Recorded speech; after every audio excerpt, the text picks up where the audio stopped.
This is MC of our story, Ghislain Peridium, the eldest son of a noble family that's basically broke beyond repair. The maids and everyone in the house are super scared of him, and honestly, with good reason. He's known as this cursed guy with a horrible, despicable personality and the worthless son of Count Peridium. With titles like that, you'd expect him to be just another pampered noble brat, but that's far from the truth, at least, not anymore, and his opponent is starting to figure that out the hard way. This bearded guy facing Ghislain can't believe what's happening. He's getting thoroughly beaten by someone he thought was just useless scum. Meanwhile, Ghislain is calm and collected, cool as ever during the fight. Internally, he's actually satisfied because all the money he dumped into setting up this trap is finally showing results. With a smirk, Ghislain asks the bearded man if he's enjoying the unexpected twist. That only pisses the guy off more because it feels like Ghislain knew exactly how things were going to play out. And guess what? Ghislain proudly admits it. He didn't just anticipate the enemy's plan, he knew everything from the start. The number of soldiers, the identity of the spies, who provided reinforcements, he had it all figured out. The bearded man is stunned. He starts yelling, furious that his secret weapon has been exposed by someone he once dismissed as worthless. But Ghislain isn't in the mood for his whining. He shuts him up with a solid kick to the face, making it clear this guy can scream all he wants. But no matter how many fights break out,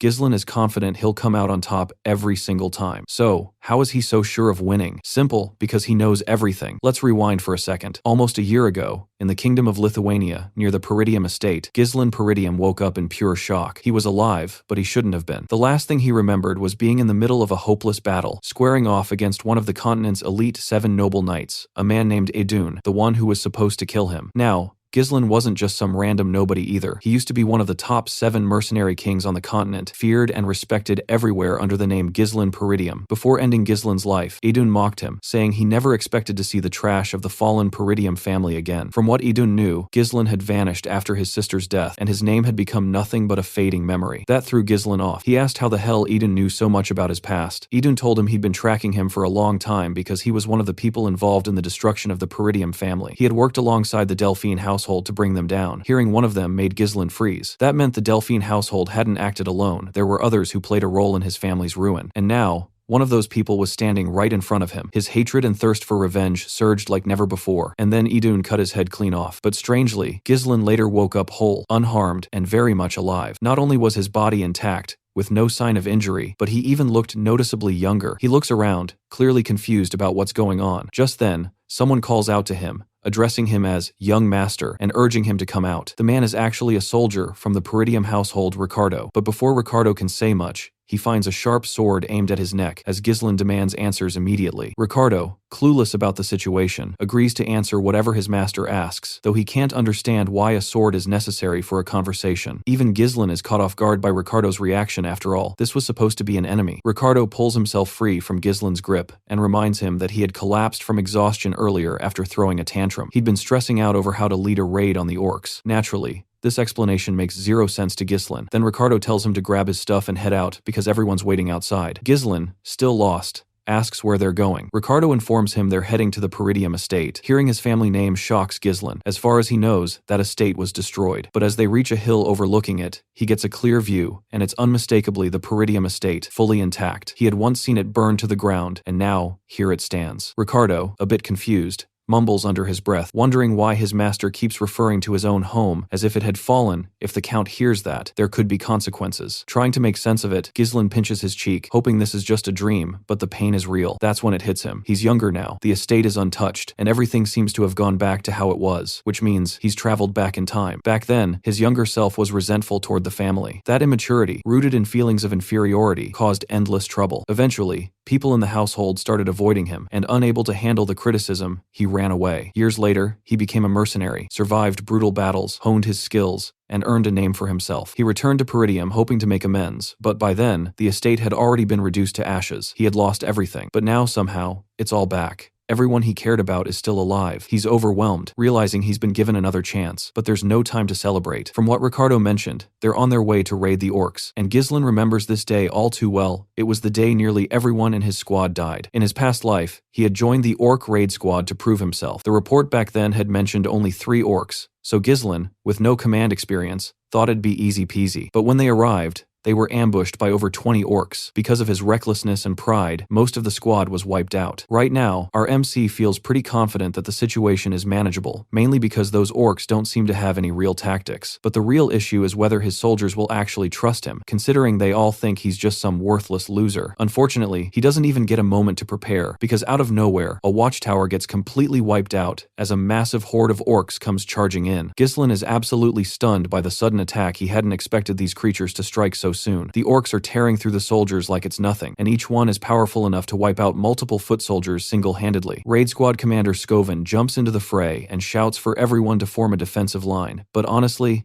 it looks like no formation or tactic is going to stop these savage beasts, who are slaughtering people non-stop. Even Skovan is convinced they're doomed. Getting ambushed like this with zero preparation is just brutal, and to make things worse, there are way more of these monsters than anyone expected. With the way things are spiraling, Skovan is sure they're all going to die. Then suddenly, someone shouts at the commander. When Skovan turns around, he sees a massive beast about to crush him with its axe. He barely has time to react. That's when Ghislain lunges in, yanks Skovan out of harm's way, and slices straight through the monster's hand like it's just a cucumber. Everyone is left speechless. How the hell did Ghislain pull that off so effortlessly when he's supposed to be the useless one? The beast collapses, while Ghislain mutters in irritation about still not being able to use mana. He walks up to the commander, offers his hand, and demands command over the troops. But Skovan refuses flatly. He doesn't believe a so-called worthless brat should be leading during such a dire moment. He even asks Ghislain if he thinks this is some kind of game. Even if Ghislain is the young master, Skovan says he can't just hand over authority given by the Lord so easily. But Ghislain had already guessed that no one would believe in him, and now he's getting pissed. Just then, another monster charges at them, and Skovan steps in thinking Ghislain is too inexperienced to handle this. But Ghislain decides it's time to shut these idiots up and show them what he can really do. He throws his sword at the beast with insane speed. The commander immediately starts yelling at him for disobeying orders, but shuts right up when he sees the orc drop dead from a single hit. It's clear the sword struck with terrifying precision. The commander stands there looking like he's suffering from a serious case of constipation. Meanwhile, Ghislain stares at him and asks if he even knows the most crucial thing in battle. Of course, the commander doesn't, because clearly he's the real useless one here. Ghislain shifts his focus toward the frightened soldiers and reminds Skovan that there's no way to win a battle when fear has already taken over the troops. The first step should be gaining momentum. With that, our guy dashes forward once more, yanks his sword from the monster's skull, and launches himself into the air. He lands squarely on another orc and drives his blade straight into its head. Skovan can hardly believe what he's seeing. Meanwhile, our boy boldly challenges the monsters, taunting them to come at him if they want to die. Predictably, these brainless beasts charge at him, and he slices through them with the precision and speed of a ninja on an energy rush, tearing apart every single one that dares cross his path. His movements, reflexes, everything is happening at such incredible speed that Skovan is left frozen, staring in total disbelief. Even as a mana user, he can't keep up, so he can't begin to fathom how his skinny young master is pulling the shit off. Skovan notices that despite the obvious signs of fatigue, our guy is still evading attacks with the bare minimum of motion,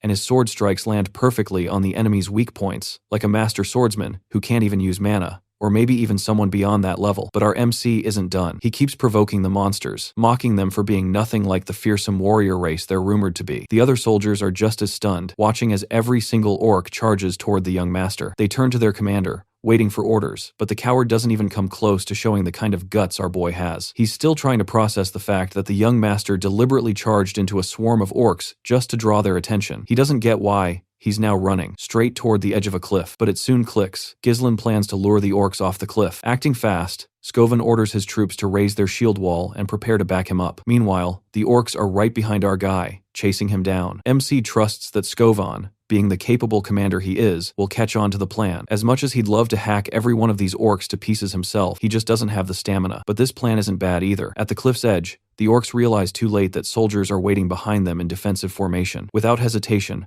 our guy leaps off the cliff, signaling Skovan to follow through. The soldiers charge in and slam into the monsters, shoving them off the cliff to their brutal deaths below. The risky move works, and every last orc is eliminated. Though drained, the soldiers pull through. Skovan is still frozen in shock when he spots our MC clinging to the cliffside, his sword jammed into the rock to hold himself up. Even in this situation, there's no fear on his face, only a confident smirk aimed directly at Skovan. For a second, the big, mustached commander is thrown off, but then a proud smile spreads across his face. He quickly reaches out a hand, but it falls just short. The grip on the sword loosens, and just like that, the boy starts to fall, leaving everyone stunned by the sudden twist. Meanwhile, Ghislain begins slipping into unconsciousness, drifting into a dreamlike state where he hears his sister's voice and sees scattered fragments of memories involving her. He doesn't quite understand what's happening until suddenly, she grabs his hand, and just like that, he's pulled out of the dream. He jolts awake in bed, confused and shocked that he's even alive. As he tries to sit up, a wave of pain rushes through his entire body, making even the smallest movements agonizing. Every inch of him aches, a harsh reminder of how far he pushed himself, but in a strange way, it reassures him that he survived. At that moment, a maid enters the room with a relieved smile. It takes him just a second to realize it's Belinda. She's clearly both happy and upset, scolding him for all the stress he caused. But Ghislain doesn't hesitate. He throws his arms around her, hugging her tightly. She's totally confused by the sudden affection, unaware that to him, seeing her again after so long is overwhelming. You see, Belinda had been his personal maid since childhood. Through all the chaos he caused, she was the one who stuck by his side. But after his family's downfall, she vanished, and he never thought they'd meet again. Now, with her in front of him, he feels like he has to be honest, so he drops a bombshell. He tells her a catastrophe is heading straight for Peridium, and admits that he actually died and came back to life. Naturally, Belinda brushes it off. She agrees the orcs nearly killed him, but she refuses to believe his bizarre tale. He tries to explain further, but she just scolds him for being reckless. Realizing she won't believe him no matter what, he gives up. Belinda then shifts the topic, reminding him of the upcoming festival, something he would have missed if he had stayed injured. That catches Ghislain off guard. Seeing his blank expression, she reminds him that Lady Elena has been looking forward to going with him. It's the perfect opportunity for the siblings to reconnect. Suddenly, Ghislain remembers this festival. In his past life, he never got to enjoy it.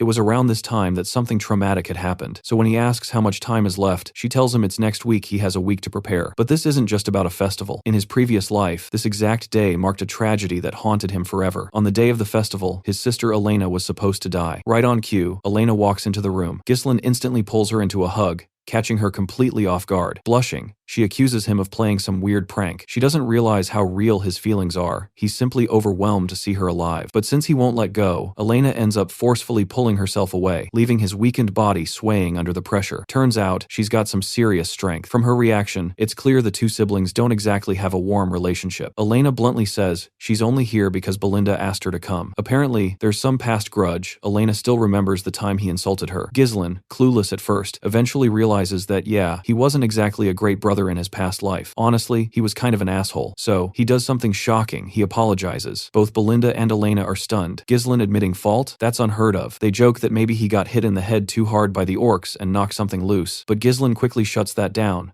saying he really did get them. Right then, another wave of pain hits, and he doubles over. Elena doesn't miss the chance to poke fun, clearly enjoying the moment. It's obvious who came out worse in that fight, but Ghislain doesn't mind. Even with her sarcastic comments, he's just glad to see them being exactly the way he remembers. There's something comforting about it, and in that moment, he can't help but think, why did the old him waste so much time on things that didn't matter? During the upcoming festival preparations, Ghislain had turned down Elena's offer to attend together, using the raid squad incident as an excuse. That ended up being the last time he ever saw her. Not long after, Elena and her bodyguards were found brutally torn apart. Ghislain still regrets not being there for her when it mattered most. Suddenly, a knock interrupts the moment. Two knights appear at the door, Elena's bodyguards. The one with dark brown hair is Jamal, and standing behind him is Philip. Elena questions their presence since they were told to wait outside. One of them apologizes and explains that the servants have requested her to supervise the festival preparations. This catches Ghislain off guard. He doesn't understand why Elena needs to be involved in that. Belinda looks disappointed at his reaction and reminds him of the worker shortage in Peridium. Even someone like Elena has to pitch in. It's only now that Ghislain realizes this, since he never really paid attention to such things before. But now that he's here, he offers to help. His little sister is visibly shocked,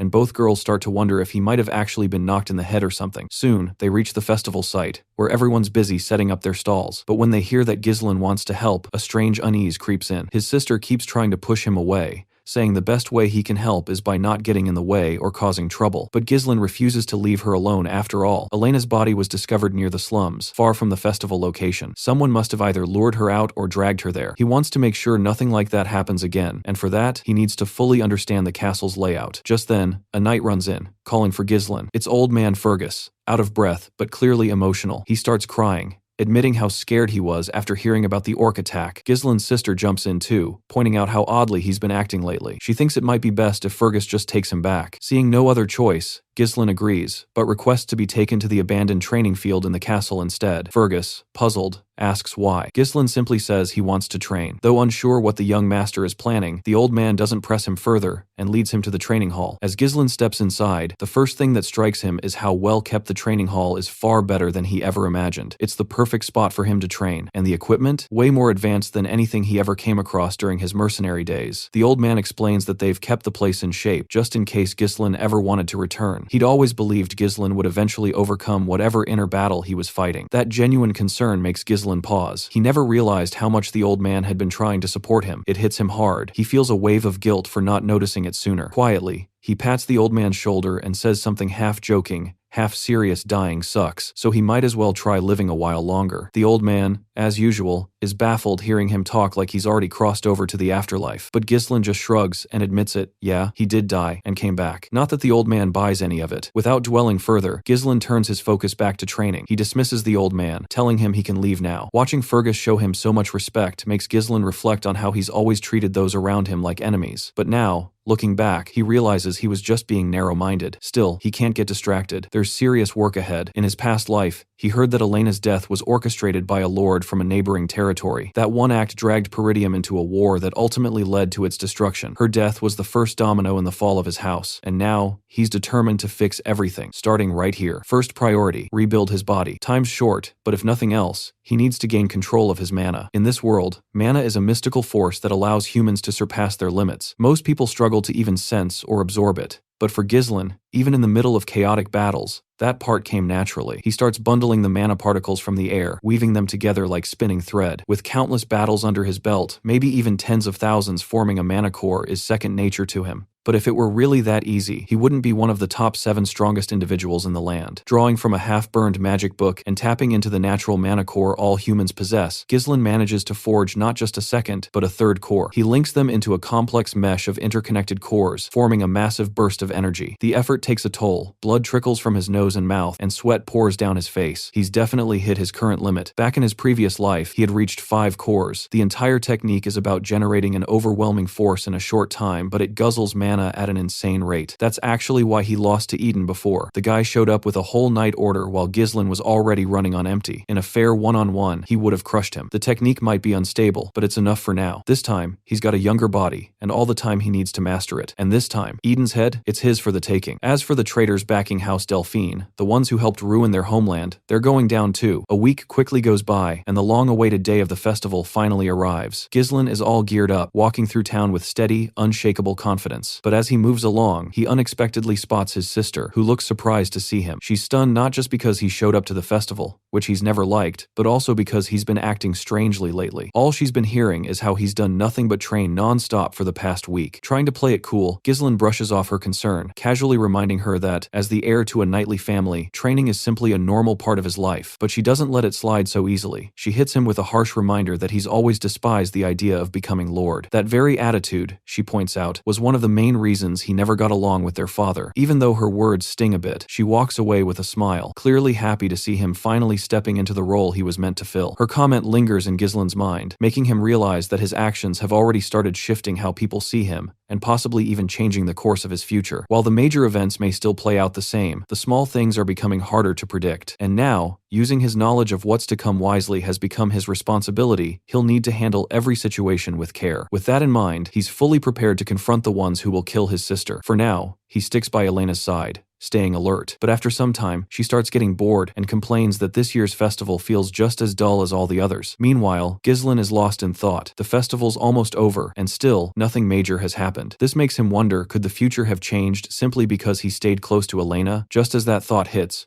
her bodyguards appear. They suggest taking Elena to a livelier part of the festival so she can enjoy herself a bit more. As they start to escort her away, Ghislain quickly puts the pieces together. These two, Jamal and Philip, are the trusted knights who've protected Elena since childhood. In his previous life, they were said to have been killed while defending her, but now, doubts start creeping in. Ghislain becomes convinced it's a trap. These guys must be the traitors within the family. He follows them quietly. The spot they arrive at is completely deserted, which immediately annoys Elena. She starts complaining about how pointless this all is. As she vents, Ghislain's suspicions only grow. At first glance, it's just an empty street, but the way debris and objects block every exit, That clearly shows this was prepared ahead of time. Just then, he's pulled out of his thoughts when Elena suddenly grabs his arm and starts dragging him along. Surprised by her strength, Ghislain jokingly asks if she's been hitting the gym, because for a young lady, she's seriously strong. But before she can reply, Jamal steps in to stop her, and the expression on his face says it all. His intentions are far from good. Elena starts trembling, panic creeping in as she wonders why everyone is acting so strangely. Jamal quickly apologizes for scaring her, but then his expression twists into something even more disturbing. He calmly says he just wants her to wait a little longer, claiming it's a small favor. Elena, now terrified and feeling utterly helpless, is interrupted by the arrival of someone new. A man wearing glasses steps into the scene, trailed by two of his goons. His name is Frank, and he looks quite satisfied with how well Jamal has handled things so far. Frank then turns to Jamal, confused about why Ghislain is even here. He doesn't recall ever asking for this extra baggage. Jamal tries to reassure him, saying he'll handle the kid himself, and Frank won't even have to pay. Ghislain, it turns out, had blindly followed his sister, completely unaware that he was walking right into a death trap. Finally, Ghislain speaks. The first thing he demands is how this traitorous bastard plans to get away with betraying the Peridium family. But the man just laughs, barely fazed. He arrogantly claims all he has to do is run far away. He's done with this broken, poverty-ridden land that's already been ravaged by barbarians. And he's not alone. Plenty of others want to leave Peridium too. But before he can finish that sentence, the main character strikes. No words, just blood spilling from his mouth as he drops, sliced clean in two. Everyone's stunned. Jamal hits the ground, lifeless, and Ghislain glares at the corpse, furious. He reminds the traitor that even if people chose to leave this land, they never sold out their own. His anger blazes as he locks eyes with the second traitor, who panics and yanks Elena closer, hoping she'll shield him from the same fate. He's dead wrong. A sword drives straight through his skull. He quivers, gasping for air as death takes him too. Now, Frank's goons start having second thoughts, wondering if they even want to get involved. What throws them off even more is that this guy, supposedly the eldest son of Peridium, isn't supposed to have any real combat experience. No training, no skills at least. That's what they believed. But Frank confirms it. This is the eldest son. Still, he can't comprehend how this guy just wiped out two men like it was nothing. And even more shocking, his attacks were laced with mana. Meanwhile, the girl clung to her brother, shaking with fear. But without hesitation, he knocked her out with a quick strike to the neck, telling her to get some rest. Frank, that smug bastard, thanked our guy for taking care of the two knights, pretending they had planned to handle them themselves. He even praised Ghislain's godlike skills and couldn't help but ask where he learned them. But Ghislain wasn't having any of it. He shut them down cold, making it clear it was none of their business. He quickly sized them up.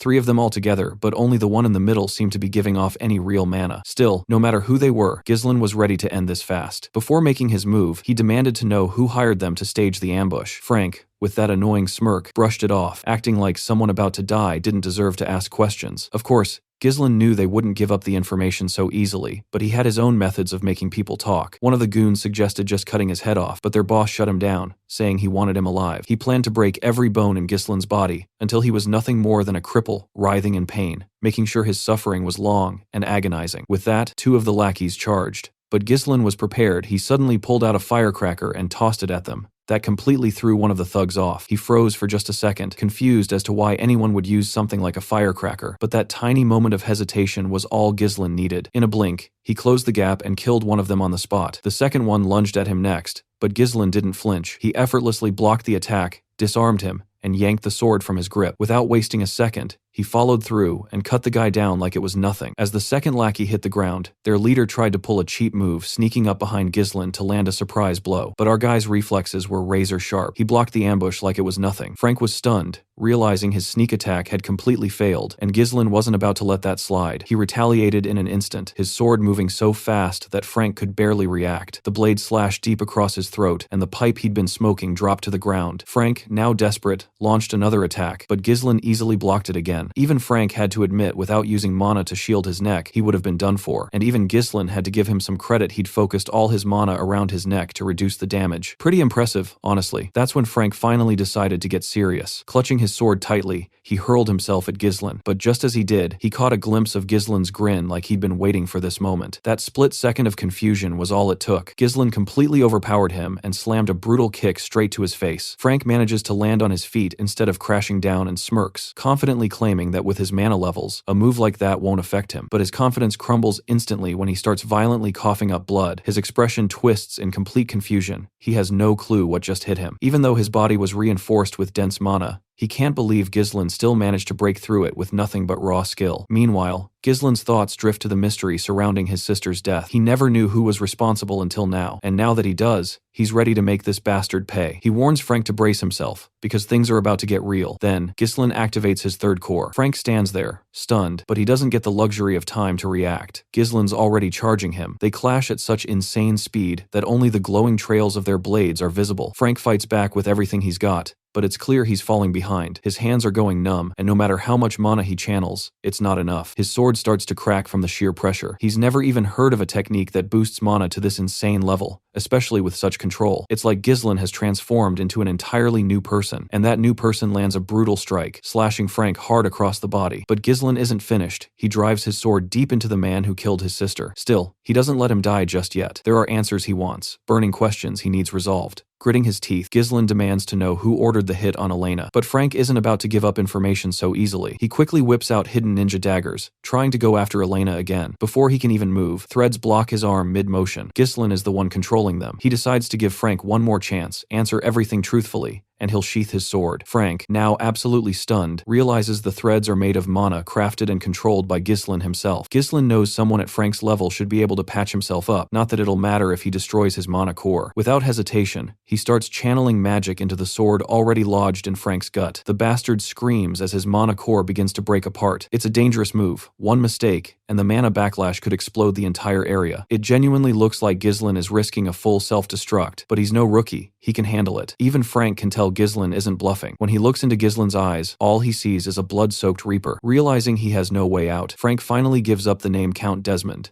the real mastermind behind Elena's assassination. He further admits this entire incident was part of a bigger scheme, a setup meant to ignite a war between the Peridium and Degard families. Ghislain doesn't think highly of the name Desmond in his past life. Dirty work like this was handled by families loyal to the Dukes. If his instincts are right, Duke Delphine is likely the one pulling the strings. Still, the facts remain: Frank came here to kill his sister, so Ghislain makes sure to finish him off and take revenge for the past. Frank, in his final moments, thinks Ghislain is going back on his word, but Ghislain coldly reminds him of all the sins he's committed. He has no right to be afraid, now that karma's finally caught up. But then, something unexpected: Frank starts laughing, even as he bleeds out. He claims nothing will change, even if Ghislain kills him. The damage is done. He's already completed his mission with the Degard family. No matter what Ghislain does now, Peridium is doomed. War is inevitable. Ghislain swiftly covers the bastard's filthy mouth to shut him up and quietly tells him the truth. He's already died once and come back, so there's no way he's letting history repeat itself. Those were the last words Frank heard before Ghislain activated the mana core shattering process. The mana inside surged backward, and Ghislain redirected it into the sky, triggering a massive explosion like some warped firework. Exhausted, Ghislain could barely breathe, but at least everyone who needed to be dealt with had been taken care of. Then he noticed his unconscious sister lying there, seemingly safe and peacefully asleep. Just as he let his muscles relax and closed his eyes for a moment, blood suddenly spilled from his mouth, and he doubled over in pain. He thought to himself, back when he was the mercenary king, destroying 3 cores would have been easy. But now, with this fragile body, it's clearly limiting him. Even so, he wasn't ready to give up. He quickly made his way to a nearby house and discovered a corpse. In his previous life, authorities had found a second body at this same location, along with Elena's, and from what Frank had mentioned earlier, that body was supposedly Degard's son. There was also the escort knight who died during the event. These bodies were the reason why the Peridium family in his past life had assumed the Degard family was behind Elena's assassination. The moment those corpses were discovered, war had broken out. This time, Ghislain made sure there would be no such evidence. He set the entire house ablaze. After that, he picked up his sister and began walking away. That's when we see some creep in a cap lurking in the shadows, secretly watching him. Later, that same guy shows up at a shady council basically.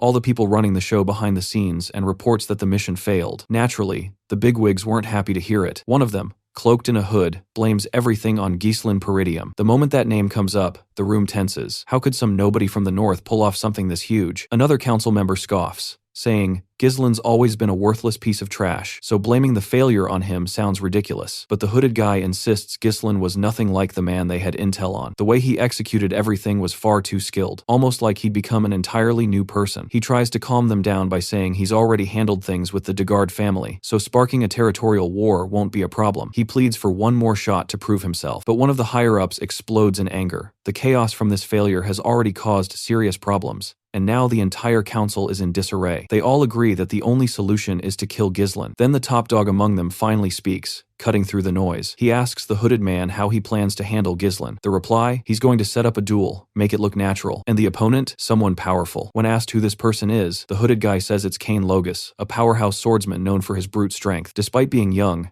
Cain is unmatched in physical combat. And here's the kicker, he's Ghislain's cousin. That connection would make their encounter feel perfectly natural, not staged. The room falls silent as they mull over the idea, but the top guy doesn't let him off the hook so easily. He warns that if this mission fails too, there won't be another chance. Shaken, the hooded man quickly swears he'll deliver results this time. The scene shifts to the Peridium Castle's training hall, where Fergus arrives to inform our boy that it's time for a meal. But just then, he spots a rope-like thread of mana flying toward him. It grabs the sword hanging beside him and quickly retracts, pulling the sword along. Ghislain, having practiced for a while now, is pleased to see he's making progress. That's when he notices Fergus, who immediately bows his head in apology for interrupting the session. But Fergus can't help his curiosity and asks how Ghislain managed that move. Ghislain casually explains that it's something called mana threads, using mana like string. In his previous life, it was second nature to him, but now, his current skill level is too low, and he lacks the mana needed to use it like before. To do so fully, he'd have to implode his core. However, by creating just one thread, he can minimize the mana cost and still use it effectively despite his limited resources. Fergus admits that despite training his mana for a long time, he's never seen anything like this. Now that he thinks about it, not long ago, Ghislain wasn't even using mana at all, let alone training with it. He's baffled by how Ghislain came up with the idea. Shaking himself out of it, Fergus returns to the reason he came. He respectfully nods and thanks Ghislain for protecting the young lady. But Ghislain brushes it off. There's no need for thanks. She's his sister, and he would have done it no matter what. A few days pass, and the festival is put on hold. Understandable, given that a guardian knight just tried to traffic a noble lady. Meanwhile, Elena is fuming. No one believes her when she says Ghislain was the one who saved her. She asks her brother why he won't step in and convince them. But Ghislain just shrugs. He doesn't care, and even if he tried, no one would believe him anyway. Belinda, on the other hand, is furious just thinking about how the real culprits were Jamal and Phil, the ones who attempted to abduct Elena. Regardless, Ghislain is just relieved that his sister is safe and that he managed to prevent a war. But deep down, he knows those bastards won't stop so easily, and he can't hold them off forever on his own. He needs to start building his own military force. Just then, a maid enters with food, but instead of something nice, Ghislain gets a dry piece of bread. Surprised, he asks Belinda about it. She explains that it's part of the fallout from the recent chaos. Right then, a loud voice echoes through the halls, some fat merchant yelling for compensation because of the cancelled festival. And it's not just him, there's a whole mob of merchants gathered outside, demanding they be reimbursed for their losses. Looking out the window, Ghislain asks who they are, and Belinda reminds him this country's economy relies heavily on merchants and the profits from the festival. Last year was a huge success, but this year it got cancelled after just one day. No wonder they're pissed. Only now does Ghislain realize just how bad the financial situation is. If he doesn't do something soon, things could spiral out of control. He tells Fergus to send out soldiers to calm the crowd, but Fergus calmly informs him that there are no soldiers available. Most of them have been dispatched to the Forest of Monsters to help with reconstruction after the orc raid. That makes things even worse. Peridium is in a constant state of war. Barbarians to the north and monsters to the south. No money means no soldiers, which just piles onto his growing list of problems. Taking Belinda aside, he whispers that since she's in charge of his finances, they need to find a way to settle the merchants down. But Belinda tells him straight there's no money left. When he asks why, she reminds him that the Lord cut off his funds because he kept spending recklessly. The idea of being broke makes Ghislain sick. He demands she lend him some cash, but she doesn't have any either. Everything seems stacked against him. No money, no soldiers, and no way out. Even with all his future knowledge, he's helpless without money to back it up. Just as he's lost in thought, Ricardo bursts into the room at full speed, panting hard. Alarmed, Ghislain immediately asks what's going on. Ricardo, practically shouting, says there's a problem. Young Master Cain is demanding to see him. The mere mention of Cain catches Ghislain completely off guard. That's when we witness one of our guys, Knights Commander Scoven, getting absolutely wrecked by Cain. Cain's insanely built body and brute strength are pounding the poor knight's face like it's a ripe tomato. Every punch feels like a sledgehammer, and clearly,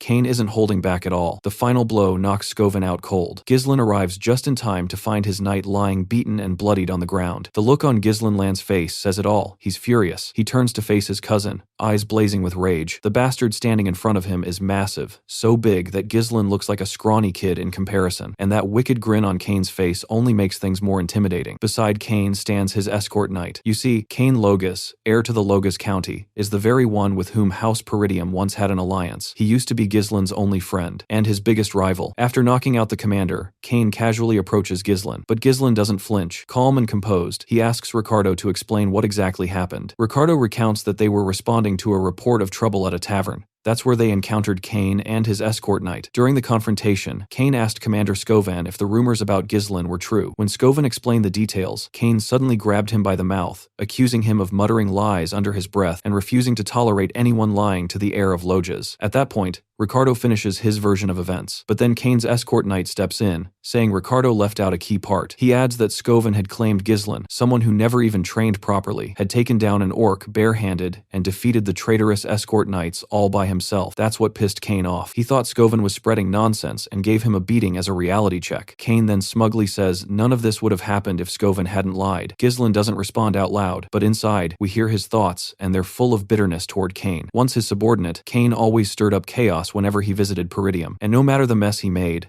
no one dared call him out because he was allied with House Peridium. People always respected Kane, but Ghislain, he was constantly judged and looked down upon. While Kane was praised for his bold, confident nature traits expected from a rightful heir, Ghislain was criticized for not measuring up. Now, from Kane's perspective, even he's surprised at how calm Ghislain is being. Normally, Ghislain would have snapped and come at him by now. We then get a flashback to a recent moment in Loges County. Kane had received an order to kill Ghislain. The one giving the order was a hooded man, someone who'd previously failed a mission and taken heat for it from his superiors. This same hooded figure told Kane that if he succeeded, the esteemed one would back the Loges family. Kane confidently assured him that defeating Ghislain would be easy after all. Ghislain was nothing but a weak brat. But there was one thing that gave him pause. Ghislain was still an heir, so killing him could lead to political complications. The hooded man suggested a solution: provoke Ghislain into a duel, make it look like a simple squabble between noble heirs. Then, stage the whole thing as an unfortunate accident. To make sure things went smoothly, the hooded man offered to disguise himself as one of the escort knights to help orchestrate everything. That way, nothing could go wrong. The idea of getting to murder his own cousin thrilled Kane, and the bastard didn't hesitate to agree. In the present, Kane is trying to figure out why there's an order to eliminate Ghislain. He wonders if maybe Ghislain has changed recently, which could be the reason. Still, Kane sticks to the plan. To provoke Ghislain, he calls out and asks why he's just standing there. They're facing off, so he better get things ready. Ghislain, confused, doesn't know what arrangements Kane is referring to. Kane brings up how the festival's been disrupted and suggests they should spice things up and have some fun. He also reminds Ghislain how they've always been on the same page for these kinds of things. But Ghislain barely reacts and vaguely asks if Kane is talking about alcohol. See, this bastard used to make Ghislain prepare booze and women every time he showed up. Back then, Ghislain went along with it just to avoid a beating, but not anymore. Because of Kane, he burned through a ton of money, which is also why his father ended up cutting his allowance. Now, Ghislain has clearly figured out the root of his financial troubles, and he's certain Kane is the problem, and possibly the solution too. Meanwhile, Kane keeps pressing, demanding that Ghislain bring him the goods immediately. Ghislain, playing along, agrees but says that first,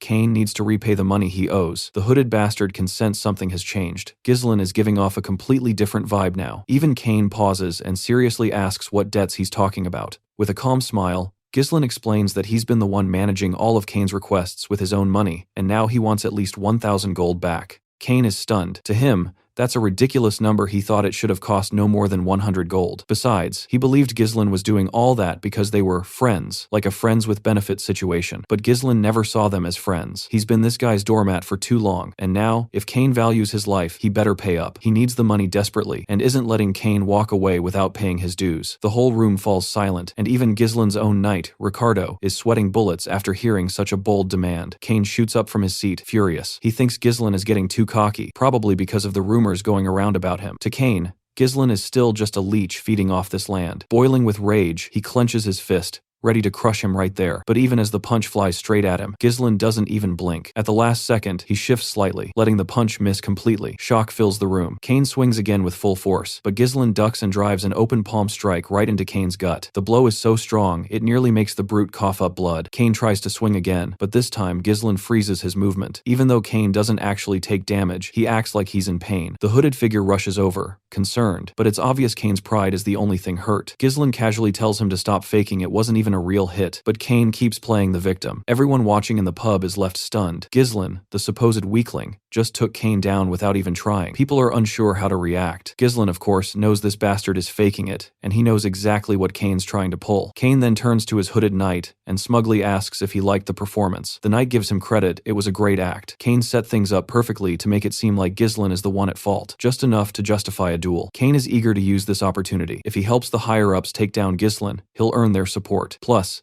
It gives him a chance to sever ties with the Peridium household. So he plays along, pulls out a glove, and with some theatrical lines, gets ready to declare a duel. But before he can toss the glove, Ghislain beats him to it and throws the glove straight at Kane's face, challenging him first. After all, Kane insulted the heir of Peridium and assaulted his knight in front of everyone. So now, Ghislain demands a duel. Kane's face goes still, but only for a moment. Then he smirks, thinking Ghislain just signed his own death sentence by asking for the duel. But Ghislain keeps that confident, sassy smile on his face. He then turns to Ricardo and tells him to gather all the merchants protesting outside the castle. He wants them to witness something big, because Ghislain, the young master of the Peridium house, is about to make them some serious money. So, the festival got cancelled out of nowhere, and the electric atmosphere that had reached its peak suddenly fizzled out. This left a bunch of disappointed tourists stuck there, unable to leave or enjoy themselves basically, like a fire that never got to burn properly. In such a situation, if something exciting were to happen, it would be like a blessing for them. That's why, when Ghislain steps into the ring to face that bastard, the crowd absolutely erupts in excitement. People are pouring in from distant places, and the market vendors, who had been struggling, finally start making some money from these stranded tourists. That chubby merchant, the one who led the protests earlier, now has a full setup with a betting table, letting people place their bets on the fighters. Most of them are betting on Kane Loges, which makes sense. It seems like the safe option. Kane, the hulking brute, stands ready with his massive sword, prepared to begin. But he's clearly irritated that what was supposed to be a serious duel is now turning into some carnival spectacle. He makes it clear up front he's not going to stop, even if Ghislain surrenders. But Ghislain isn't shaken. He can tell the bastard's real goal is to kill, surrender, or not. And since the crowd's big enough now, Ghislain officially kicks off the duel. Just then, a hooded guy interrupts, claiming that the betting can't proceed like this. Everyone's confused until the fat merchant explains no one has bet on young Master Ghislain. The crowd begins whispering. It's clear they've already written him off. They think he doesn't stand a chance. Kane even finds it funny, like even the marketplace wants nothing to do with Ghislain. Because the bet is so one-sided, they decide to adjust the rules to make it a little fairer. That's when Commander Scovan steps up with a bag full of money and places his bet on Ghislain. To everyone's surprise, Lady Elena also brings out a bag and bets on her brother. While people expected Scovan to show, Elena's appearance catches even Ghislain off guard, and the crowd's buzzing. She asks the merchant if that much money is enough, and he respectfully says yes. Now that Ghislain finally has some support, Kane agrees to start the duel, though he's clearly annoyed by how things are unfolding. The match begins, and Ghislain offers Kane the first strike, saying that since Kane's younger, Big Brother would love to give him the opening move. That cheap knockoff of the Hulk looks confused by the gesture, but Ghislain confidently draws his sword and calls him out. Kane goes silent for a second, then takes the bait. He gets into position, charges forward like a raging bull, and slams down with his enormous blade.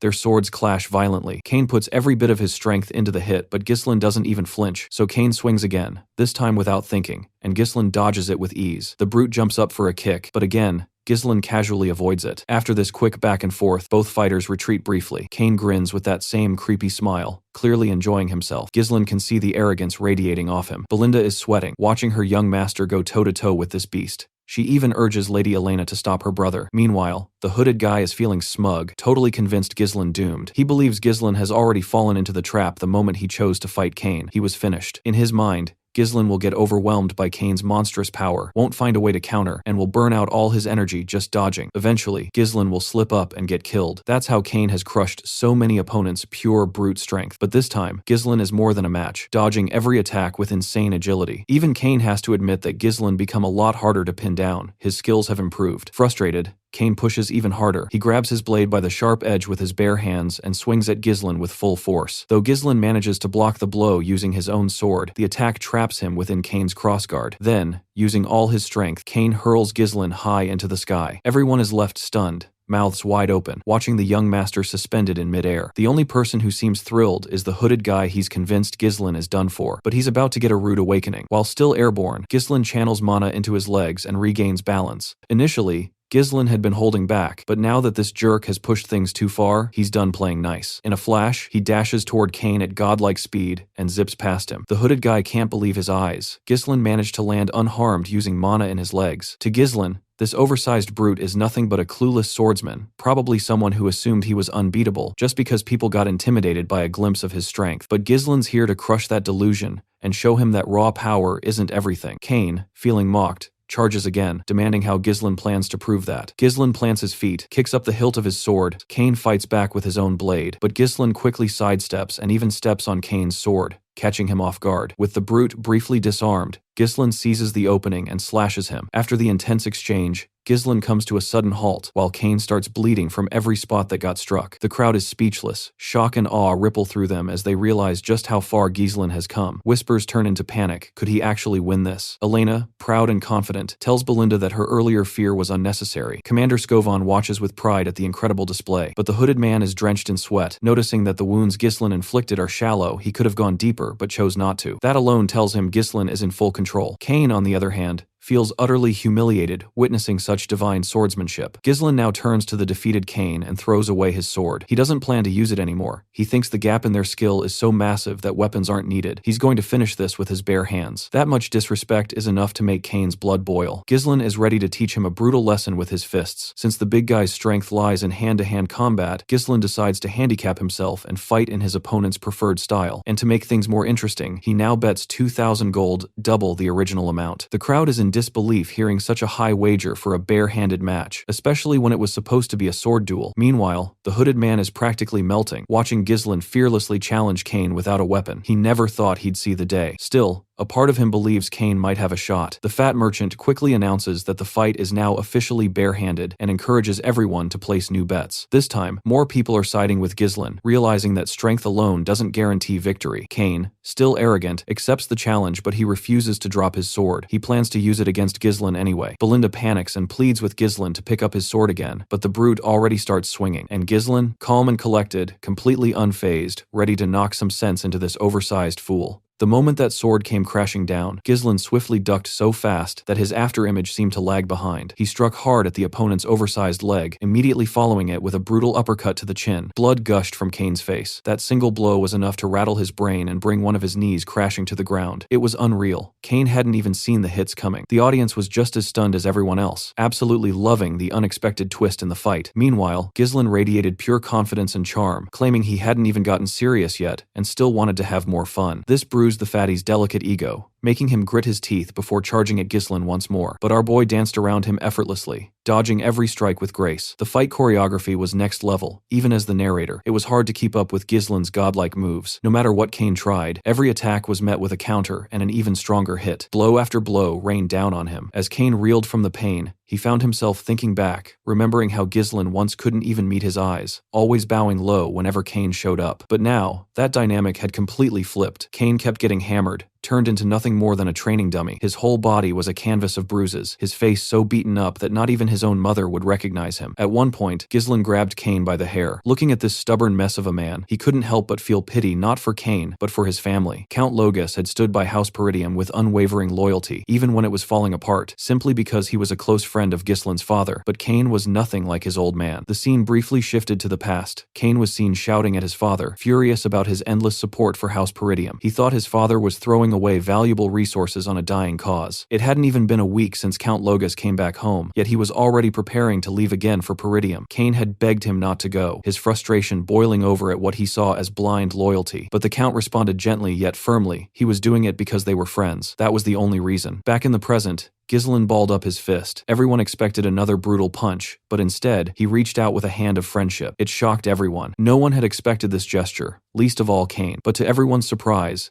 Kane accepted it and admitted defeat. The crowd was floored. Kane conceding the match left everyone speechless. The referee wasted no time in declaring Ghislain the winner. Members of House Peridium were thrilled, watching their young master shine, while Elena was especially joyful to see her brother finally claim victory. But then, a hooded man stormed over to the defeated Kane and began scolding him. He couldn't believe Kane gave up so quickly, just because things weren't going his way. Kane didn't argue. He simply turned his face away and said he was done with the game. Since Kane failed to take Ghislain down, the hooded guy started stressing about how he'd explain this to his seniors. Just then, our boy made another move, this time with a mischievous grin. Ghislain shouted loud enough for everyone to hear that the hooded man here had volunteered to cover the cost of all the meat and drinks for the entire crowd. The hooded guy flipped out, completely stunned by the sudden announcement. But the crowd? They went wild, thrilled at the idea of free food and booze. The hooded man immediately protested, yelling that he never agreed to any of this and demanding Ghislain take it back. But our guy just smiled, placed a firm hand on the guy's shoulder, and told him that this was the price of defeat. And no, this wasn't coming out of the existing bet. He told him to add another 2,000 gold on top of the original 1,000. If he tried to run, there'd be serious consequences. And when Ghislain said that, he wasn't joking. The threat in his words burned straight into the man's memory, leaving behind the image of someone not to be messed with. Later the next day, in Ghislain room,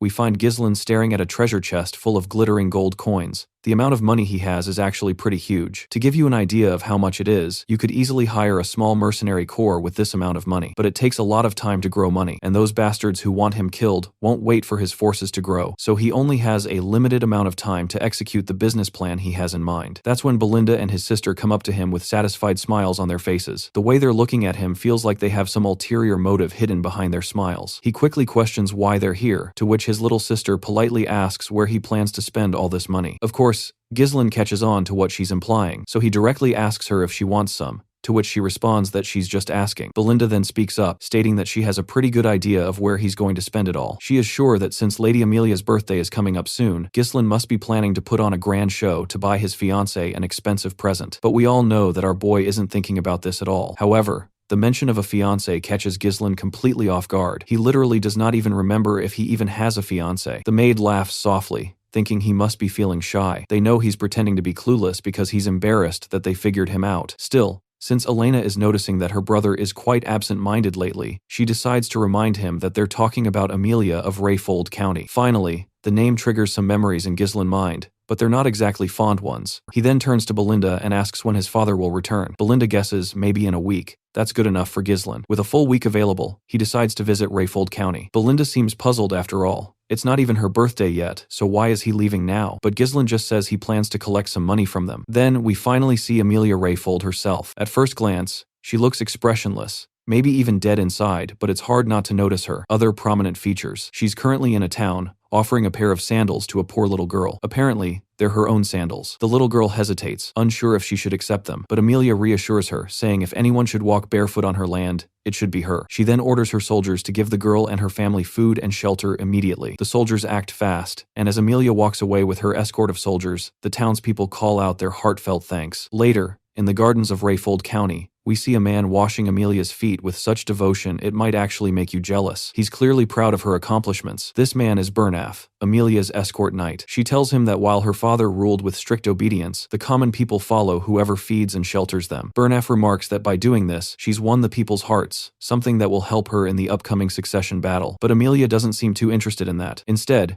she casually puts her foot right over his face in a dominantly teasing manner and asks how his duel went against the best swordsman in the north. He apologizes, explaining that he deliberately lost to avoid drawing attention. If he had won, people would have started noticing her, and it's not yet time to reveal her power. He then kisses her feet with deep loyalty, swearing full support. Amelia sees this as natural after all. She's the one who raised him, and she has no intention of letting him stay weak. She then starts questioning him about the merchants. Bernaf assures her there's nothing to worry about when it comes to the Arctium Merchant Guild. All the materials needed for rebuilding the Forest of Beasts outpost, which got half destroyed during the recent orc attack in Peridium, are being bought through her guild. In short, her merchants are reclaiming every bit of support money that Count Rayfold sends to Peridium every year. On top of that, they're also recruiting knights and soldiers who are leaving Peridium, many of them experienced warriors, trained from battling barbarian tribes. So far, her plan to drain Peridium dry is going perfectly. She's pleased to hear it. Just as she said before, she reminds Bernaf to keep everything looking like an ordinary merchant guild and to be extremely careful. Their real identity must stay hidden until they've gathered enough strength. Just then, her butler shows up. Bernaf is annoyed that he entered the garden without permission, but the butler quickly shares urgent news from the castle gates. Young Lord Ghislain Peridium has arrived. Although he's supposed to be her fiancé, Amelia doesn't seem the least bit happy at the mention of his name. She coldly asks the butler why Ghislain is here, and the man starts sweating as he reveals the reason he's come to talk about the Merchant Guild. Both Amelia and Bernaf freeze in shock when they hear this. We then find ourselves in the visitor's room, where she's seated across from our boy, Ghislain. He tries to keep things cool, greeting her with his usual laid-back tone, but she's clearly not having it. Her face twists with contempt. She's pissed that he showed up unannounced, assuming he still hasn't learned the basics of etiquette. Ghislain casually reminds her that her birthday's coming up, so he thought he'd drop by early with a gift. He places a flower on the table and explains he got it from a nearby merchant guild, saying it smells nice and that he might start buying flowers from there regularly. If he remembers correctly, the guild's name is Arctium. Of course, she instantly figures out what he's getting at, but pretends she has no clue. She accepts the flower, says she'll be on her way, and starts to leave. That's when Ghislain calls her name, his voice serious now, asking her to sit. She immediately feels the pressure coming off him heavy, intense. What shakes her the most is that this is coming from the same guy who used to freeze and barely talk around her. Wasting no time, Ghislain cuts to the chase. He wants money. Around 10,000 gold coins. Naturally, she's not thrilled by the demand, especially not from her so-called fiancé who just barged in like this. She wonders if his father put him up to it, but Ghislain clears that up. His father has nothing to do with this. Besides, he knows she's not planning on marrying him anyway. He suspects she's aiming for the lordship of the land, and, given her secret preparations, she's got a real shot. But he also warns her if word about her power moves leaks out in Rayfold, she might lose her chance at succession. That hits a nerve. She glares at him, dead serious, warning him not to joke about that. Not even as a joke, Ghislain calmly assures her he'll keep her secret, for now, but he hints that might change if he walks out of the room empty-handed. Still, she stays sharp and sassy. She's already figured out how to deal with him. She calls out to her knight, Bernaf, and the loyal feet-licker quickly walks in, bowing politely to Lord Ghislain. Meanwhile, in Ghislain's thoughts, we find out this knight has always been by Amelia's side. The guy's not just loyal, he's skilled enough to rival the strongest swordsman in the north. Sensing what's about to go down, Ghislain warns her if she tries to kill him here, it could spark a war. Does she really have time for that, with the succession ceremony so close? But Amelia already has a plan. Her excuse? A random intruder burst in, caused trouble, and her escort knight handled it. That's the story the world will hear. No hesitation, she orders her knight to kill him. And Bernaf? He's all too eager to obey.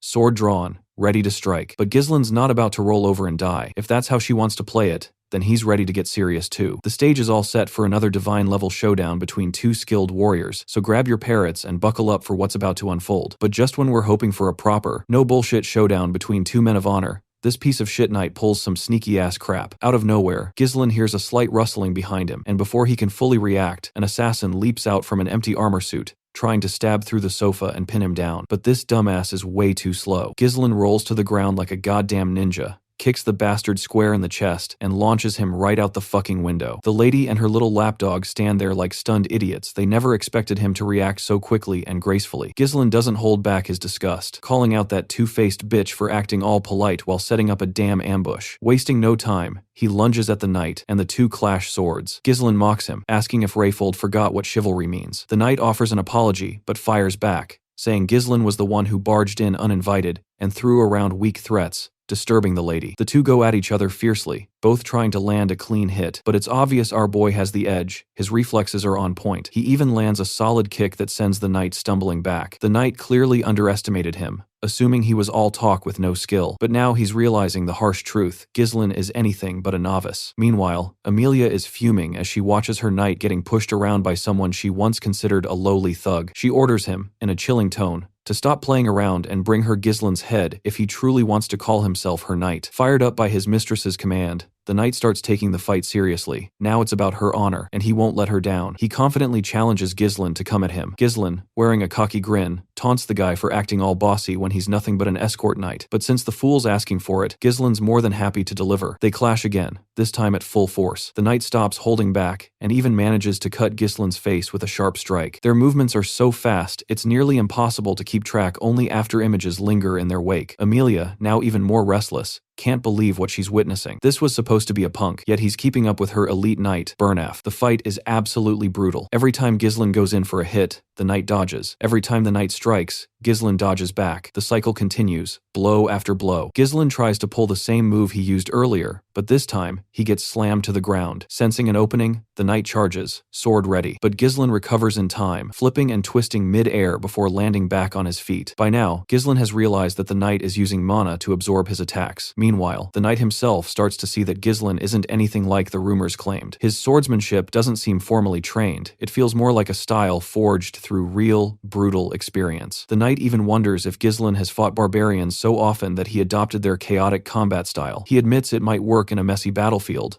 but insists it won't work against him. Now determined to end the fight, the knight steps up his offense. Ghislain, though, knows this isn't going to be easy. The knight's sharp, precise strikes aimed at his head are throwing off his sense of distance and rhythm. On top of that, the size difference between them at such close range makes it hard to overpower him through technique alone. Truth be told, Ghislain should have never picked a fight with this guy in the first place. It's like facing the final boss with beginner gear. But hey, he didn't exactly have the luxury to gear up beforehand, so he decides to stop holding back. He conjures a mana thread that zips right past the knight's ear, catching him off guard. In that split second, Ghislain draws a hidden sword and smacks the knight hard at the back of his head. He follows it up with a brutal kick to the face. Bernaf gets dazed from the double hit, leaving the spider lady in utter shock. Then Ghislain leaps into the air and comes crashing down, but before he can land the blow, the knight uses his raw body strength to hurl him away with a powerful shove. Bernaf urgently tells his mistress to leave right away. He can't promise her safety anymore if things continue like this. From here on, he vows to give everything he's got but warns her that staying might get her caught in the chaos. Ghislain, on the other hand, is fired up. He hasn't had such an exciting opponent in a long while. Meanwhile, Amelia is sprinting down the corridor, clutching her cat, visibly shaken. She's furious. How dare that guy humiliate her like this? And who the hell leaked information about the Merchant Guild to Ghislain? There's no way he could have known all that unless someone helped him. All those rumors about him killing orcs, defending his little sister from assassins,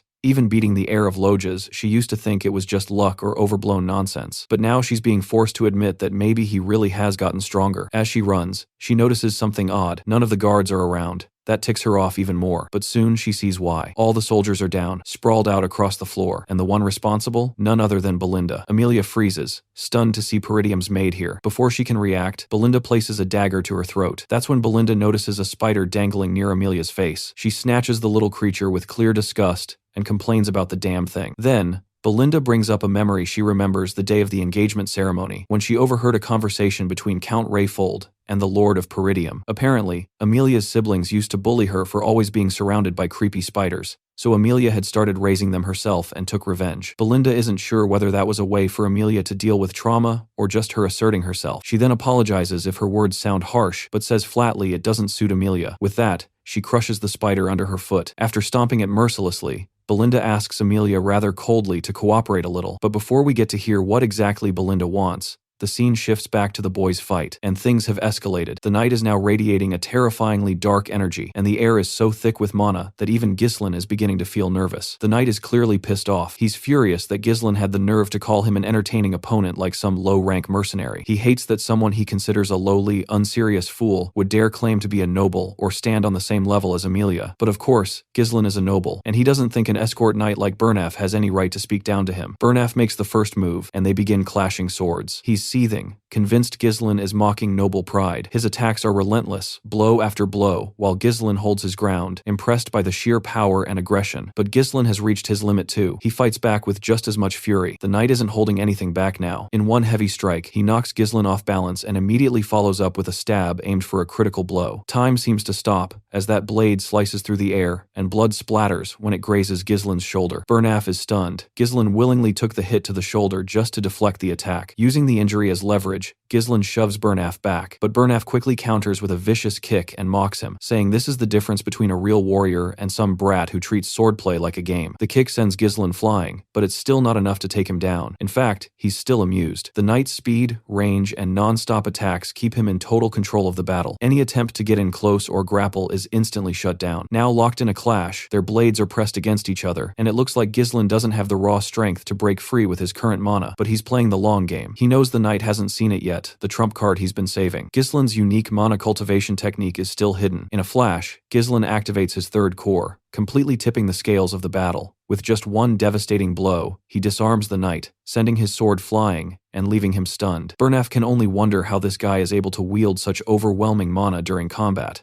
Now that Bernaf is completely vulnerable, Ghislain presses his blade to the knight's head, freezing him in place. Just then, Belinda storms in, dragging Amelia along. The once arrogant noblewoman is now a mess, crying and quickly agreeing to hand over the 10,000 gold, begging them to just leave and never come back. Though Ghislain is satisfied that he got what he came for, there's still a tinge of annoyance. It didn't have to go this far. Things would have been so much simpler if Amelia had just cooperated from the beginning. Regardless, he pulls back his sword and turns to Amelia to drop another bombshell. The price has now doubled. It's 20,000 gold. In the aftermath, Amelia's palace is in total disarray. Furious, she's flinging things in frustration. Not only did her knight lose, but now she's stuck paying twice as much. The knight tries to apologize, admitting that Ghislain turned out to be far stronger than any of the rumors had implied. He takes full responsibility, saying it was his failure to properly evaluate the opponent. Ghislain's mana output had far exceeded what even an elite knight should be capable of. That only makes Amelia angrier. When Bernaf suggests reporting the incident to Duke Delphine, she loses it and slaps him. Grabbing him by the collar, she lashes out because what he's saying isn't even an option. She's clearly scared out of her mind. If the Duke finds out what happened today, she's finished. The truth is, Amelia had formed a secret alliance with Duke Delphine, without her father's knowledge. In return for his support in her rebellion, she promised to help him take down Peridium. If this alliance is exposed, her own siblings would kill her. And if Ghislain knows about the Merchant Guild's hidden secrets, he might already be aware of her deal with the Duke too, which means one thing: he has to be eliminated. She's willing to go to any length to make that happen. The knight agrees with her line of thinking. She then asks about Ghislain's condition. The knight explains that although he managed to injure Ghislain in several places, the worst damage is on his shoulder. Plus, with how much mana he burned in the fight, Ghislain won't be in peak shape for a while. But since they plan to eliminate him without leaving a trace, they can't afford to use any knights from their own territory. Amelia anticipated this and had already made arrangements. She had secretly trained a different group of knights for exactly this kind of situation. Even Burnaf wasn't aware of them. She reminds him about the Wildcats, a unit made up of war orphans, people with no rank or nation, only raw talent. These Wildcats are elite mercenaries, often referred to as traffickers due to their brutal efficiency. She gives Burnaf a map with a marked location and tells him to gather about a dozen of them, only those with strong mana control. Burnaf realizes the location makes perfect tactical sense. It's a narrow ravine, the only path between rolled territory and Peridium. Remote and constricted,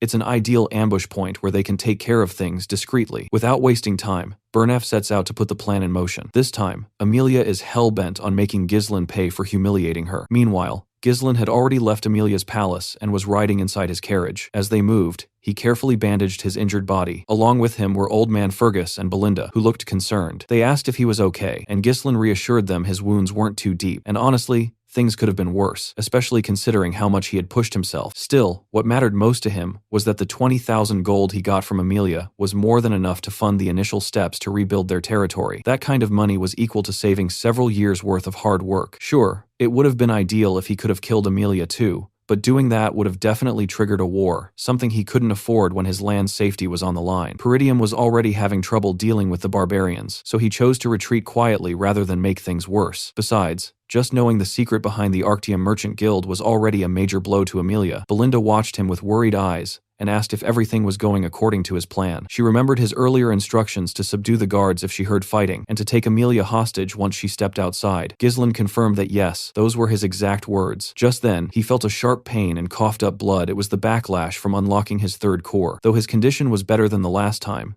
this sort of reaction every time he used his powers was far from ideal. He needed a faster way to boost his mana. Belinda quickly grabbed his hand, noticing how messed up the energy flow in his body was. Without wasting a second, she pulled out a needle and pierced the back of his hand with lightning-fast precision. Strangely, Ghislain found the process calming. When she finished, he exhaled a long breath, feeling a bit of relief. His tangled mana pathways had started to clear. What amazed him even more was how skilled Belinda's technique was. This wasn't something just anyone could do. It required a deep understanding of mana. It made sense if he considered that it was his mother who had brought Belinda into the palace. But even then, Ghislain couldn't figure out why someone with her level of ability was serving as a headmaid in the countryside. Still, having more skilled people around was never a bad thing, especially since the enemies they had faced so far were likely just the beginning. Belinda, sensing his thoughts, reassured him that she'd support him no matter what, but she demanded to know what he planned to do with such a huge amount of money from Lady Amelia. Ghislain casually replied that he needed to spend money, and since Amelia was the only wealthy person he knew, he decided to take advantage of that. Both Fergus and Belinda were stunned. Was he seriously saying he ended his engagement just for the money? And now, once Count Rayfold heard about it, there'd be serious consequences. That made Ghislain smile. He jokingly asked Belinda if she really trusted him. She barely hid her irritation. She had just told him she trusted him unconditionally, and now he was asking again? If he truly trusted her too, he should at least tell her what he intended to do with the gold. Ghislain answered with a single phrase: the Forest of Beasts. That left Belinda completely speechless. Ghislain then explained that he was going to use the money to pioneer the Forest of Beasts. Fergus almost leapt out of his seat in shock. That forest had seen failed development attempts since the time of Ghislain's great-grandfather. Ghislain reminded the old man of the request he had made earlier. Fergus finally understood what Ghislain was hinting at,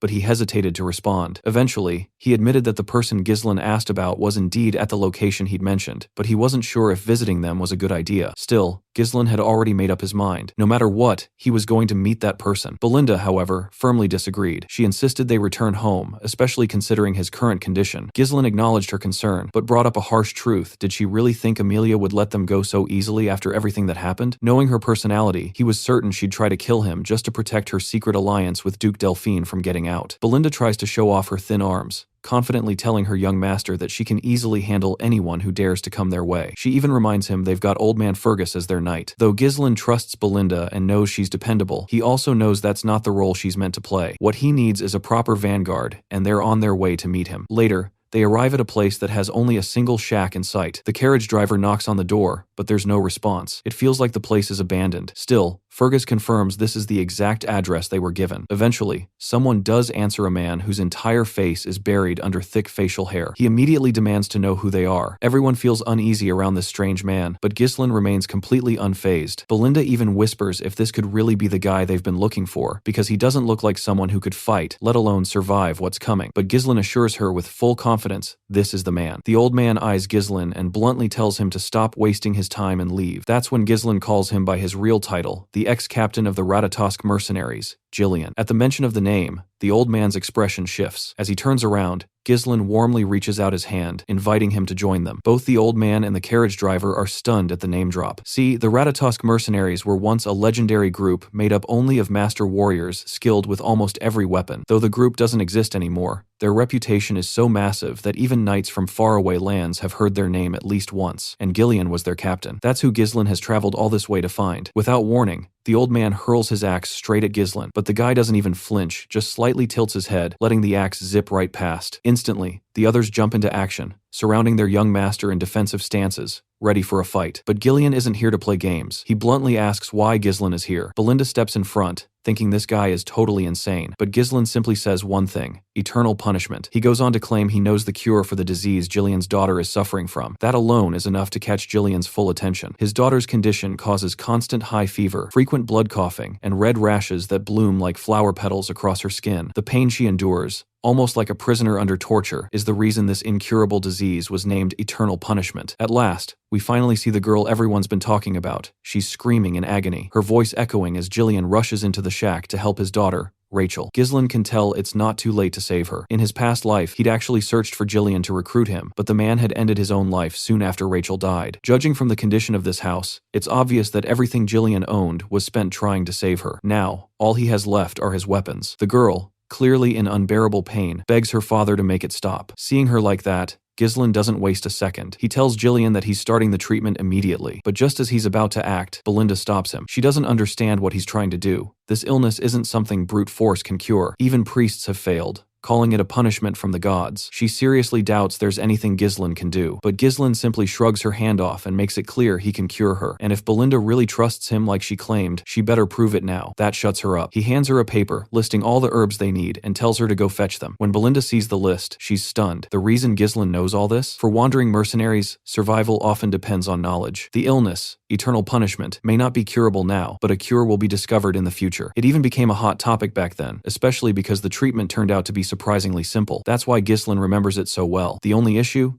The ingredients are crazy expensive, one of them being a rare herb called Fairy's Blessing. Now that he has the Fairy's Blessing and the rest of the herbs, he gets to work. He chops them up, packs them tightly in a bottle, and pours distilled alcohol over the mix. After shaking it thoroughly and letting it sit, he adds the remaining ingredients, stirs it all together, and prepares the final potion. The remedy is complete. He hands it to Jillian and tells him to have Rachel drink it. With no reason to hesitate, Jillian quickly pours the medicine into his daughter's mouth. As soon as it reaches her stomach, the effect kicks in. Her bruised and red skin begins healing, and slowly, her body returns to normal, leaving everyone in shock. No one, not even Gillian, expected it to work, but Ghislain already knew it would. Gillian looks at him in disbelief and asks how he managed to cure her when even divine power had failed. Ghislain explains that priests' powers aren't absolute. They can boost a body's vitality and help it recover faster, but that's not the same as actually curing an illness from its root. Trembling, Jillian reaches for Ghislain and asks, is she really going to be okay? Ghislain gives him the answer he's been desperate to hear. It'll take a couple of months, but she'll make a full recovery. Gillian's eyes widen. Despite being a strong, towering man, he drops to his knees, bows his head, and humbly asks what Ghislain wants in return. Surely, he must have come for something, but Jillian admits he has nothing to offer but his aging body. If Ghislain wants a servant,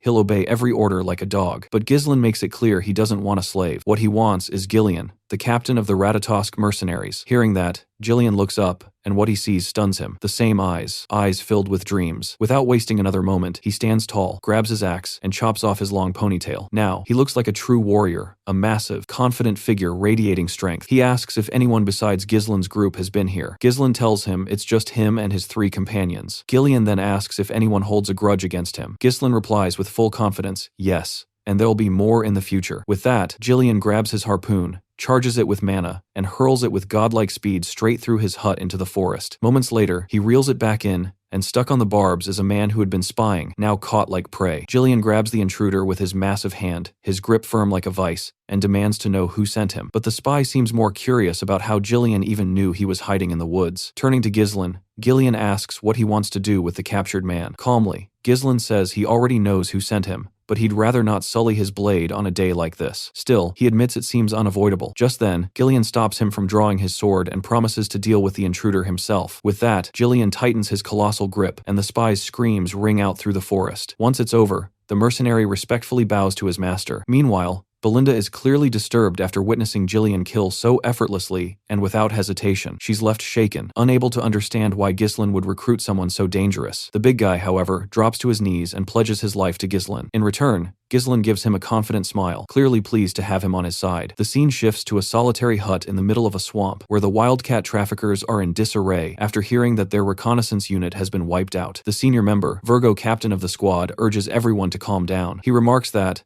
based on Bernaf's intel, Ghislain shouldn't have even been able to locate the unit, let alone eliminate them. He questions whether the unit was incompetent or if the intel was flawed. Just then, the reporter mentions that Gillian has joined Ghislain's group. Enraged, Virgo grabs the reporter by the throat and demands confirmation. Barely able to breathe, the reporter affirms that he saw it with his own eyes. Virgo is stunned by the news. He never thought Gillian would return to killing. Apparently, Virgo was also part of the Ratatosk mercenaries, the same group Jillian once belonged to. Back with our party, Jillian is now driving the carriage. Inside, Belinda feels suffocated by the sheer number of weapons crammed into the space. She wonders if it was really necessary for Jillian to bring so many. Couldn't a sword or two have sufficed? She even questions whether he might be some kind of arms dealer. In the other carriage, Fergus and Ricardo serve as the rear guard, keeping watch from behind. Ghislain tries to remind Belinda that Gillian will definitely put those weapons to good use, so she'll have to endure it for now. Their priority is escaping the rift safely. Belinda then brings up the spy they captured, saying she's convinced it was Amelia who sent him. What worries her more is the mask the spy wore. It bore the mark of the Wildcat Traffickers, a powerful guild in Rayfold. Their primary trades include smuggling, assassination, drugs, and human trafficking. They're rotten to the core, taking on the dirtiest jobs. Many of their members are skilled ex-mercenaries, making them a dangerous and secretive force. Ghislain is surprised that Belinda knows so much, especially considering she rarely leaves the castle. She simply replies that she learned all this before she started working there. In any case, she warns him to stay alert since the enemy won't give up easily. Ghislain appreciates her concern, recognizing how much she cares, and reassures her that he'll be fine, especially now that they have Jillian on their side. Suddenly, the ground beneath them shifts. Two assassins burst out, trailing the carriage from opposite sides. In the blink of an eye, they leap from the sand, aiming straight for Jillian. But this absolute beast of a man doesn't flinch. He grabs a sword in one hand and an axe in the other, effortlessly blocking both their strikes at once. Not only does he stop the attack, he twists his weapon so viciously that the assassin's arms are ripped clean off. Then, without missing a beat, Jillian slashes through them like they're made of paper. More attackers appear, triggering traps they'd already set. Giant logs come crashing down toward them. But before disaster strikes, Jillian snatches the reins, yanks the bridle, and the horses slam to a halt just in time. The area is now crawling with these eerie assassins, all with weapons fused into their hands. That's when Virgo steps in, casually mentioning that Jillian was once the captain of the Ratatosk mercenaries. He mocks Jillian, calling him a coward for disbanding the group just because of his daughter. But Jillian doesn't seem too bothered by his accusations. Virgo keeps talking, bitterly recalling how he had to live a life he never wanted after the group fell apart. He tells Jillian not to pretend like he doesn't remember his old comrade. It seems Jillian genuinely has no clue who this creepy bastard is,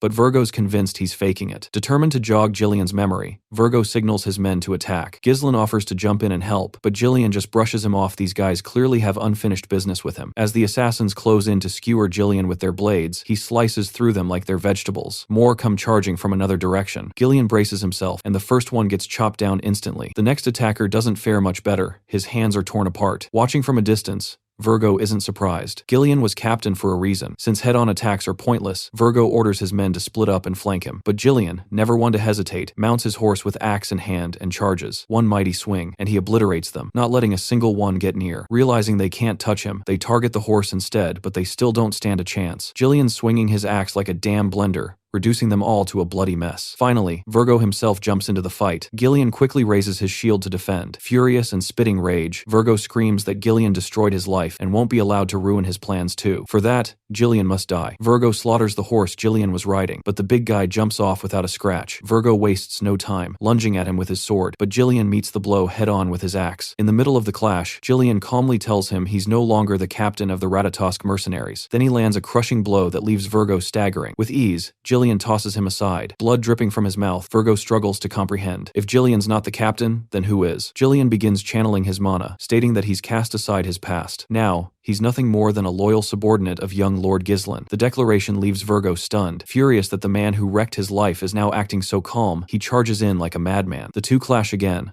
their weapons colliding in a brutal dance, but it's obvious Virgo is the one struggling. Driven purely by anger, he accuses Gillian of destroying the mercenary company. After Gillian left, everything collapsed. Virgo lost his power and had to live in disgrace just to survive. But Gillian says nothing. He just keeps swinging, attack after attack, pushing Virgo back. Finally, Virgo lands a solid kick that breaks Gillian's shield. He roars that he was willing to throw away his whole life to make the Ratatosk mercenaries legendary, but Gillian tossed it all away, only to serve as a lapdog for some pampered noble. Virgo hurls his deadly ninja daggers, but Gillian spins his axe and knocks away 3 of them. Then Virgo rushes in, dagger in hand, but it flies past Gillian as the clash continues. No matter how strong Gillian once was, Virgo is confident he's not as powerful now as he was back then. While Gillian wasted time trying to cure his daughter, Virgo kept fighting, growing stronger through endless battles. He's convinced that this cheap Zeus knockoff is no match for him anymore. Virgo swiftly snatches up the 3 daggers from the ground and hurls them straight at Gillian, but the absolute unit, Gillian, casually catches them with his bare hand like they're nothing. As Virgo charges again, Gillian swings his axe, and though the strike comes within inches of Virgo's skull, he manages to dodge just in time. Then Gillian channels mana into his hand mid-air and halts another dagger with ease. He calmly asks Virgo if revenge is truly the only thing driving him. Virgo, stunned by Gillian's casual display of mana control, quickly realizes that Gillian hadn't even begun to show his full power until now. Before Virgo can react, Gillian's axe comes crashing into his face, launching him with brutal force into a nearby tree. As the old man calmly walks toward him, he questions why Virgo waited so long to come after him if revenge was really all he wanted. With a sneer, Virgo admits he already visited Gillian's former home, but there was no sign of the once feared Ratatosk mercenaries captain, only a feeble old man, not even worth killing. It hits hard, realizing the man he once idolized was gone, but Gillian can still see the fire of a warrior burning in Virgo. To honor that, he tosses him a sword and draws his own second blade. He reminds Virgo that, while he now serves someone else, just for this moment, he'll offer the highest form of respect by facing him as the captain of the Ratatosk mercenaries. For Virgo, this is almost surreal. He grabs the dagger and charges in. The clash is intense. Their weapons collide in a flurry of sparks, both warriors appearing to be evenly matched. But then, Gillian lands a brutal blow, driving his blade deep into Virgo's ribs. Despite the searing pain, Virgo refuses to back down and counters, but his final strike falls short. Gillian stands ready to deliver the final blow. Just before he does, Gillian solemnly vows to remember him as the 5th unit commander of the Ratatosk mercenaries, Virgo Villanos.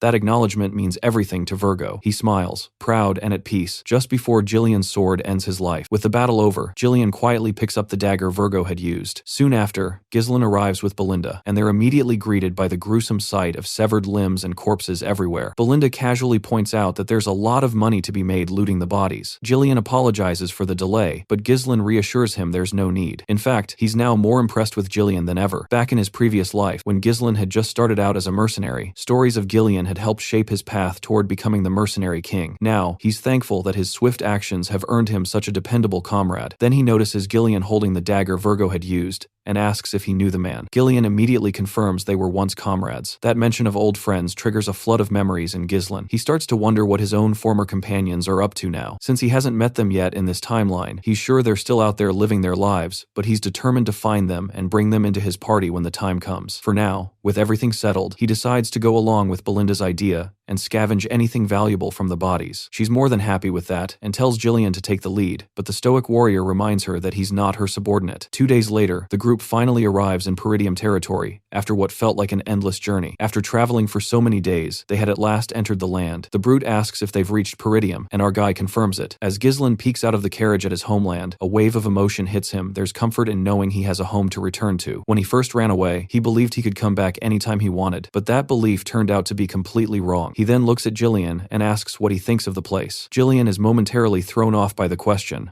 unsure how to respond. He simply replies, "It's great, but our guy knows he's just being polite." In truth, the place is in terrible condition, and Gillian, though reluctant to admit it, knows it too. The homes are all old and crumbling, and renovation isn't even an option. The fields lie completely barren, uncultivated because the farmers have all been drafted into the military, leaving the land neglected. Gillian shares some rumors he's heard that Peridium is constantly at war due to the northern barbarians, but now that he's seeing it with his own eyes, he realizes the situation is far worse than he ever imagined. Our boy calmly tells him that fixing all of this is exactly why he needs the strength of the Ratatosk mercenaries and their captain. He knows the road ahead is going to be long. This fight isn't just about survival, it's about wiping out everything tied to Duke Delphine and reclaiming what was lost. He's determined to breathe life back into this dying land, no matter what it takes. Finally, as they roll over the castle's stone pavement, Belinda is suddenly stunned by an unexpected sight. Standing right in their path is none other than our guy's father, the man who had vanished at the very beginning of the story, the Lord of Peridium himself. Later inside the Peridium castle, several administrators were discussing the situation with the Count when Zwalter suddenly suggested reducing their military forces. The men looked genuinely shocked hearing that. One of them immediately pointed out that maintaining the front lines would become difficult if they started cutting down troops. Another advised the Count to simply request more support from the Rayfold family. But the general administrator, Homern,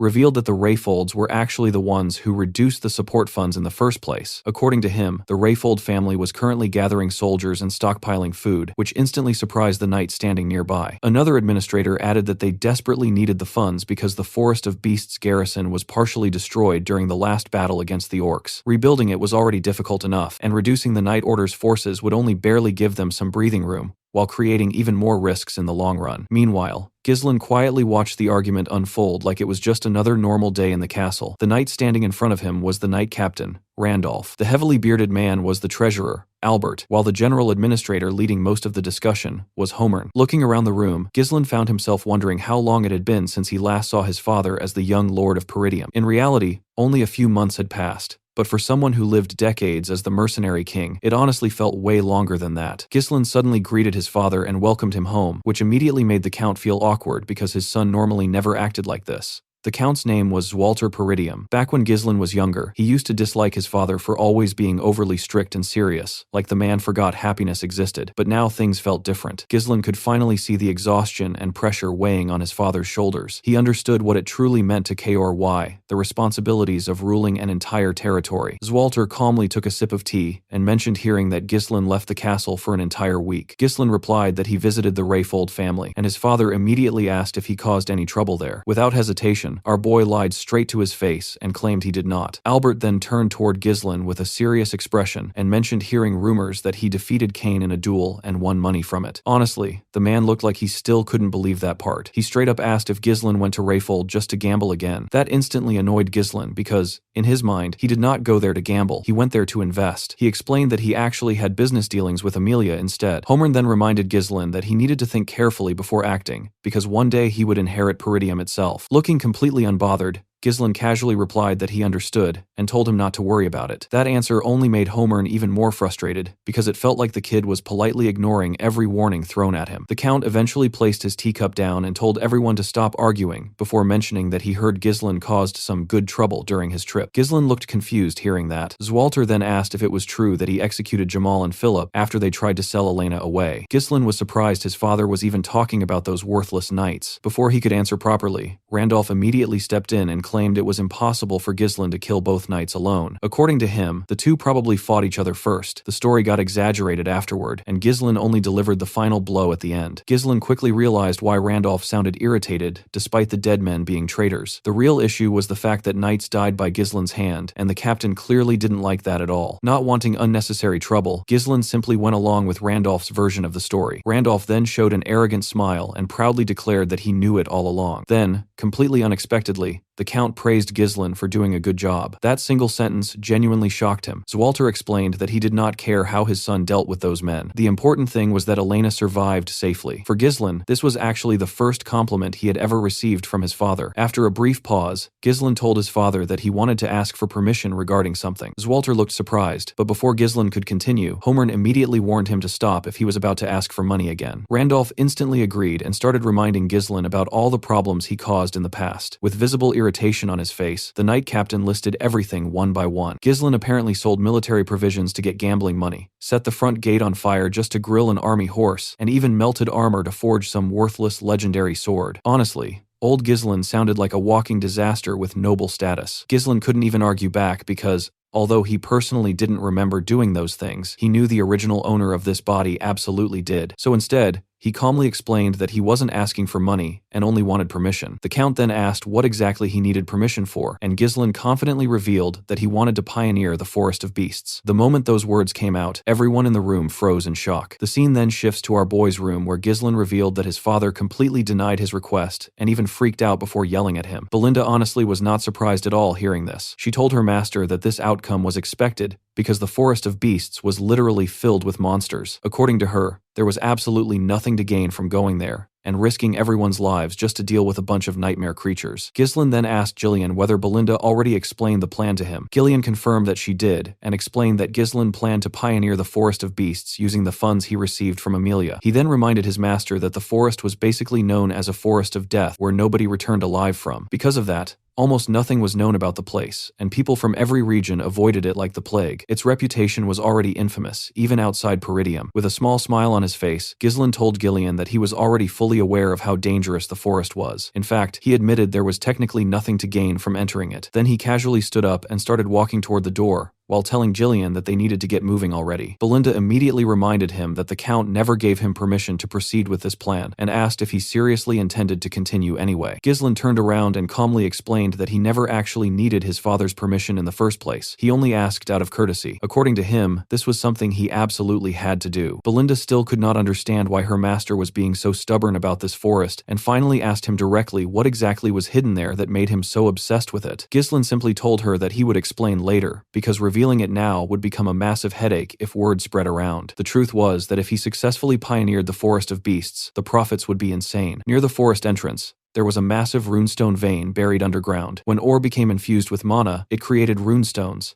an incredibly rare mineral that mages practically worshipped like treasure dropped from heaven. Runestones were used in barriers, magic circles, scrolls, alchemy, magical research, and basically anything related to mana. In his previous life, Duke Delphine was the one who discovered the vein, but this time only Ghislain possessed that information. Belinda eventually gave up trying to figure out her master's intentions because she could tell he already had a proper plan in mind. Gillian then stated that he would follow Ghislain's orders regardless. Ghislain immediately told Belinda to head to the nearby guild and hire mercenaries, saying that around 200 men should be enough. Hearing that number almost made Belinda lose it, because her master was spending the money he nearly died to obtain like it was pocket change. Gillian also looked concerned, and asked if he was really certain about this. He explained that mercenaries were rough, unruly people who were difficult to control once gathered in large groups. If things turned bad, they might even betray their employer and steal everything for themselves. Ghislain agreed with him and admitted he was absolutely right, which somehow made the conversation even less reassuring. He then explained that the two of them would personally handpick the useful mercenaries themselves. Confused, Gillian asked what exactly he meant by that, and Ghislain revealed that they were heading to recruit the most skilled small-scale mercenary group in the north. The moment Gillian realized who he was talking about, his face immediately became nervous. He asked if Ghislain was referring to the Crazy Dogs. According to him,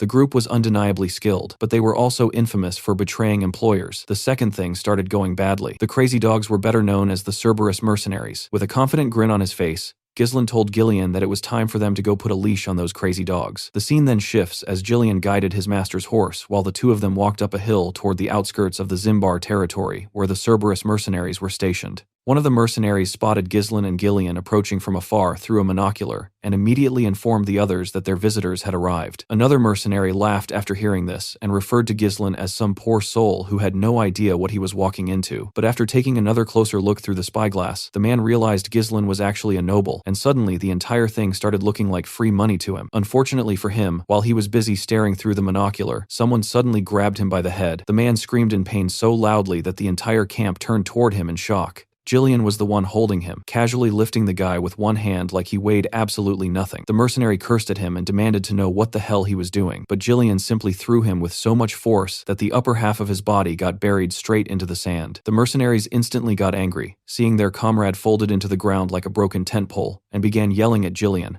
asking if he had lost his mind. One mercenary then stepped forward from the crowd holding a chain with a hooked spiked ball attached to it. Smiling confidently, he warned Gillian not to act recklessly just because he worked for a noble family, and basically implied they were not leaving this place alive. Sadly, this genius had no idea who he was threatening. Right as the man was talking, he noticed someone else entering the camp. Ghislain had arrived on horseback and immediately told him to shut up and bring out the captain. The mercenary burst into laughter hearing that and began spinning the chain around while calling Ghislain a crazy, noble brat. According to him, it was time for Ghislain to learn what taking responsibility really meant. The second he finished talking, he hurled the spiked chain straight toward our boy. But before the weapon could even touch Ghislain, something slammed into it and completely stopped its movement. Gillian had intercepted it using only a dagger. He jammed the blade right into part of the chain itself, shocking the mercenary because this man had literally stabbed a moving chain mid-air like it was nothing. The spiked ball dropped harmlessly onto the ground while Ghislain simply smiled, because he already knew words alone were never going to work on these people. Ghislain then casually told Gillian to beat them up just enough so nobody died. Gillian grabbed the chain while taking his stance and calmly replied that he understood. He suddenly yanked the chain toward himself, instantly dragging the mercenary directly in front of him without any resistance. The moment the guy got close enough, Gillian swung the spiked ball straight into his stomach. The mercenary let out a painful scream, while the others immediately lost their tempers and charged at Gillian while shouting insults at him. Gillian calmly twisted his dagger around the chain before lifting the injured mercenary up with it like some human wrecking ball. Then he threw the man directly at the charging mercenaries, sending them crashing sideways in a pile. The remaining mercenaries froze after seeing that display, and when Gillian slowly turned toward them and glared, the men genuinely looked terrified. One look from him was enough to make the camp atmosphere go from rough mercenary group to everyone suddenly reconsidering their life choices. Ghislain then climbed down from his horse and casually asked how long they planned on making him wait. He told them to go bring their captain already. The moment he finished speaking, another voice suddenly entered the scene saying that he had simply been sleeping and wanted to know what all the noise was about. The mercenaries instantly moved aside and lined themselves up properly the moment they saw the newcomer. The red-haired man then introduced himself as Kaor, the captain of the Cerberus mercenaries, and asked why they were looking for him. Ghislain honestly thought that was a dumb question because there was only one reason people searched for mercenary groups in the first place. He explained that he came to entrust them with a request. Kaor looked surprised hearing this and immediately questioned why a client would beat up his subordinates first before introducing himself. He even commented that nobles were supposed to know basic manners. Ghislain simply smiled and told him that this was his own style of greeting. According to him, it was also the best way to properly tame them. Kaor laughed after hearing that and admitted he could not even imagine what would happen if Ghislain greeted them twice. Then he finally agreed to hear the request first. The scene then shifts to Kaor's tent, where everyone had gathered around while Ghislain sat across the table from the captain himself. Kaor asked him to finally explain what kind of request he came here for, and Ghislain straightforwardly revealed that he wanted to hire the Cerberus mercenaries to pioneer the forest of beasts. The mercenaries standing behind Kaor instantly looked shocked hearing that because they knew exactly what kind of hellhole that forest was. It was located near the Peridium territory and was infamous for swallowing people alive without leaving traces behind. Kaor smiled after hearing the request and asked Ghislain what kind of person he had to be to willingly disturb a forest filled with monsters like that. Ghislain then calmly introduced himself as the young lord of Peridium. The second Kaor and his men heard that,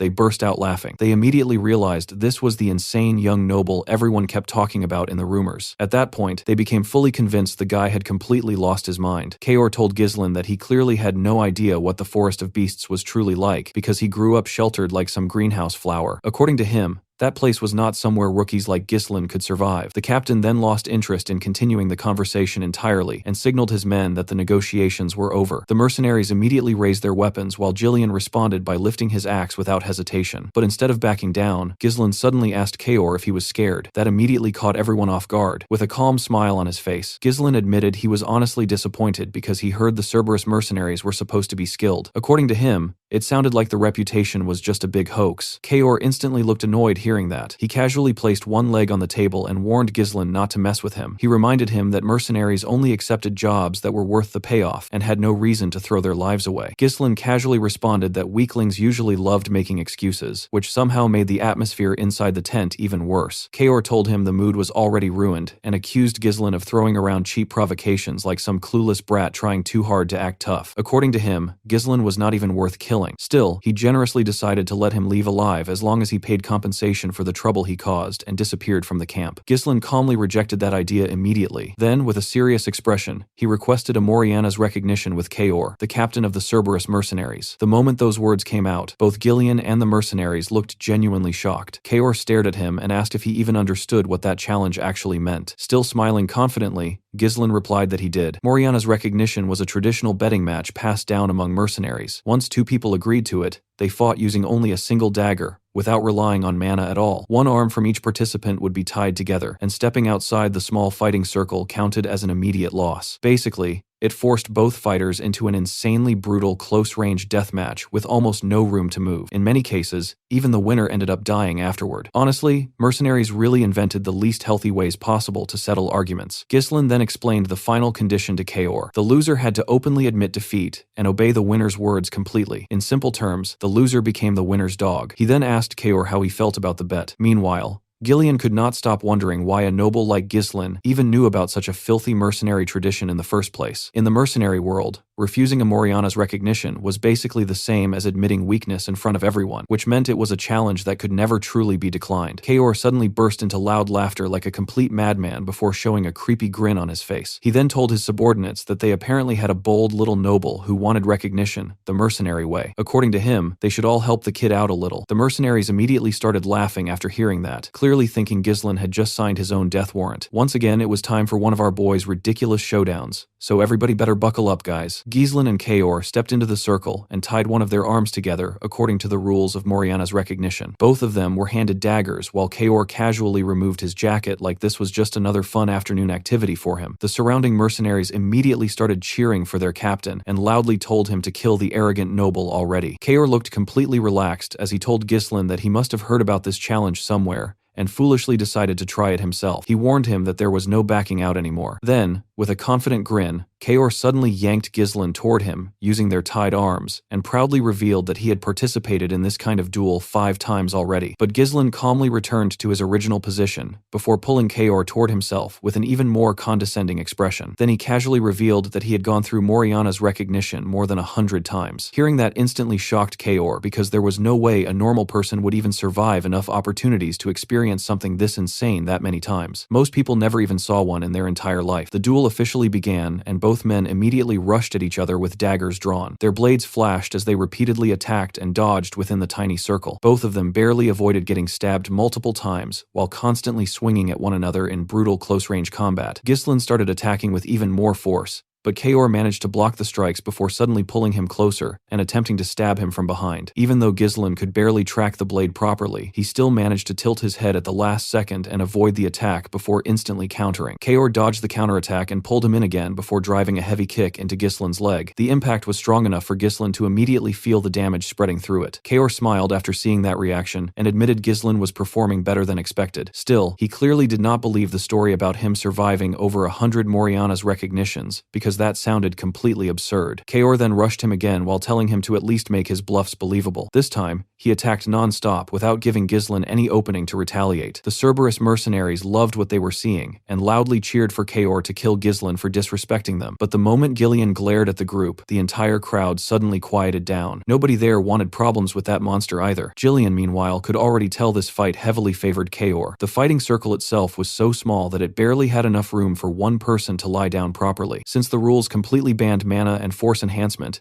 everything depended purely on physical ability. On top of that, Kaor had the advantage in size and strength, while the tied arms severely limited movement. Ghislain could barely dodge or properly block attacks, while Kaor constantly controlled the pace of the fight. Realizing how dangerous things were becoming, Gillian slowly rested his hand on his axe and prepared himself to interfere if the situation became truly bad. During the clash, Kaor suddenly grabbed Ghislain's arm and forced him down before swinging the dagger toward him. Ghislain barely managed to jump aside to avoid the strike and landed on the opposite side of the circle. But the moment he landed, he noticed pain surging through his leg. The injury came from the earlier kick he blocked from Kaor. Since mana protection was forbidden, every hit directly damaged the body, and the accumulated pain only kept getting worse over time. Kaor immediately noticed the change in Ghislain's expression and grinned widely. He mocked him for looking pale, and asked if he had already reached his limit. Then he started attacking even more aggressively. To Kaor, Ghislain looked pathetic, struggling against his raw strength, though he still admitted internally that the young lord had more guts than most nobles he had met before. Even so, Kaor remained convinced that Ghislain lacked real skill. In his eyes, he had already figured out Ghislain's strategy completely. He believed Ghislain was trying to deflect dagger strikes with his weapon, while intentionally absorbing less dangerous hits with his own body to minimize fatal damage. But Moriana's recognition was a fight without mana, meaning every injury stacked endlessly until the body eventually gave out. Kaor could already tell Ghislain was beginning to feel the pressure building in his legs, and the strain was clearly showing on his face. Seeing that only made the mercenary smile even wider because, for someone like him, watching his opponent slowly struggle for survival was the most entertaining part of the entire fight. Kaor suddenly spun his dagger and rushed straight at Ghislain again. Our boy barely managed to block the strike before Kaor instantly closed the distance and slashed toward his head. Ghislain bent low to dodge it and immediately tried counterattacking from below, but Kaor blocked that too before dragging their tied arms sideways and pinning him down. Then he slammed another kick into Ghislain using the same injured leg from earlier. The pain instantly shot through our boy's body, and the expression on his face made it obvious the damage was stacking up badly. Seeing that reaction, Kaor became convinced the fight was already over. He raised his dagger and straight up told Ghislain to die already, while his mercenaries exploded in excitement watching the scene. Even Jillian finally pulled out his axe because he was fully prepared to rescue his master if things got worse. But then Ghislain smiled. At the exact moment Kaor brought the dagger down, Ghislain suddenly lowered himself even further and dodged from an angle that honestly looked impossible. Kaor was completely caught off guard by the movement. Ghislain instantly pushed himself sideways and sliced Kaor near the ribs. The captain looked genuinely shocked, while both the mercenaries and Gillian stared in disbelief after seeing their boss get wounded. Kaor immediately charged back in anger, but Ghislain smoothly lowered his body again and carved another cut across the captain's chest while moving underneath him. The mercenaries could not believe their captain got hit twice in a row after dominating the fight earlier through sheer strength. They loudly told Kaor to stop messing around and show the noble what a real mercenary was made of. Meanwhile, Gillian was finally beginning to understand what Ghislain was doing. Kaor then swung his dagger at Ghislain's head again, but Ghislain dodged low once more before suddenly driving his shoulder directly into Kaor's face as he rose back up. Then, while still gripping the dagger tightly, he landed several punches on the captain before twisting the blade and stabbing Kaor through the forearm. Shockingly, Kaor did not even scream. The guy just got angrier and attacked even more fiercely. But now Ghislain was dodging his attacks far more easily. Kaor could not understand what had changed, because only moments earlier, the kid was struggling to survive against his strength. Kaor kept overpowering his opponent through brute force,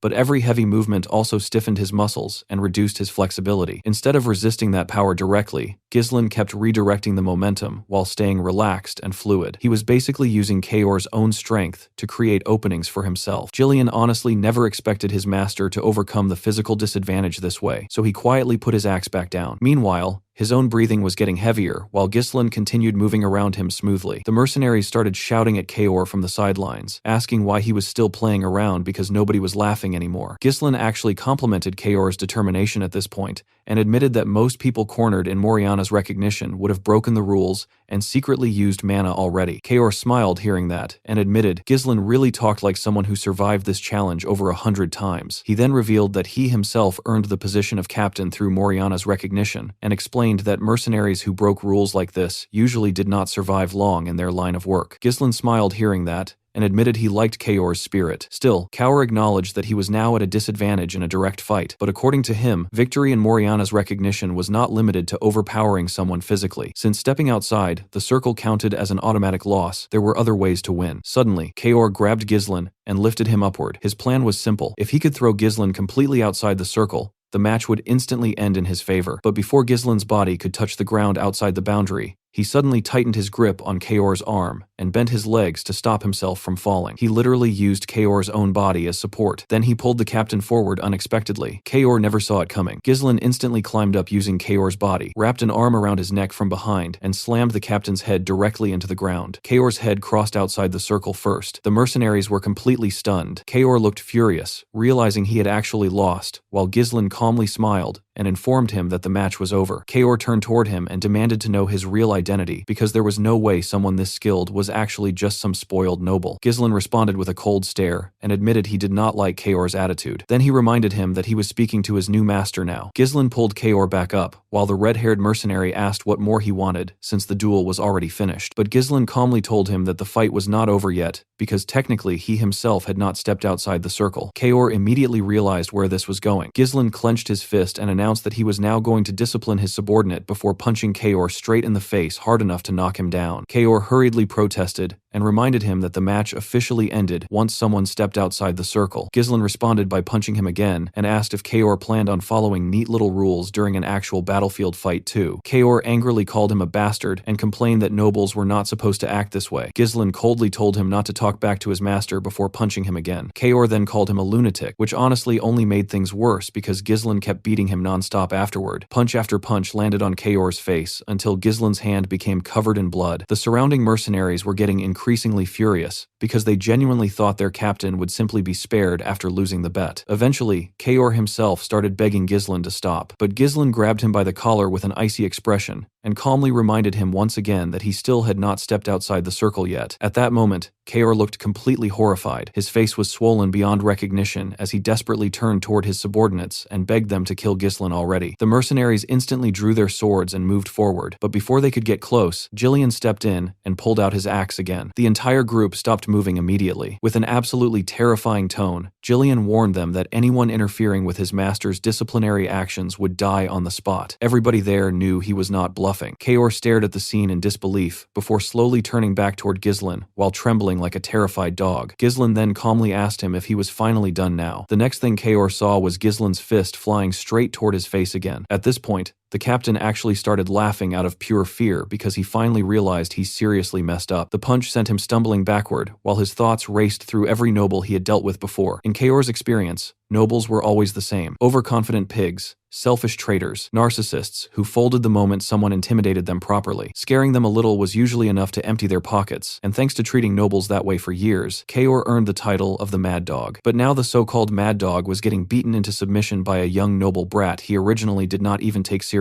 The surrounding mercenaries became increasingly worried, seeing the terrible state their captain was in, but unfortunately, none of them dared to interfere anymore. Meanwhile, Ghislain calmly examined Kaor's battered body and wondered if he had disciplined him enough already. Then, completely casually, he ordered the mercenaries to stop standing around uselessly and bring water, bandages, and towels immediately. The men looked genuinely confused hearing that. Ghislain then bluntly informed them that their captain would actually die soon if they did not hurry up and treat him properly. That instantly shocked the mercenaries into action, and they immediately obeyed his orders without arguing. Jillian quietly watched the entire scene unfold and noticed something important. These rough, unruly mercenaries, who only respected strength, were now naturally listening to Ghislain's commands. In the mercenary world, where fists mattered more than laws, Ghislain had firmly carved his position into their minds using the simplest and most effective method possible. He showed them exactly who the boss was. Sometime later, Kaor could be seen sitting on a chair completely wrapped in bandages while looking like someone who barely survived a Kaor-Iaj accident. Ghislain then calmly placed a contract on the table and told him to sign it. Kaor silently stared at him for a moment because he already understood he no longer had any choice in the matter. So he slowly picked up the pen and signed the paper before weakly telling Ghislain to take it. Unfortunately for him, that wording immediately made Ghislain stare at him with a terrifying expression and ask him to repeat what he just said. Kaor instantly became nervous again. With a shaky voice, he corrected himself and properly told Ghislain that he looked forward to working with him from now on. Only then did Ghislain finally grab his hand. Honestly, Kaor looked more scared during the handshake than during half the fight itself. Ghislain then smiled and told him that they were family now and that he also looked forward to working together. A few days later, the scene shifts to the outskirts of the Peridium territory, where a large group of mercenaries had gathered early in the morning. One of the men yawned while asking if anyone even knew why they were called there this early. A bald mercenary Kaor yeeing a shield revealed that he heard rumors their employer was actually the young lord of Peridium himself. Hearing that instantly surprised the others. One mercenary scoffed and called Ghislain nothing more than a brat who probably had no idea how to properly handle mercenaries. According to him, this job might end up being incredibly easy. Right then, a huge shirtless man suddenly clapped his hands loudly to grab everyone's attention. The massive guy declared that the group needed a representative to deal with their bratty employer properly. The other mercenaries instantly recognized him and called him Gordon the Muscle. Smiling proudly, Gordon confirmed that was indeed him. He then complimented the mercenaries for their admirable discussion about how to earn rewards without working too hard. Honestly, the man sounded weirdly inspirational while talking about laziness. Gordon explained that if they truly wanted good results, they needed to unite their voices together instead of acting individually. The mercenaries quickly agreed because one of them remembered a previous job where a single idiot made unreasonable demands and ruined everything for everybody. The bald mercenary then asked Gordon what exactly he planned to do. Gordon casually opened a bag filled with coins and explained that, as the group representative, he would personally pressure their employer into giving them better conditions. Naturally, Such difficult work deserved compensation. He then asked the others to contribute money into the bag for his hard work. The mercenaries honestly thought Gordon was perfect for the role. The guy was huge enough to intimidate almost anyone, and they praised him for being surprisingly clever at making money, despite looking like someone who only lifted rocks all day. One after another, they happily tossed coins into the bag. But before things could continue, one mercenary suddenly noticed someone approaching from the distance. Everyone immediately raised their heads and saw Ghislain riding toward them alone on horseback. The men looked shocked seeing him arrive by himself. One mercenary joked that the young lord might run away the second he saw Gordon's muscles. Gordon confidently told the others to stand closer together because it would help create a more intimidating atmosphere. Smiling proudly, he declared that it was finally time to teach some spoiled noble brat how terrifying the real world could be. Unfortunately for him, the situation suddenly changed. Just as Gordon prepared to approach Ghislain, he noticed additional figures moving in from behind him. It was Jillian alongside the Cerberus mercenaries. One of the mercenaries immediately recognized the dog's snout-shaped helmets and nervously revealed that those men were the Cerberus mercenaries. The mood instantly shifted. Gordon looked completely shocked, because everyone knew the Cerberus mercenaries were basically a pack of certified lunatics. He genuinely could not understand how Ghislain managed to make the crazy dogs obey him in the first place. As Ghislain finally approached the group, the mercenaries unconsciously stepped backward to make space for him. Ghislain then looked directly at Gordon and calmly asked whether he was the representative. With a noticeably nervous expression now replacing all his earlier confidence, Gordon admitted that he was. Ghislain then asked for his name, and the man introduced himself as Gordon the Muscle. Our boy immediately commented that it was a pretty unique name, before casually tapping Gordon's chest and telling him it sounded cool. Then Ghislain introduced himself properly as the young lord of Peridium and ordered Gordon to gather all the mercenaries together. Once everyone assembled, Ghislain's expression turned serious as he officially announced that they were about to begin the pioneering of the Forest of Beasts.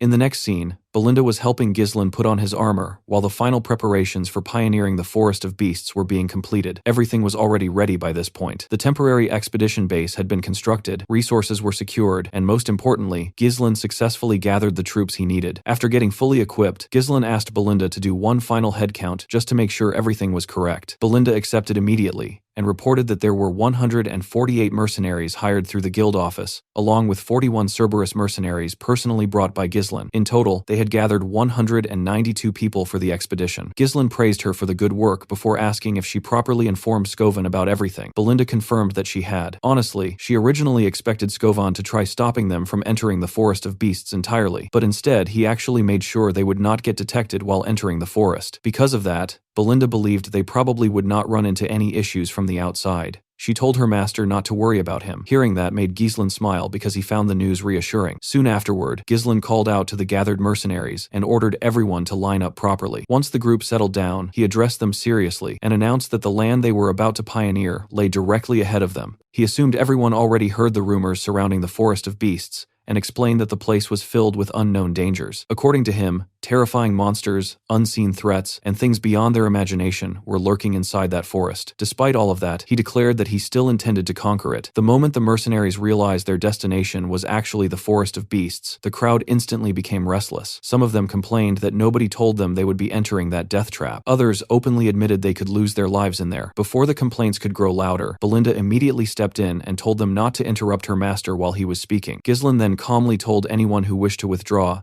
that they could leave right now without consequences. But right after that, he casually dropped another bombshell by promising to pay everyone 3 times their current wages if the mission succeeded. That instantly shocked the mercenaries. The offer was honestly tempting enough to make people forget common sense for a second. Even Belinda quickly moved beside Ghislain and whispered to him, asking why he was suddenly spouting nonsense like that. She reminded him they already burned through nearly all their funds during the preparations alone. Ghislain calmly explained that this was simply how you boost morale properly. The truth was that he already knew the mission would eventually make enough money to pay everyone several times over, while still leaving plenty behind for himself. Then he turned toward Belinda and asked if she trusted him. Belinda sighed and admitted she really did not have much choice besides trusting him at this point. Nearby, Kaor quietly commented to Jillian that their master had to be insane for offering triple pay like that. He honestly could not understand how Ghislain planned to fulfill such a ridiculous promise. Still, he admitted the young lord definitely had guts. Jillian calmly replied that Ghislain was the kind of man who always had a plan prepared. Finally, Ghislain officially referred to the gathered troops as the Forest of Beasts expedition team and gave the order for everyone to move out. Sometime later, the expedition team could be seen deep inside the forest of beasts, cutting down trees to clear a path forward. Everyone was busy working, and surprisingly, even Ghislain himself was helping with the labor, instead of standing around giving orders like a typical noble. After chopping down another tree in front of him, Ghislain looked upward in relief after noticing the forest had opened up a little and sunlight was finally starting to pass through the thick canopy. He immediately raised his hand and ordered the men to continue clearing the path in the direction he pointed toward. The trees were to be cut down, chopped into logs, and loaded onto Kaor's carriage. Those without direct tasks were instructed to dig around the stumps so uprooting the trees would become easier. According to the Forest of Beasts development journal that Ghislain obtained during his previous life, this forest was absurdly massive. Eventually, humanity would drive away the monsters and fully exploit all the resources hidden inside it. But right now, Ghislain only cared about one thing: money. He needed to ignore everything else and secure the fastest route toward the runestone vein, because the wealth gained from this expedition would become a huge advantage in stopping the conspiracy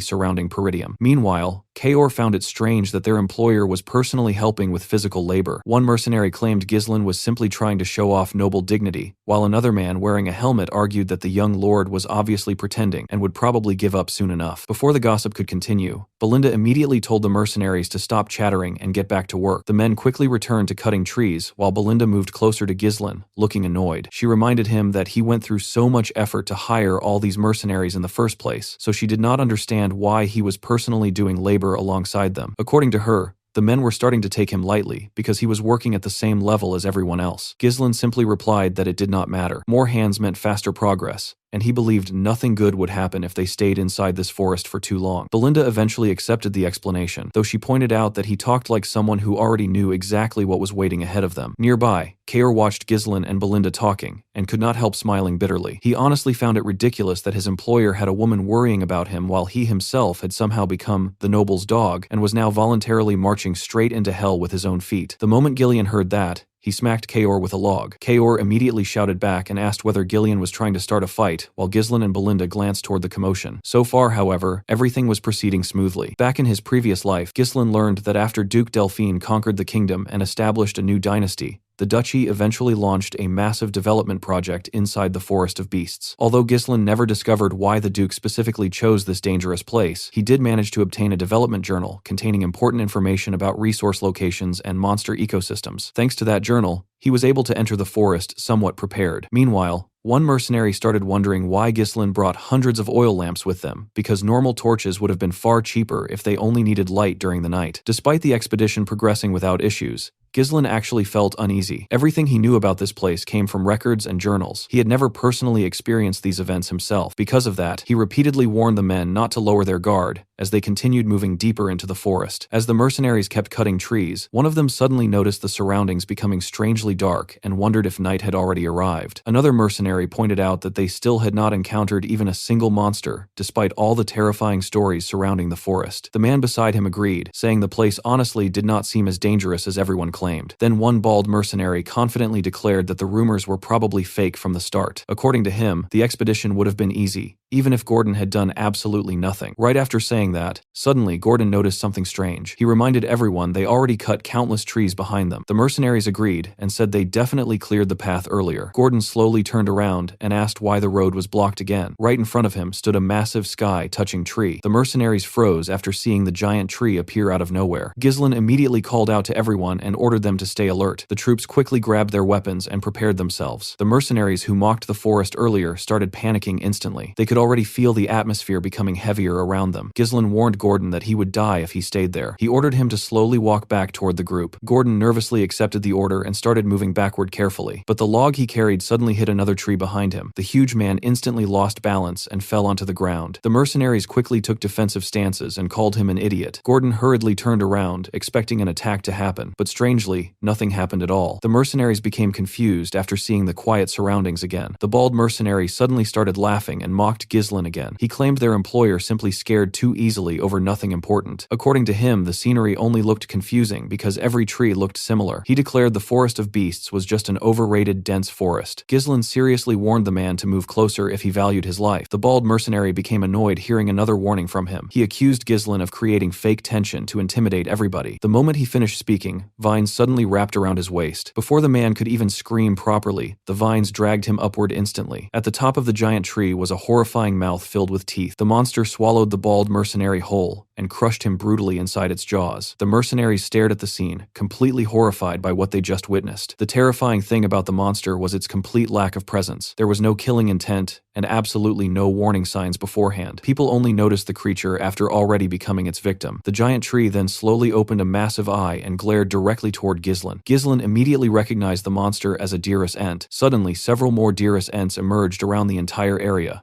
The monsters completely surrounded the expedition team from every direction. Gordon and the other mercenaries instantly lost their composure and started panicking badly. Many of them tried running away while screaming they would all get eaten alive. But before anyone could escape, the monsters launched countless vines toward them. Several mercenaries got caught and thrown directly into the monsters' mouths. The Dearest Ents swallowed them whole without hesitation. Fortunately, Gordon managed to grab a nearby tree before getting dragged away. He desperately screamed for someone to save him. One mercenary rushed toward Gordon while carrying an axe. The man told Gordon to hold on tightly before attacking the vine, but the moment his axe hit the vine, something terrifying happened. Instead of cutting through the vine, his own axe slowly started cracking apart. The mercenary stared at his broken weapon in complete disbelief. While he remained distracted, the monster suddenly pulled Gordon upward again. The huge man screamed in terror while getting dragged toward the giant mouth. But before the Dearest Ent could swallow him, Ghislain suddenly appeared above it. He covered his sword with mana and cut through the vine instantly. While still airborne, he slashed directly into the monster's giant eye. Blood exploded everywhere from the injured eye. The mercenaries looked shocked after seeing Ghislain damage the creature successfully. They immediately assumed the monster's eye was its weakness. Ghislain took a deep breath and screamed loudly at everybody around him. He ordered the mercenaries to pull themselves together immediately. The mercenaries became shocked hearing their employer's commanding voice. Ghislain explained that spreading apart would only make them easier targets. He ordered everybody to raise their shields and form a tight formation. He wanted them defending together so nobody got grabbed by the vines. The mercenaries quickly obeyed his orders and moved into formation. One mercenary desperately shouted he refused to die inside this forest. Ghislain quickly rushed toward the carriage and asked Kaor about the oil lamps. Kaor confirmed the lamps were still there inside the carriage. Ghislain immediately ordered him to light the lamps and throw them. He planned on burning the Dearest Ents down completely. Kaor finally realized why Ghislain brought hundreds of oil lamps earlier. One of Kaor's men suddenly warned him the monsters were watching them already. Ghislain ordered them to throw the lamps immediately without hesitation. Kaor and the Cerberus mercenaries quickly lit the lamps and threw them. Unfortunately, the Dearest Ents used their vines to destroy the lamps midair. The monsters smashed every lamp before they could even reach their targets. Kaor looked shocked after seeing the monsters react that quickly. One mercenary admitted they would never burn the monsters successfully like this. Suddenly, one Dearest Ent launched its vines directly toward their group. Before the attack could reach them, Jillian stepped in front immediately. He destroyed the incoming vines using a powerful swing from his axe. At the same time, Belinda took out several knives from her clothes. She quickly threw the knives directly toward the monster's giant eye. Ghislain quickly ordered Jillian and Belinda to protect the Cerberus mercenaries while they prepared the oil lamps. Then our boy raised his sword and declared he would draw the monster's attention himself. The moment he finished speaking, one Dearest Ent launched its vines toward him immediately. Belinda quickly shouted for her master to watch out. Ghislain swung his sword and cleanly sliced through the incoming vines. The other Dearest Ents instantly shifted their attention toward him and attacked together. Our boy skillfully dodged every attack while moving around the battlefield smoothly. Suddenly, one Dearest Ent raised its massive leg and tried crushing him completely. The mercenaries looked horrified after realizing the giant tree monsters actually had legs. They became convinced their employer was about to get flattened instantly. But Ghislain coated his sword with mana and sliced through the monster's leg before jumping upward and stabbing directly into its eye. The surrounding Dearest Ents completely focused on Ghislain after witnessing the attack. The mercenaries stared in shock, seeing their employer successfully lure all the monsters toward himself. Belinda immediately ordered the Cerberus mercenaries to throw the lamps right now. This time, the mercenaries believed the strategy would finally succeed. They quickly threw the burning oil lamps directly toward the monsters. The Dearest Ents screamed painfully the moment the lamps exploded against their bodies. The Cerberus mercenaries became excited after finally seeing the monsters react properly. Ghislain shouted for everybody to keep throwing lamps without stopping. He ordered them to continue until every single Dearest Ent burned down completely. Flames rapidly spread across the monsters' bodies while the mercenaries stared in disbelief. They honestly could not believe they were successfully fighting back against monsters like these. One mercenary nervously pointed out that the entire forest might burn down at this rate. Gordon tried acting confident again and claimed the Dearest Ents were not that impressive anyway. According to him, trees naturally being weak to fire was completely normal, but Ghislain immediately warned everybody not to lower their guard yet. He seriously informed them the battle was still far from over. The mercenaries became confused hearing this, while Ghislain calmly explained that the monsters were about to reveal their true forms. Suddenly, the Dearest Ents released huge amounts of steam around themselves. The mercenaries became confused and wondered if the flames were already getting extinguished somehow. Belinda and Jillian quickly rushed toward Ghislain and asked what was happening. Ghislain explained that the outer shells of the monsters were weak against fire, but their insides were completely different. The flames burning the bark were now reaching the wet flesh underneath, which caused all the steam. When the steam finally cleared, the mercenaries became horrified by what they saw. The monsters no longer looked like giant trees anymore. Their real bodies looked more like horrifying masses of flesh. The Dirus Ents screamed loudly and charged directly toward the expedition team. The mercenaries could not believe the monsters were still alive after burning like that. Ghislain immediately raised his sword and grabbed everyone's attention. He ordered the mercenaries to raise their weapons because the battle was now entering close quarters combat. Then Ghislain himself charged straight toward the monsters first. The mercenaries became stunned, seeing their employer rush toward those gigantic creatures without hesitation. Many of them believed they would simply get stomped to death fighting these things directly. But unlike Gordon's group, the Cerberus mercenaries immediately followed Ghislain into battle enthusiastically. Kaor and his men looked genuinely excited, like they were waiting for this exact moment. Belinda also rushed toward the battlefield while Jillian glared at the hesitating mercenaries. He demanded to know why they were freezing up after receiving direct orders from Ghislain. Jillian seriously told them to trust their employer. The moment he finished speaking, Ghislain cut down another Dirus Ent right in front of them. Seeing that finally pushed the mercenaries into action. They decided to trust Ghislain and follow his lead. Gordon loudly told his teammates to trust their employer too. The mercenaries finally raised their weapons and charged toward the monsters together. Ghislain then pointed his sword at the Dirus Ents and revealed something important. Since the bark protecting their bodies already burned away, the monsters could now be damaged without mana. He ordered the mercenaries not to fear them anymore because the Dirus Ents were now nothing more than giant target dummies. The mercenaries immediately followed his instructions and attacked the monsters together aggressively. Kaor looked like he was having the time of his life while slaughtering the creatures. Belinda and Jillian also joined the battle and helped eliminate the remaining monsters. The expedition team fought relentlessly against every single Dirus Ent surrounding them. Ghislain knew hesitation meant death in a place like this. Because of that, he believed his role was removing all fear and hesitation from his followers completely. The moment he thought that Ghislain stabbed another Dirus Ent directly inside its mouth, then he tore the creature apart using his sword. Our boy wanted his men to believe impossible things could actually be achieved if they kept moving forward. Finally, the last monster collapsed onto the ground. The mercenaries slowly looked around and realized no Dirus Ents remained alive anymore. The men honestly could not believe they survived and defeated every single monster surrounding them. Ghislain immediately ordered everybody to line up again. The mercenaries quickly obeyed his command without hesitation this time. Then our boy told them to carefully look around at the forest surrounding them. He explained that this was the true reality of the Forest of Beasts. According to him, they were still only standing near the entrance, and the area was already swarming with Dirus Ents. Hearing that instantly made the mercenaries nervous again, but Ghislain calmly told them not to worry. He assured everybody that he would always stand at the front lines alongside them. Then he turned around, looked directly into their eyes, and asked the mercenaries to trust him and follow his lead. The mercenaries became genuinely shocked hearing those words from an employer, but after everything they witnessed today, they finally accepted him completely and promised they would follow him from now on. As the expedition continued moving deeper into the forest, they encountered countless monsters along the way. Kaor actually looked like he was enjoying the whole situation far too much. The group fought creatures like orcs and strange crystal moles while constantly pushing forward. During every battle, Belinda stayed close and took care of Ghislain whenever needed. Later, they also encountered some ancient bird-like monsters flying through the forest. The deeper they traveled, the worse the monsters became. Eventually, the group encountered a giant rat monster blocking their path. The mercenaries immediately became nervous,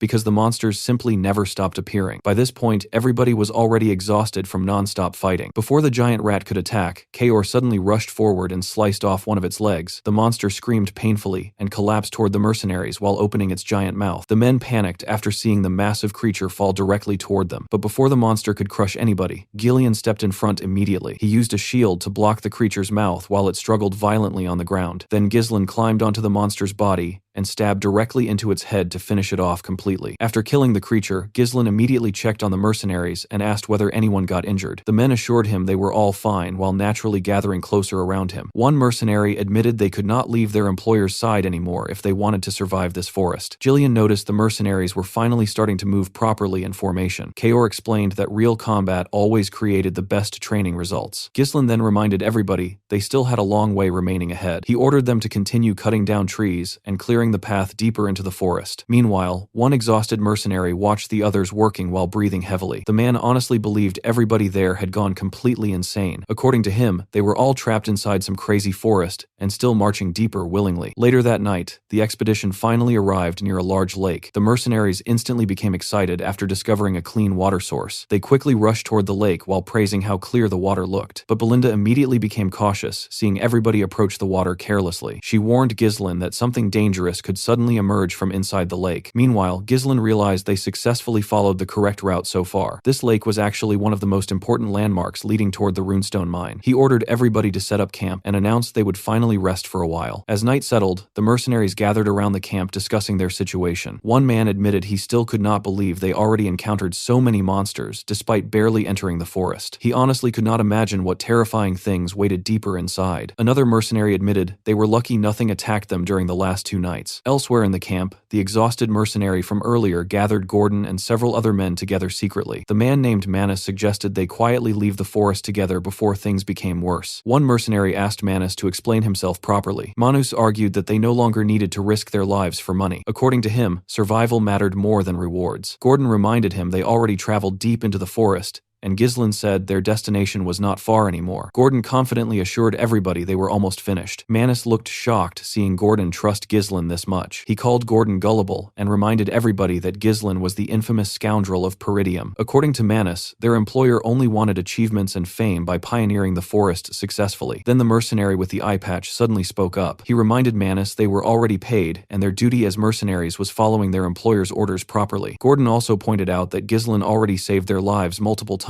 since entering the forest. Manus admitted Ghislaine was definitely a skilled fighter, but according to him, they were only surviving through luck until now. He reminded everybody that Ghislaine was still human and one mistake could get all of them killed instantly. Then Manus smiled ugly and claimed Ghislaine would eventually use them as meat shields once things became hopeless. According to him, all nobles were exactly the same. The mercenaries slowly became nervous hearing his words. Manus felt satisfied seeing their confidence starting to shake. The truth was, he had no intention of escaping alone. With monsters surrounding the forest, he needed other people to act as bait while he escaped safely. Then the eye patch mercenary suddenly asked Manus an important question. He asked whether Manus seriously believed they would already be dead without Ghislaine. Manus looked confused hearing that. The eye patch man then pointed toward Ghislaine nearby and told everybody to watch carefully. At that moment, Ghislaine was personally treating an injured mercenary's wound using expensive medicine. He carefully warned the man not to let water touch the injury because it could become infected. The mercenary sincerely thanked him afterward. After the injured man left, Belinda leaned toward Ghislaine and complained quietly. She reminded him the medicine he was using was extremely expensive and advised him to save it for himself instead. Ghislaine calmly replied that medicine existed to be used properly before calling the next injured mercenary forward. Manus looked genuinely shocked seeing Ghislaine treat common mercenaries this well. The eye patch mercenary then reminded Manus that the medicine and potions Ghislaine used on them were worth far more than their own lives. He asked Manus whether he seriously believed somebody would waste such expensive supplies just to create meat shields. The other mercenaries slowly started agreeing that Ghislaine was different from normal nobles. They genuinely believed he would never abandon them inside the forest. Manus quietly turned away in frustration. He hated the eye patch mercenary for ruining his plan completely. He originally wanted to convince several mercenaries to leave together, but now nobody looked willing anymore. A little later, Ghislaine walked over toward Gordon and the others. He casually told them to stop chatting and get proper rest instead. Then he moved toward Gillian and Kaor because he needed to discuss something important. Kaor asked whether Ghislaine truly planned on leaving Manus alone after hearing everything earlier. According to Kaor, he would have already sliced the man's tongue off personally, but Ghislaine calmly assured him it was fine because Manus could not actually do anything dangerous, surrounded by monsters everywhere. Then Ghislaine revealed he currently had something much more important he needed to confirm first. The group quietly moved to an isolated part of the camp away from everyone else. Belinda asked Ghislaine why he suddenly wanted the remaining lamps counted again. Kaor checked the supplies and reported that only 24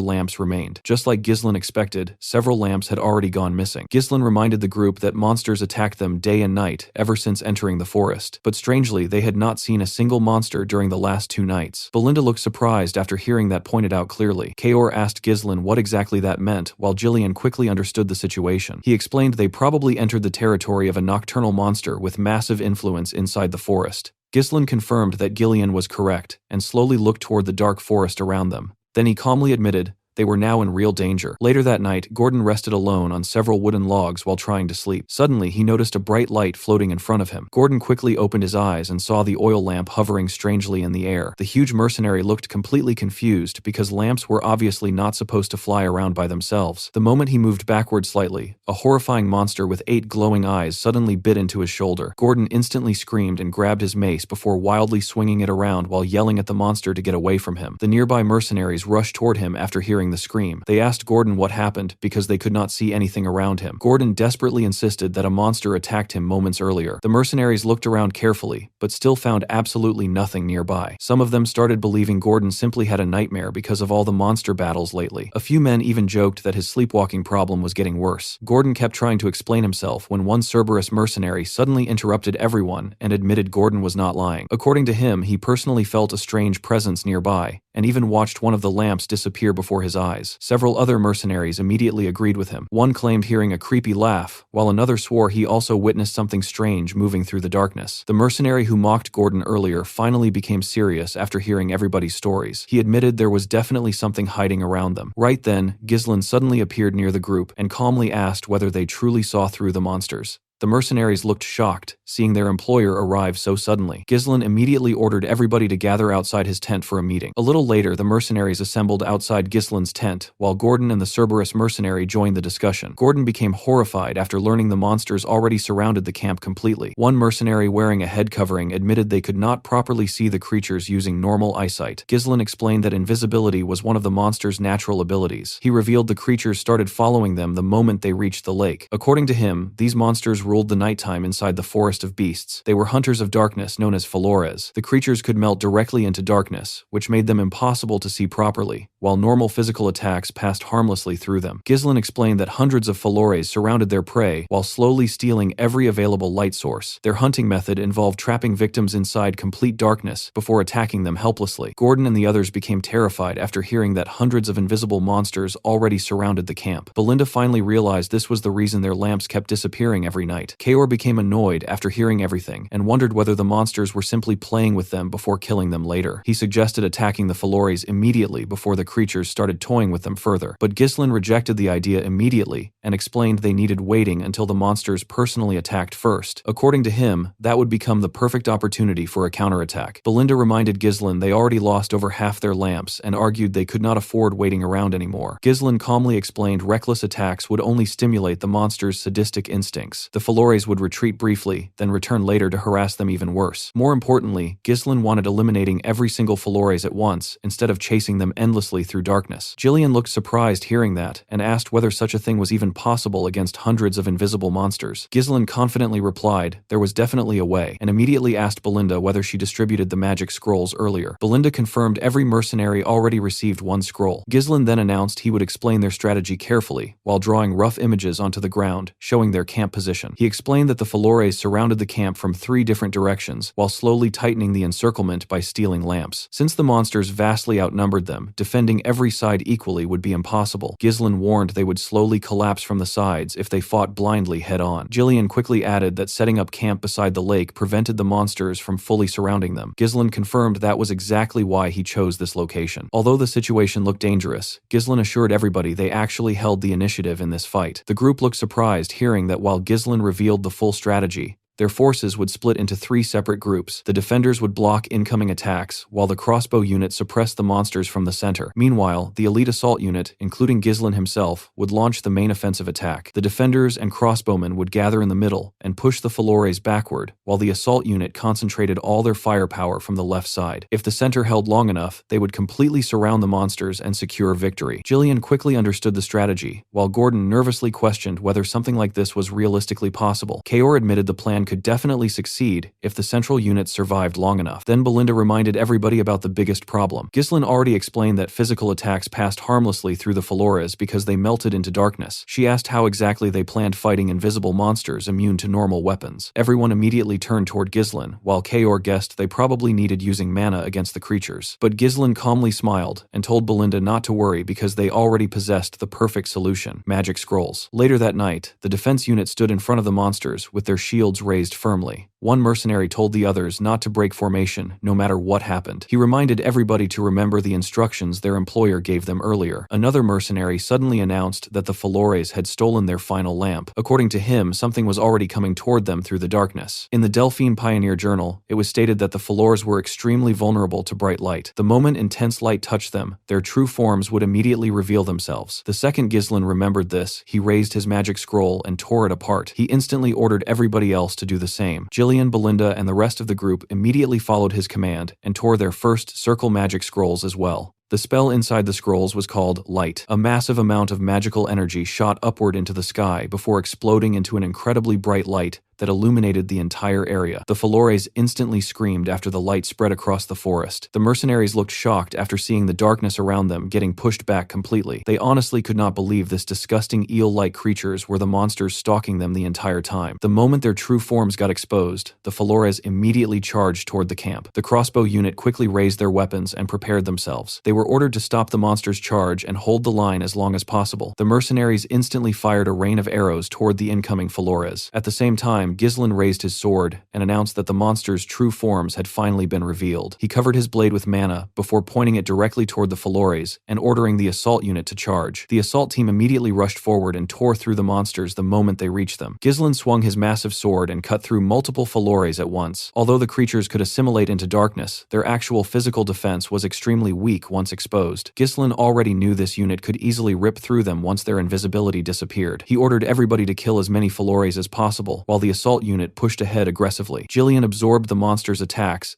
and kept their attention focused entirely on himself. While he handled the front, Kaor constantly disrupted the monster's movements and formations. Belinda focused on creating openings by throwing knives directly into the monster's heads. The moment she created another opening, she immediately called out to Ghislain. Our boy jumped high into the air and unleashed a huge downward slash the moment he landed. Because of his sword's massive size, his attack carved through a huge group of Flores at once. Meanwhile, the crossbow unit continuously fired arrows at the monsters pushing toward them. Unfortunately, the Flores were simply too numerous, and the arrows barely slowed them down. The crossbow unit slowly started panicking because they were almost out of arrows already. Some mercenaries desperately wondered when the assault team would finally reach them. Right as panic started spreading, the Flores finally reached the defenders' formation. But before the monsters could break through the line, the assault unit suddenly arrived and sliced straight through them. Ghislain then turned toward the exhausted mercenaries and told them they did well, holding out this long. Gordon and the others looked incredibly relieved seeing their employer arrive in time. They genuinely believed they survived only because Ghislain showed up. Ghislain immediately ordered everybody to widen their formation and surround the Flores from every direction. According to him, it was finally their turn to overwhelm the monsters instead. The mercenaries quickly followed his orders and started surrounding the Flores aggressively. Suddenly, one of the Flores let out a loud scream, signaling the others. The moment that happened, the entire group of monsters started retreating. The mercenaries looked shocked, seeing the creatures suddenly run away. Even Ghislain did not expect the Flores retreating before getting completely surrounded. He quickly realized the monsters were far smarter than expected. Ghislain immediately turned toward Belinda and ordered her to locate the Flores leader. According to him, the leader had a horn growing from its head and was responsible for signaling the retreat. While chasing the fleeing monsters, Kaor asked whether they truly needed pursuing them further. Belinda also suggested retreating because the monsters were already escaping anyway. But Ghislain explained that Flores were creatures that became obsessed with their prey. Even if they escaped tonight, they would continue stalking and harassing the expedition for days afterward. Because of that, Ghislain declared there was absolutely no reason giving the Flores another chance. He explained they needed avoiding a war of attrition at all costs. According to him, the Flores would completely collapse once their leader died. That was why he intended killing every single Flores there tonight. Belinda looked slightly surprised, hearing how decisive her master sounded now. Then she smiled softly before taking out a rope. She realized Ghislain truly changed a lot compared to before. Belinda immediately took her stance and told Ghislain she understood the assignment. She threw the hooked rope toward a tree branch and used it to pull herself upward smoothly. Once she reached the air, she gained a perfect view of the battlefield below. Belinda quickly spotted the Flores leader among the fleeing monsters and instantly threw her rope toward it.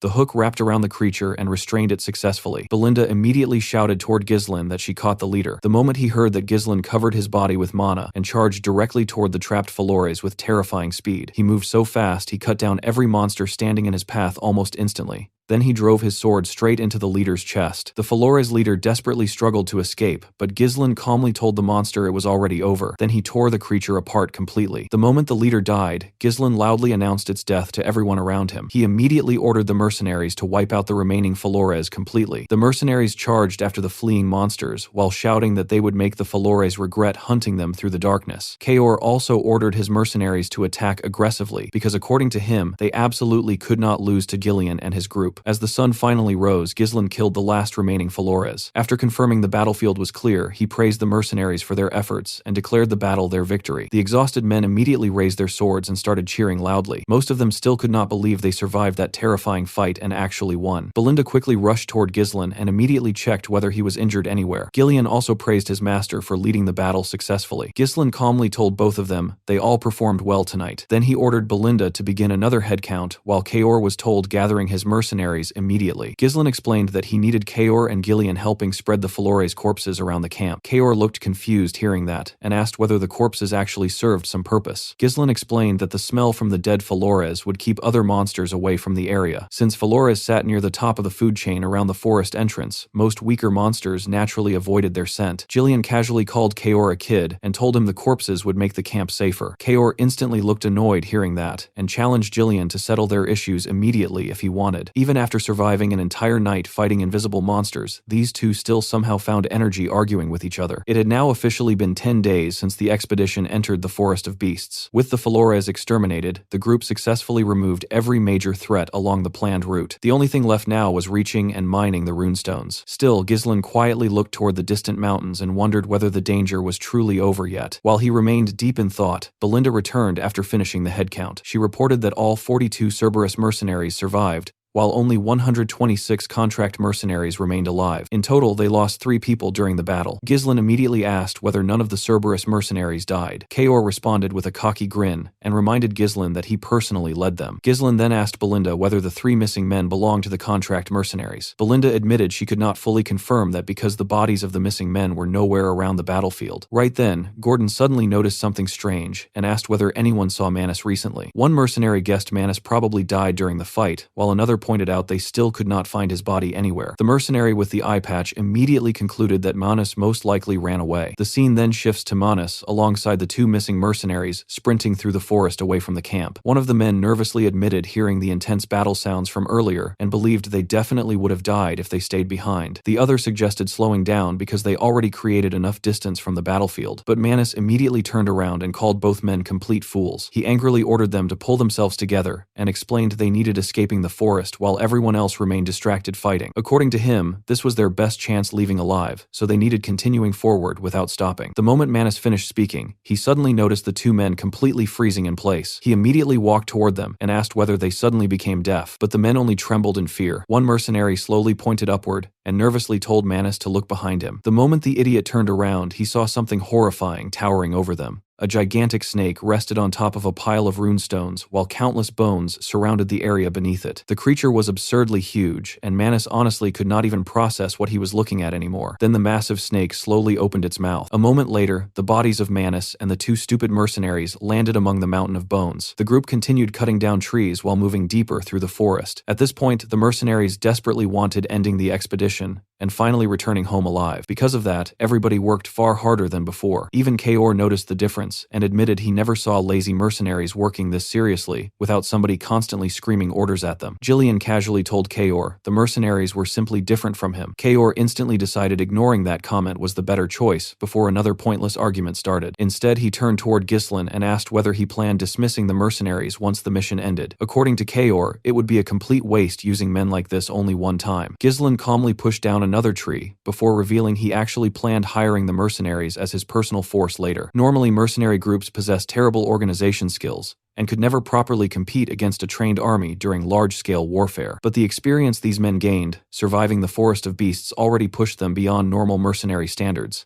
Ghislain knew this group would become the perfect foundation for expanding his power later. Right then, the mercenary wearing the head covering approached Kaor and reported they successfully spread the Flores corpses around their path like instructed earlier. Kaor praised the man named Gazelle before turning back toward Ghislain and admitting the corpses worked surprisingly well. Ever since leaving camp, they had not encountered a single monster. They did not even meet one lost creature wandering alone. Despite hearing that, Ghislain still looked quietly toward the forest, feeling something strange bothering him. He honestly hoped it was just unnecessary paranoia. While he remained distracted, Belinda suddenly dropped down from a nearby tree and called out to him. Ghislaine immediately asked whether she spotted something ahead. Belinda confirmed that she did. The moment Ghislaine heard her report, his expression changed instantly. He immediately turned toward the mercenaries and ordered everybody to clear the path with everything they had left. The men quickly followed his orders and started pushing forward faster than before. As they moved closer toward their destination, a bright light slowly became visible through the trees ahead. Then the group finally stepped out from the forest and saw something unbelievable standing before them. The mercenaries froze completely after seeing the massive runestone mine spread before their eyes. Ghislaine looked toward the mine confidently and revealed this was the true reason they started the expedition in the first place. The entire area contained an extremely high-quality runestone vein hidden deep within the forest.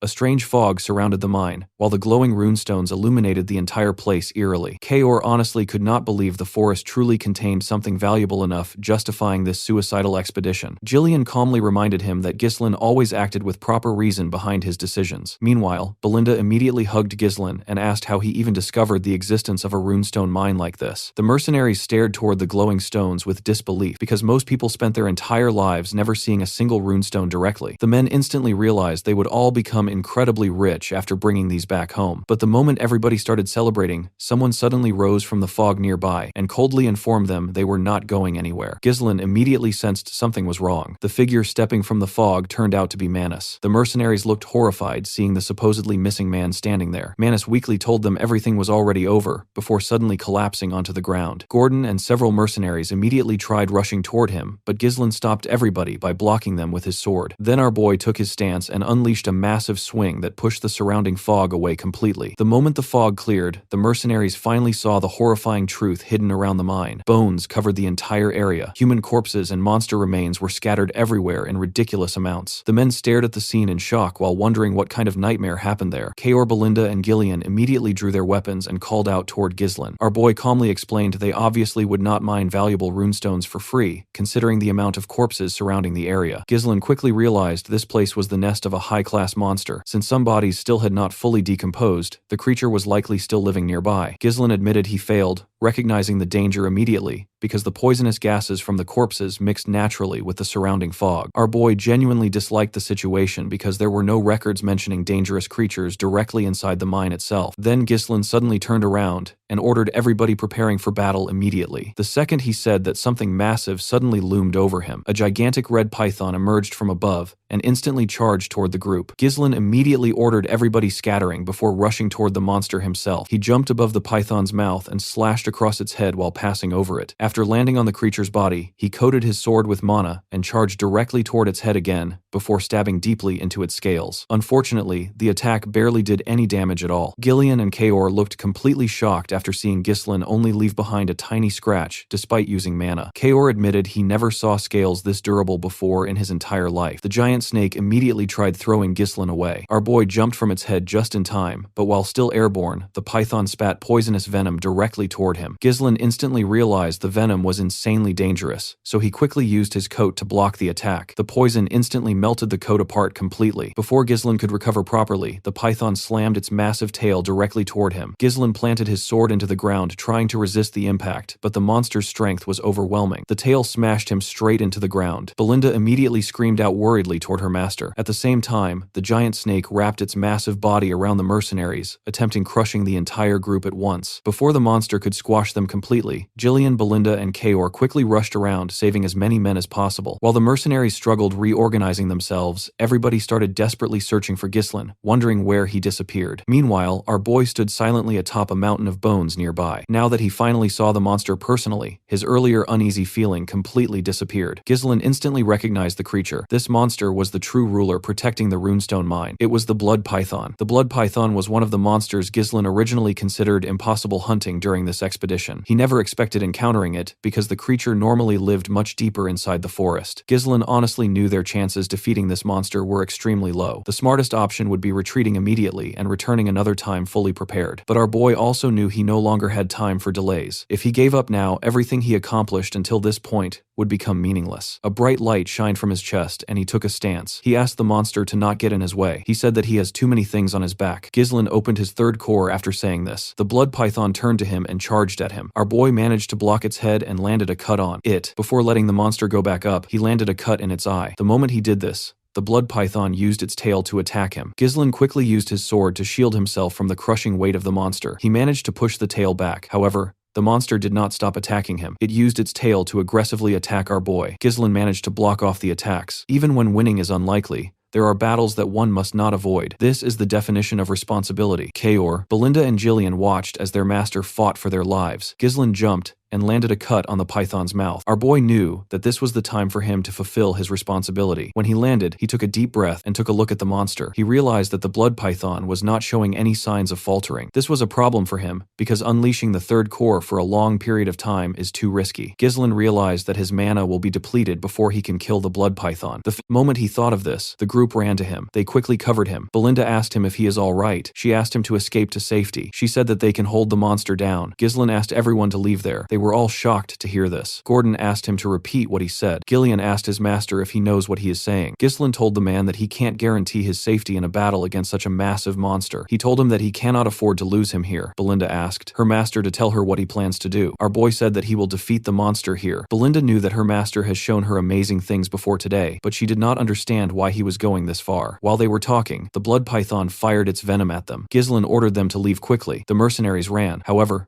they did not run away. They ran to protect their employer with their shields. Our boy was shocked to see this. The men begged him to allow them fight with him. The eye patch man told our boy that they have never met an employer like him. Gordon reminded him that he has saved their lives many times. Kaor told him that the treasure will be theirs once the python is gone. Belinda told her master that it is impossible for her to leave him behind. She took out her knives and a dagger. Jillian told Ghislain that they will draw the python's attention and create an opening. Our boy was surprised to hear this. With a smile on his face, Jillian asked Ghislain to trust them since they trusted him. Our boy informed them that the monster is massive and it has a lethal venom. Its extremely sturdy crimson scales will deflect even blades imbued with mana. Ghislain told them that they will die if they receive even one attack. Belinda was shocked to hear this. He revealed to them that they can inflict some damage if they smash its right eye in gaping injury. Our boy raised his sword. He told the Forest of Beast expedition team that they need to return alive. The men smiled when they heard this. They all accepted his order. The blood python charged at them. Gillian attacked its mouth while Belinda and Kaor attacked it from the side. Kaor stabbed it in its injury. The monster screamed out in pain. While the python was screaming, Jillian slammed his axe on its tail. He pressed it down. Ghislain used this opportunity to charge at the monster and stab its other eye. Our boy realized that not everything will go his way just because he knows the future. However, if he doesn't take any action, many will die. This is something that he is not going to let happen because he is the only one who knows the future. Gillian and the other mercenaries continued hitting the tail to hold it down. The python screamed out in pain. The mercenaries did not let it rest. They climbed on top of it and continued stabbing it in its injuries. The python shook its head and managed to shake them off. The moment it did this, Ghislain jumped and charged at it. He was going to stab it on its head. Somehow,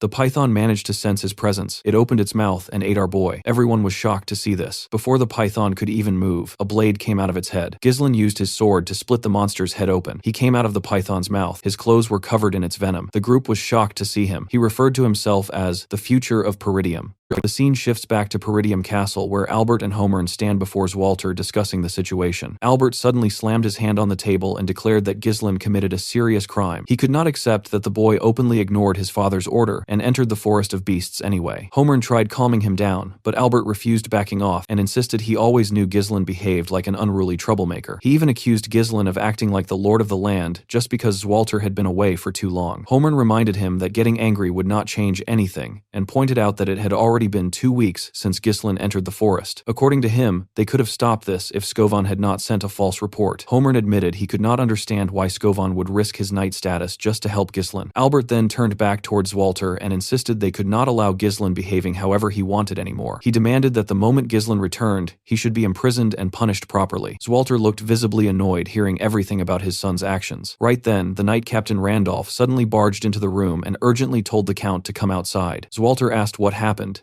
and Randolph revealed that Ghislain had returned. The officials were shocked hearing that news. Outside, Ghislain calmly walked toward the castle as if nothing happened. In the next moment, he stood inside his father's office, facing all the officials. The room fell completely silent as everyone glared at him, including his own father. Ghislain calmly greeted Walter and said he was home. The Count immediately reminded him that he never permitted developing the Forest of Beasts. Ghislain apologized but still stated it was something that had to be done. Homer looked annoyed, hearing that while Randolph stepped forward and reminded Ghislain that he openly ignored his father's direct order. He explained that entering the Forest of Beasts was not a small mistake, but a serious crime that could have cost his life and endangered the entire territory if monsters invaded. Ghislain casually replied that he was fine, and no monsters invaded their land. That response only made Homer and Randolph more irritated because it sounded like he was talking back without understanding the situation. Albert then stepped forward and asked Ghislain if he found the situation amusing. He said they could overlook the forest incident since it did not cause immediate damage, but then he pulled out a document and placed it on the table. He asked Ghislain whether he had any excuse for what was written there. When Ghislain picked up the paper, he immediately recognized it came from Count Rayfold. Albert explained that he felt uneasy after hearing about Ghislain visiting their territory, so they investigated further. According to the report, Ghislain extorted 20,000 gold from Amelia, which was originally support funding meant for Peridium. Albert revealed that Count Rayfold was furious and decided to cut off all support to their territory while also canceling the engagement entirely. This decision would heavily impact their land and future stability. Ghislain looked at the letter carefully and realized it was not forged. He understood Amelia likely manipulated the Count using his greed. What surprised him more was that she was willing to cooperate with her enemies just to ruin him. That meant she would not stop until she achieved what she wanted. Ghislain quietly realized the assassination attempts earlier were probably just the beginning. Now he had no leverage left over her. Even if he revealed her secret dealings with the Duke and the merchant guild she controlled, nobody would believe him. It would only sound like an excuse to cover his own actions. He also understood that if he had returned even a little later, he would have been completely trapped by the situation. That only confirmed that time was no longer on his side. Albert then demanded Ghislain say something, while Homer added that they were already in a critical situation. He insisted they needed to recover the 20,000 gold immediately. Randolph also pointed out that amount alone could fund the entire night order for months. Ghislain calmly revealed that the money was already spent. He explained that he used it entirely for developing the Forest of Beasts. The entire room fell silent for a moment. Albert asked him in disbelief whether he wasted all that money on a useless forest filled with monsters. Ghislain simply apologized and admitted he had nothing more to say regarding the Rayfold issue. Randolph suddenly grabbed Ghislain by the collar and called him a stupid brat. He reminded him that he was supposed to be the future lord of the land and accused him of throwing away their entire future with his own hands. Homer then lost his patience and declared that Ghislain was no longer the young lord but a criminal. He ordered Randolph to tie him up and throw him into a cell immediately. Ghislain remained calm and told them not to worry because he would provide the support funds himself. He even stated he would cover the missing 20,000 gold as well. That statement made the Count pause and ask what he meant exactly. Ghislain then called Belinda into the room. She entered, carrying a box, and placed it in front of them. Ghislain explained that he would never start such a dangerous expedition without bringing something back. Belinda opened the box and revealed the contents inside. High-quality runestones filled the box. Ghislain calmly told them these were top-grade runestones mined directly from the Forest of Beasts. Albert looked shocked seeing the stones, while Homer picked one up to inspect it closely. He asked Ghislain where he obtained something this valuable. Randolph assumed he simply bought them using the 20,000 gold. Ghislain shook his head and clarified that they personally mined these stones from the forest. Albert admitted the runestones were worth a fortune, but still pointed out they were not enough to sustain the entire territory. Ghislain simply smiled and told him that this was not everything. Soon, Ghislain led the officials toward the entrance of the Forest of Beasts, where his camp was set up. The moment they arrived, they saw the massive corpse of the blood python lying there alongside hundreds of runestones spread across the area. Around it, the mercenaries were working non-stop, transporting the runestones carefully, while making sure not to scratch them even slightly. Some of them were also separating monster corpses into different sections,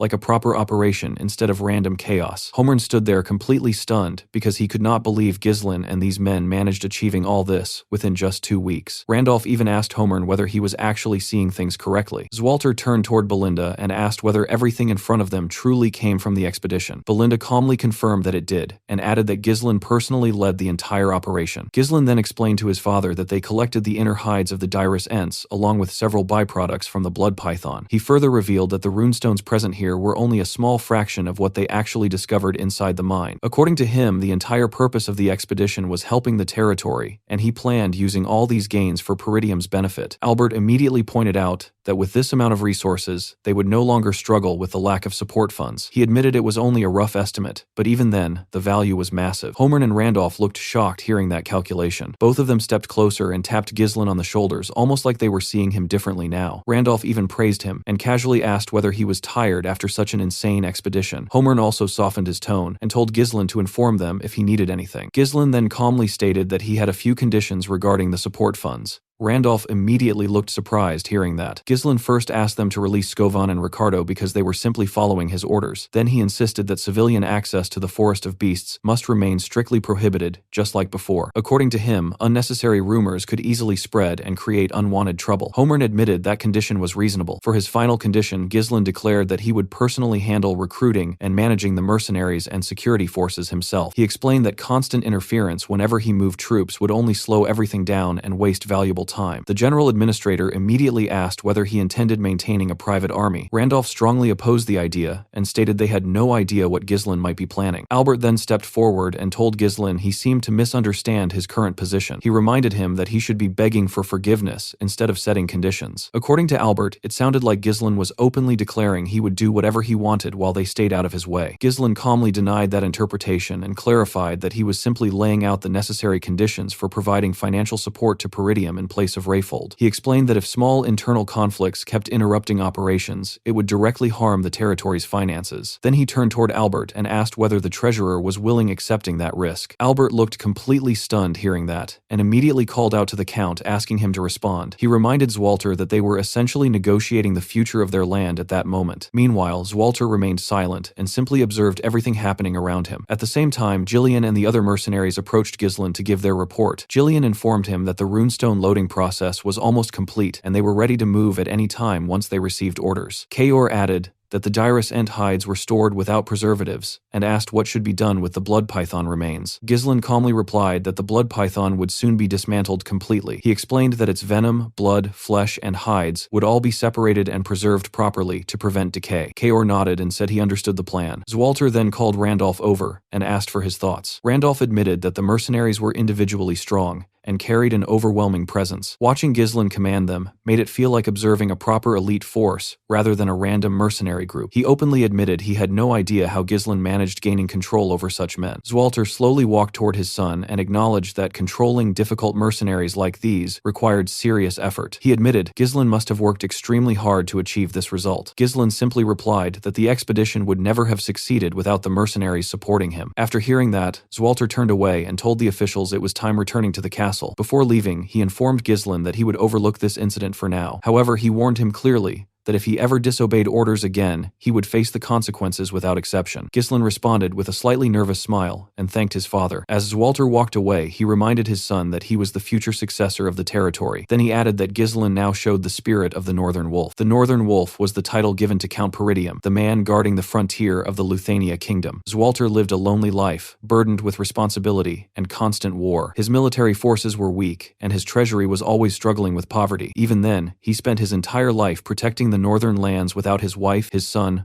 or his daughter by his side. In the end, he met a miserable death and was forgotten by the very people he protected. Back at the camp, Belinda moved closer to Ghislain and asked whether he was heading straight to the castle now. Ghislain calmly replied that he was not returning yet. Instead, he told her to prepare everything immediately because they would be leaving again soon. Belinda looked completely shocked hearing that and asked if he seriously had no intention of resting. Jillian stepped in and pointed out that Ghislain had already pushed himself too far during the expedition. He advised his master to rest properly before doing anything else. Belinda also reminded him that surviving the blood python was already a miracle. She pointed out how much effort she had to put into detoxifying the poison from his body. Ghislain simply tapped her shoulder lightly and asked her to do it anyway. Belinda looked surprised seeing how serious he was. Ghislain knew it was only a matter of time before news about the runestone mine spread beyond their territory. Once that happened, enemies would definitely start paying attention. Those who wanted to invade Peridium would not stay silent after hearing this. Ghislain understood he needed expanding his power as quickly as possible. He wanted reaching a level where nobody would even dare challenge him. But the moment that thought crossed his mind, his body finally gave out. Ghislain suddenly collapsed to the ground and lost consciousness. Everyone around him froze in shock, seeing him drop like that. The scene then shifts as a dove flies into a distant building, carrying a letter tied around its neck. The bird lands gently on the hand of a man sitting on a throne. The man quickly removes the letter and begins reading it. The message confirms that a portion of the Forest of Beasts has already been developed. Alongside that comes a direct order asking him to initiate a war with the Degard family in order to annihilate Peridium Peridium. The letter also states that the ducal house will intervene after the conflict begins. The man looked slightly surprised because he did not expect the ducal house to directly demand the destruction of Peridium. Members of his cabinet immediately began discussing the situation and declared that it was time to turn Peridium into a land without a lord. They believed that once Peridium fell, the ducal house would appoint a new ruler over the territory. The man on the throne then asked how many of their agents were still inside Peridium. One of the officials replied that they had 2 retainers and 1 knight remaining in the territory. The count then ordered his cabinet to send 2 retainers toward the Daygard territory. According to him, the death of the young lord of Daygard inside Peridium already provided enough justification to start a war. Then, with a cold and decisive tone, he declared that the supreme commander of this operation would be Victor. The entire cabinet looked shocked hearing that name, because they never expected their strongest asset to be revealed this early. One official commented that Peridium would have already fallen if Frank had completed his mission properly. Another member acknowledged that Victor would handle the task flawlessly, but still expressed concern. He pointed out that revealing their hidden card now felt too rushed. He reminded the count that they had been acting carefully until now, and questioned why the ducal house suddenly decided to intervene directly. The count calmly replied that everything was happening because of the forest of beasts. He made it clear that every decision came directly from Duke Delphine himself. He then warned his cabinet not to question the orders regardless of their doubts. Finally, the count stood up from his throne, revealing his face clearly, and ordered his men to prepare for war. This man was Harold Desmond, the ruler of Desmond County. With a cold expression, he looked over his cabinet and asked whether anyone else was aware of the situation. The scene shifts as Amelia screamed in frustration while resting her head against Burnaf. The man quickly called out to his mistress, trying to calm her down. Amelia angrily revealed that Ghislain managed securing a runestone mine using the very 20,000 gold she gave him. She could not believe he survived even after she sent the wildcat mercenaries to kill him. She admitted she even lowered herself and begged her own father to cut off Peridium's support funds just to corner Ghislain. According to her, all of that only made her look like a complete fool. Burnaf quietly observed her and pointed out that she was not acting like her usual composed self. Amelia took a deep breath and forced herself to calm down. She admitted he was right and accepted that she let her emotions take control. Then she stated that what was already done could not be undone anymore. Hearing that, Burnaf smiled slightly and told her he was ready for her next orders. Amelia walked toward a large map and stared at it carefully. She explained that Peridium would soon overcome its financial problems because they now possessed a runestone mine. Burnaf commented that this should normally be a reason for them to celebrate. Amelia immediately shut that down and said it was far too early for any celebration. She pointed out that the most important detail was that Ghislain had not sold the runestones yet. Burnaf looked surprised hearing that. Amelia revealed she received information confirming the runestones were secured only 2 days ago. That was far too little time for Ghislain to establish a proper distribution network. She calmly explained that this weakness would be exploited. She pointed at the map and said it was obvious where Ghislain would try selling the runestones. Burnaf quickly understood that she planned acting before the sale could happen. He asked her where exactly she intended intervening. Amelia revealed there was only one place in the northern region that Ghislain would realistically choose. She believed he would head toward the finest magic tower in the north, which was dominated by a 7th circle archmage. That place was known as the Crimson Magic Tower. Amelia explained that runestones were essential for magical research, so magic towers always competed aggressively to secure supply channels. She placed a marker on the map and instructed Burnaf to deploy the wildcats for an ambush along the main routes leading to the tower. She clarified that the real target was not Ghislain himself, but the laborers transporting the runestones. According to her, they would use hit-and-run tactics to isolate the transport and completely block the delivery. After that, they would seize all the runestones for themselves. Burnaf then reminded her that another magic tower existed in the north, which was the Flame Magic Tower located in Brevant's territory. He questioned whether committing all their forces toward the Crimson Magic Tower route was truly wise. Amelia calmly explained that the situation might have been different in the past. However, the Flame Magic Tower had been declining ever since it lost its position at the top due to being stuck in its former glory. She confidently stated that someone like Ghislain, who valued profit above everything, would never choose the weaker option over the Crimson Magic Tower's better offer. With a cold and determined expression, Amelia declared that she would take everything away from Ghislain. The scene then shifts back to Peridium Castle, where Ghislain was lying unconscious on a bed covered in bandages. Inside his mind, he was reliving the moment he fought the blood python. He remembered being swallowed whole by the monster. A predator like the blood python immediately began digesting its prey once swallowed. The body would be pushed inward while venom secreted inside started dissolving everything to make digestion easier. But Ghislain's third mana core reacted immediately. The mana burned the corrosive acid on contact and prevented it from entering his body. However, the process created extremely toxic fumes inside the creature, making it nearly impossible to breathe. At that stage, most prey would either lose consciousness or die completely. Ghislain forced himself to endure it. He refused letting everything end there, because the expedition, his goals, and his future were all on the line. Since avoiding the poison was impossible, he made a decision that most people would never even consider. He chose to turn the poison into his own weapon. Ghislain directed all the invading venom straight into his mana core. He understood that the intense rotation of mana inside the core could neutralize the venomous energy. With complete focus, he began manipulating the energy within his body. This level of control required precision, only achievable by those who reached a superhuman realm. Ghislain believed that this venom could act as an alternative fuel capable of sustaining a powerful mana explosion. The moment he reached that conclusion, he launched his counterattack from inside the monster. The next thing he knew, he woke up. Ghislain slowly opened his eyes and felt surprisingly refreshed. He realized he was back inside his room at the castle. Then he remembered that his father had forgiven him. As he lifted his head, he suddenly noticed Elena sitting beside him. He looked surprised seeing his sister there. Elena immediately hugged him tightly and told him he had been unconscious for 2 entire days. She reminded him how he left without saying anything, and then collapsed the moment he returned. Ghislain looked slightly stunned, processing everything while being hugged like that. Then Elena suddenly pushed him away and ran out to call Belinda. Ghislain lay there realizing he had actually been out for 2 full days. He remembered that he barely received any proper treatment after escaping the blood python. His original plan was enduring everything until the runestones were sold, but now it was clear his current body simply could not handle that level of strain. Ghislain slowly got up from the bed and immediately noticed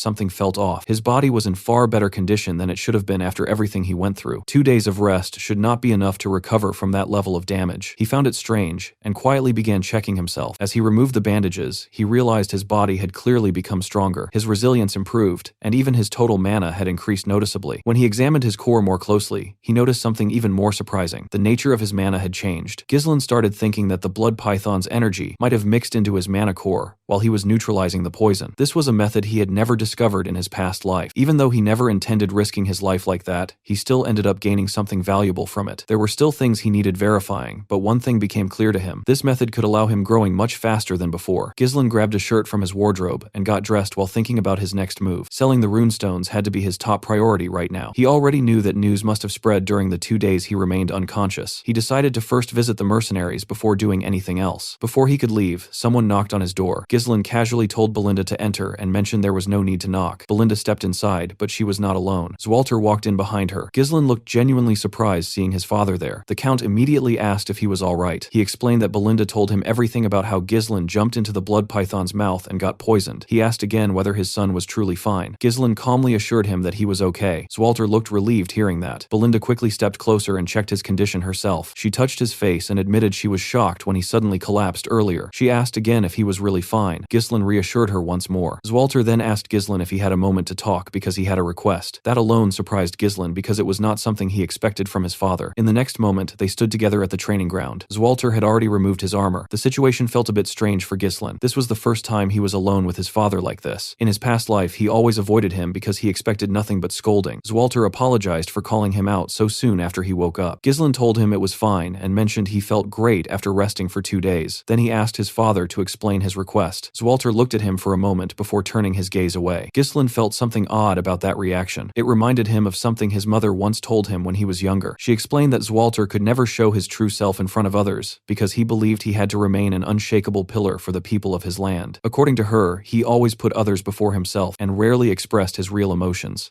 The only time he truly showed his honest side was when he confessed his feelings to her. She asked Ghislain to understand that part of his father because he simply was not good at expressing himself. Back in the present, Zwalter told Ghislain to raise his sword. Ghislain followed the instruction without hesitation. Both of them took their stances before the Count moved first and attacked. Ghislain managed blocking the strike, but Zwalter immediately stepped forward and applied more pressure, pushing him down. Ghislain quickly gathered his strength and counterattacked, but Zwalter blocked that as well. The Count kept pressing forward with another heavy strike that forced Ghislain backward slightly. Ghislain immediately noticed how heavy his father's sword felt. Zwalter attacked again, and although Ghislain managed blocking every strike, he was still being pushed back steadily. He realized his father's attacks carried enough power to subdue even the savage barbarians of the north, yet still maintained control and precision meant for protection. When Zwalter closed the distance again, Ghislain managed pushing his sword down and launched a counterattack from the side. Zwalter blocked it instantly, and both of them ended up with their swords pointed at each other's neck at the same time. Zwalter looked slightly surprised seeing that outcome. He praised Ghislain and admitted that he improved a lot. Ghislain thanked him for the compliment. Zwalter then advised him to loosen his sword pressure slightly during blade clashes. He explained that while Ghislain possessed strength and reflexes strong enough to defeat massive monsters, his intentions could become too predictable if he was not careful. Ghislain found that advice surprising. He always relied on reading his opponent's movements during fights. This was also his first time receiving proper guidance from someone. His swordsmanship was built entirely on instinct and experience from real combat rather than formal training. Now he realized there were things he had overlooked simply because nobody ever taught him differently. His father pointed out those flaws clearly. Ghislain always believed he had to rely only on himself and fight through everything alone, but now he started realizing that accepting guidance was not a bad thing at all. He sincerely thanked his father for teaching him. Zwalter then admitted that he originally intended scolding him today. That caught Ghislain off guard. The Count explained that regardless of his achievements, Ghislain still broke the rules. If everyone ignored rules under the excuse of making contributions, it would eventually lead to chaos.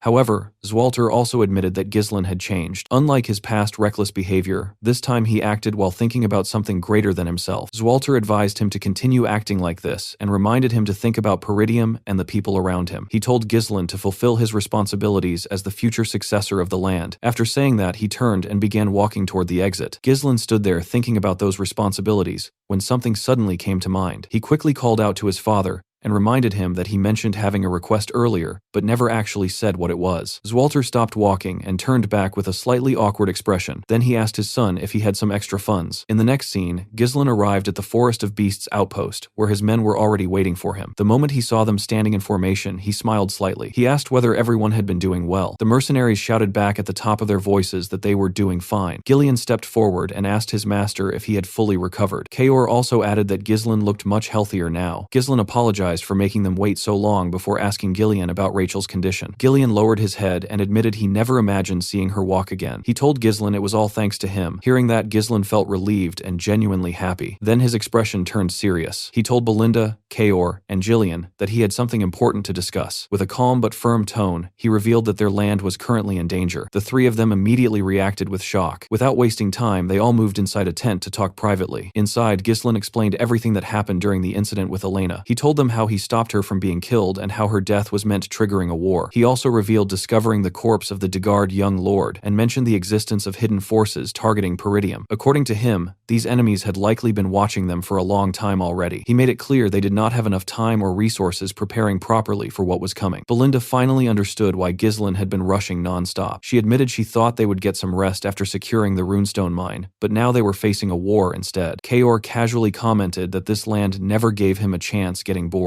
Gillian pointed out that Peridium's situation made it the perfect target right now. A territory known for weak military strength and constant poverty, suddenly obtaining a valuable runestone mine was bound attracting enemies. Ghislain agreed with him and stated clearly that their enemies would not leave them alone anymore. Belinda then told Ghislain that he should have informed the Count and the vassals immediately. According to her, they needed preparing the entire territory. Ghislain shook his head and explained it was not the right time yet. He reminded her that Elena's own bodyguards betrayed them, which meant there could be traitors among the vassals as well. There was no way confirming who was trustworthy, so for now they had to keep everything secret. Belinda understood his reasoning and stayed silent. Ghislain continued explaining that Elena surviving bought them some time, but now that the runestone mine was discovered, their enemies had no reason holding back anymore. With a serious expression, he told them that the coming battle would not be easy. The atmosphere inside the tent turned completely silent. Kaor broke the silence first and told Ghislain to just give the orders. He admitted that following him so far had been pretty fun. Gillian also stepped forward and reminded Ghislain that he already pledged his life to him and would fight until the very end. Belinda added that without her around, nobody would be there protecting him anyway. Hearing all that, Ghislain smiled slightly. He explained that their biggest enemies were Duke Delphine, along with Count Desmond and Amelia, who were acting under his influence. Ghislain declared that he would not allow things to unfold according to their plans. Then he revealed their next move. They would be heading toward the Flame Magic Tower. Kaor immediately reacted with excitement, thinking they were finally going to sell the runestones and become rich. Belinda looked unsure and asked whether he was certain about that decision. She pointed out that the Crimson Magic Tower was closer and would likely offer a higher price. Ghislain explained that choosing the Flame Magic Tower would reduce potential conflicts. Gillian supported that reasoning and explained that transporting valuable goods always attracted unwanted attention. Since they were carrying runestones, staying one step ahead of their enemies was the only logical choice. Belinda quickly realized they could easily be ambushed if they followed the obvious route. Ever since Delmuth of the Crimson Magic Tower reached the 7th Circle and made his name famous, the Flame Magic Tower had been declining steadily. Ghislain knew that selling to the Crimson Magic Tower would normally bring greater profit because it remained the strongest in the north. Meanwhile, the Flame Magic Tower was still struggling, trying to regain its former glory. Even knowing all of that, Ghislain still chose heading toward the Flame Magic Tower for his own reasons, because he wanted to meet her. The scene shifts to the Flame Magic Tower, showing off its massive and luxurious structure standing tall like it owns the entire land. Inside the tower, a girl sat surrounded by piles of books while her body trembled slightly. She called out to someone named Professor Ronato and quietly asked when the light he mentioned would finally come for her. The scene then cuts to Ghislain and his group arriving in the Brevant territory where the flame magic tower stood. The moment they saw it, even the mercenaries could not hide their reactions. Gordon looked up and admitted the tower was ridiculously huge. The man with the eye patch said he had only heard stories about it before and never actually seen it in person. Just by looking around, the group could tell this place was on a completely different level compared to Peridium. The territory was filled with magnificent buildings and elegant carriages moving around smoothly. The mercenaries noticed large quantities of magic scrolls being traded openly and even saw mages casually using magic to tile the roads like it was normal work. That alone made them realize how advanced this place was. The mercenaries kept staring in curiosity, which clearly annoyed the mages. Without warning, the mages cast another spell and instantly disappeared from sight. The mercenaries froze in shock, seeing people vanish in broad daylight. Ghislain calmly explained that it was just a concealment spell and told them that the mages clearly did not welcome outsiders like them. Kaor immediately called the men idiots and told them to stop acting like clueless tourists. Belinda also looked around in surprise, because even after losing its top position, the flame magic tower still looked incredibly powerful. Gillian explained to her that the Brevant territory was one of the richest lands in the kingdom, which made everything make sense. Ghislain understood why they were impressed, but he also knew that this tower, which once stood at the peak, would eventually fall into decline. When they finally reached the entrance, Kaor looked up again and admitted he still could not see the top even from this close. Belinda looked around and questioned where the gatekeepers were, because all she saw were empty suits of armor lying near the entrance. The moment she said that, a voice came from above, ordering them to stop. Two mages standing at the top raised their hands and activated their magic. The empty armors suddenly stood up like puppets and took position while holding massive axes, completely blocking the entrance. The mage declared that no one could enter the tower freely and demanded that they reveal their identity and purpose. Belinda was clearly impressed, seeing the armors being controlled so easily. Kaor, on the other hand, looked annoyed that the mages did not even bother coming down to meet them. Gillian stepped forward and introduced Ghislain as the young lord of Peridium. He then requested them to call their trade officer and explained they had valuable goods to sell. The mage responded with a smug expression and immediately rejected them. He said they were not interested in buying anything from Peridium. Belinda got annoyed hearing that and pointed out that he had not even checked their goods yet. The mage dismissed her completely and called Peridium a beggar land in the north. According to him, anything coming from there would just be low-grade monster materials or useless potions. He claimed it was a waste of time dealing with them. The mages then made the armored puppets raise their axes toward the group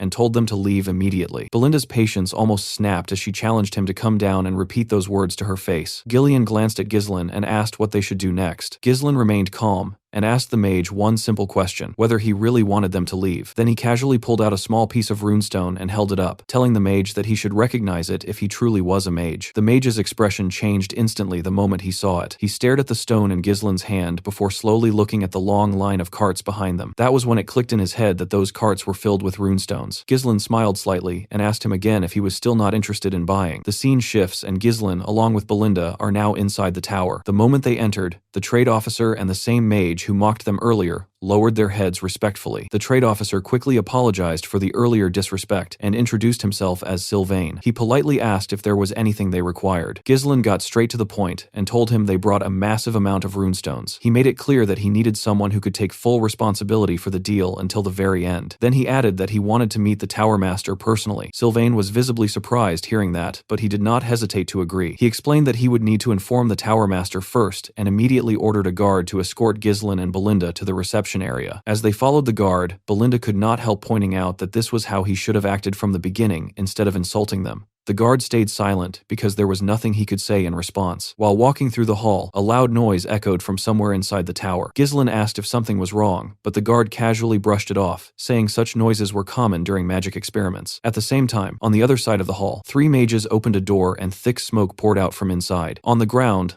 lay the same girl seen earlier, looking completely worn out. One of the mages stepped forward and reminded her that he had warned her never to enter the laboratory again. With a mocking smile, he told her she was just taking up space, since she could not even use magic. He questioned whether it was wise to ignore him when he was a 3rd circle mage and the future tower master. His companions started questioning why her teacher even brought her to the tower. The blonde mage beside him told the girl she should feel grateful that the tower master even allowed her to stay there. Despite everything, the girl insisted that she had the right using the laboratory because she was still a mage. Alfoy smirked hearing that and decided to treat her like a mage. He raised his wand and gathered flames in his hand, preparing a basic attack spell. He told her that if she truly was a mage, she should be able to block something as simple as this. Then he fired a first circle spell, Fire Sling, straight at her. The girl panicked and raised her hand, desperately trying to cast a defensive spell. She shouted the command, but nothing happened. With no other option, she covered her face, expecting the impact. Before the attack could reach her, Ghislain suddenly stepped in and sliced through the fire with his sword like it was nothing. The mages froze in shock seeing that happen. Ghislain looked at them and asked calmly if this was what they called magic research in the Flame Magic Tower. The scene then shifts to the Tower Master's meeting room, where Hubert was sitting with the elders. He was visibly frustrated and questioned why their tower was running low on runestones. He pointed out that the gap between them and the Crimson Magic Tower would only grow wider at this rate. He reminded them that he had repeatedly told them to secure runestones and demanded to know what they had been doing. One elder wearing a yellow hat recalled that every time they tried to secure a supply line, Hubert was the one who told them to wait. Another elder with a red hat bluntly pointed out that Hubert had been busy spending time buying luxury goods and trinkets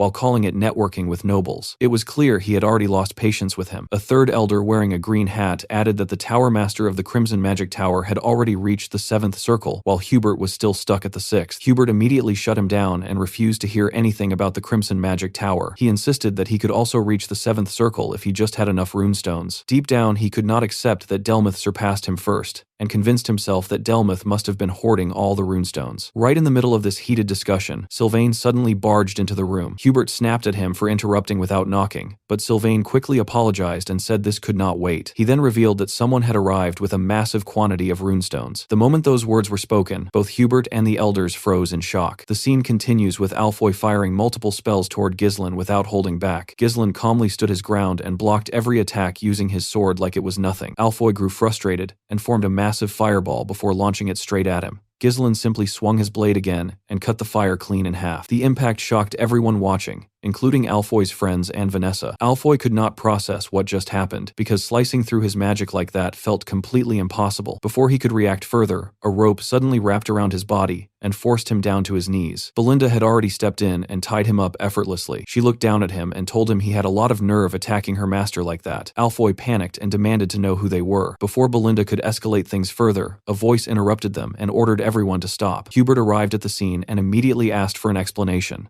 Ghislain calmly told Belinda to release Alfoy, and she let him go without hesitation. The moment he was free, Alfoy rushed to Hubert and clung to him while complaining like a kid. He claimed that Ghislain and Belinda were intruders, and that he was only trying to stop Vanessa from entering the laboratory again. He even tried twisting the situation by saying he was protecting her since she had no mana. His voice shook as he tried making himself look like the victim. Belinda openly mocked him for crying like a child, which only made him more embarrassed. Vanessa quietly spoke up and said she only wanted to use the laboratory. Hearing that made Ghislain certain about something important. This was the same Vanessa who would later be known as the Red Nightmare. Seeing her like this right now felt almost unreal compared to what she would become. Hubert was clearly irritated and raised his wand while gathering flames in his hand. He accused Ghislain of harming his student after trespassing into the tower and threatened to burn him alive. Belinda quietly asked Ghislain what they should do since the man actually looked dangerous. Ghislain stepped forward without showing any fear and introduced himself properly as the heir of the Peridium family. He explained that he came here to sell runestones. The moment Hubert heard that, his entire expression changed. He realized this was not an intruder, but a potential client. Alfoy also froze in shock after hearing that Ghislain possessed runestones. Ghislain calmly told Hubert that the runestones were waiting outside and asked if he wanted to see them. When Hubert and the elders reached the entrance, they were stunned, seeing multiple carts filled with runestones. The sheer quantity left them speechless. One of the elders questioned where Ghislain even got them from, while another confirmed there were more than 10 carts loaded with stones. Hubert struggled to keep his composure. Internally, he was already celebrating like a madman because this was exactly what he needed. With this much supply, he believed he could finally rival the Crimson Magic Tower. Still, he forced himself to act calm and casually commented that the quality did not seem very good. Kaor immediately got annoyed hearing that nonsense after everything they went through. He even reached for his sword in irritation. Vanessa quietly pointed out that even a single cart would be enough for them to use for weeks, which only made Hubert more irritated. He snapped at her and told her to stay quiet before ordering her to leave. As Vanessa walked away, Hubert muttered under his breath about Renato leaving her behind and complained that she lacked basic awareness. Then he subtly signaled the elders with a glance. They immediately understood what he was trying to do. One elder inspected a stone and claimed the quality was poor. Another added that runestones from a poor territory like Peridium could easily be fake. Belinda could not tolerate it anymore and called them out for insulting the effort Ghislain put into obtaining those stones. The elders dismissed her completely and acted like cautious buyers dealing with potential scammers. Ghislain quietly watched the act before speaking calmly. He said it seemed like they were not interested in buying. Without waiting for a response, he turned around and said they would simply sell the stones somewhere else since the flame magic tower did not need them. That single move instantly broke Hubert's composure. He panicked and quickly told them to wait. He turned to the elders again and signaled them to change their approach. One of the elders immediately stepped forward and suggested they should at least take the goods off Ghislain's hands so he would not leave empty-handed. He pretended like they were doing him a favor. Hubert played along and acted like a generous savior. He told Ghislain that he would buy everything out of kindness, but only at a price below the market rate. Ghislain looked at him calmly and said he misunderstood something. Then he told Kaor to take all the carts back except one. That statement stunned everyone present. Kaor quickly played along with a grin and ordered the mercenaries to move the carts away. The men immediately started taking them back without hesitation. Hubert rushed forward and asked Ghislain what he was doing. Ghislain apologized politely and said there had been a misunderstanding. He explained that his men brought too many goods by mistake and that their actual destination was the Crimson Magic Tower. According to him, they only needed to sell one cart here for travel expenses. Hearing the name Crimson Magic Tower instantly irritated Hubert again, but he forced a smile on his face. He quickly changed his tone and claimed he was only joking earlier to ease the atmosphere. Then he invited Ghislain inside for a proper discussion. The elders looked disappointed seeing him drop his act so quickly, but Ghislain simply agreed to the meeting without making a big deal out of it. The scene shifts to the meeting room where everyone had gathered for the negotiation, and Hubert introduced the old men sitting beside him as the elders of the tower, while mentioning that all of them were 5th Circle mages. Ghislain nodded calmly and said that was impressive, and exactly what he expected from the second strongest magic tower in the northern region, which instantly annoyed Hubert as he tried correcting him by saying those were just baseless rumors, and that the Flame Magic Tower was still the strongest in the north. Ghislain brushed it off like it was nothing important, and Belinda immediately noticed how that response felt a little too deliberate, almost like he was provoking Hubert on purpose, while Kaor stood there clearly amused, watching the situation unfold, and Jillian quietly told Belinda that their master definitely had something in mind. Hubert then shifted the conversation and asked Ghislain how much he wanted for the runestones, confidently adding that he would not find a better deal anywhere else, but Ghislain simply raised his hand and said he wanted double the market price, and that single statement completely stunned Hubert and the elders. They instantly assumed he was inexperienced and had no idea how negotiations actually worked, so Hubert explained that deals required compromise from both sides, and that Ghislain could not just throw out such a one-sided demand, but Ghislain casually replied that he just felt like the Flame Magic Tower should pay double, which only made the elders more irritated as they accused him of joking in a serious setting and questioned whether he was mocking them. Hubert's tone turned colder as he warned Ghislain to watch his words, saying he disliked seeing clueless youngsters act like they understood a world they clearly knew nothing about, but he still decided to show some leniency because of Ghislain's age and offered slightly above the market price instead, asking him to take the negotiation seriously. The moment Hubert finished speaking, Ghislain suddenly stood up without hesitation, catching everyone off guard, and when Hubert asked why he was standing, Ghislain calmly said it looked like they were not interested in buying, and added that asking for double was already a discount, casually mentioning that he could just take his business to the Crimson Magic Tower instead. The second Ghislain turned around to leave, Hubert completely lost his composure and quickly called out to stop him, immediately changing his tone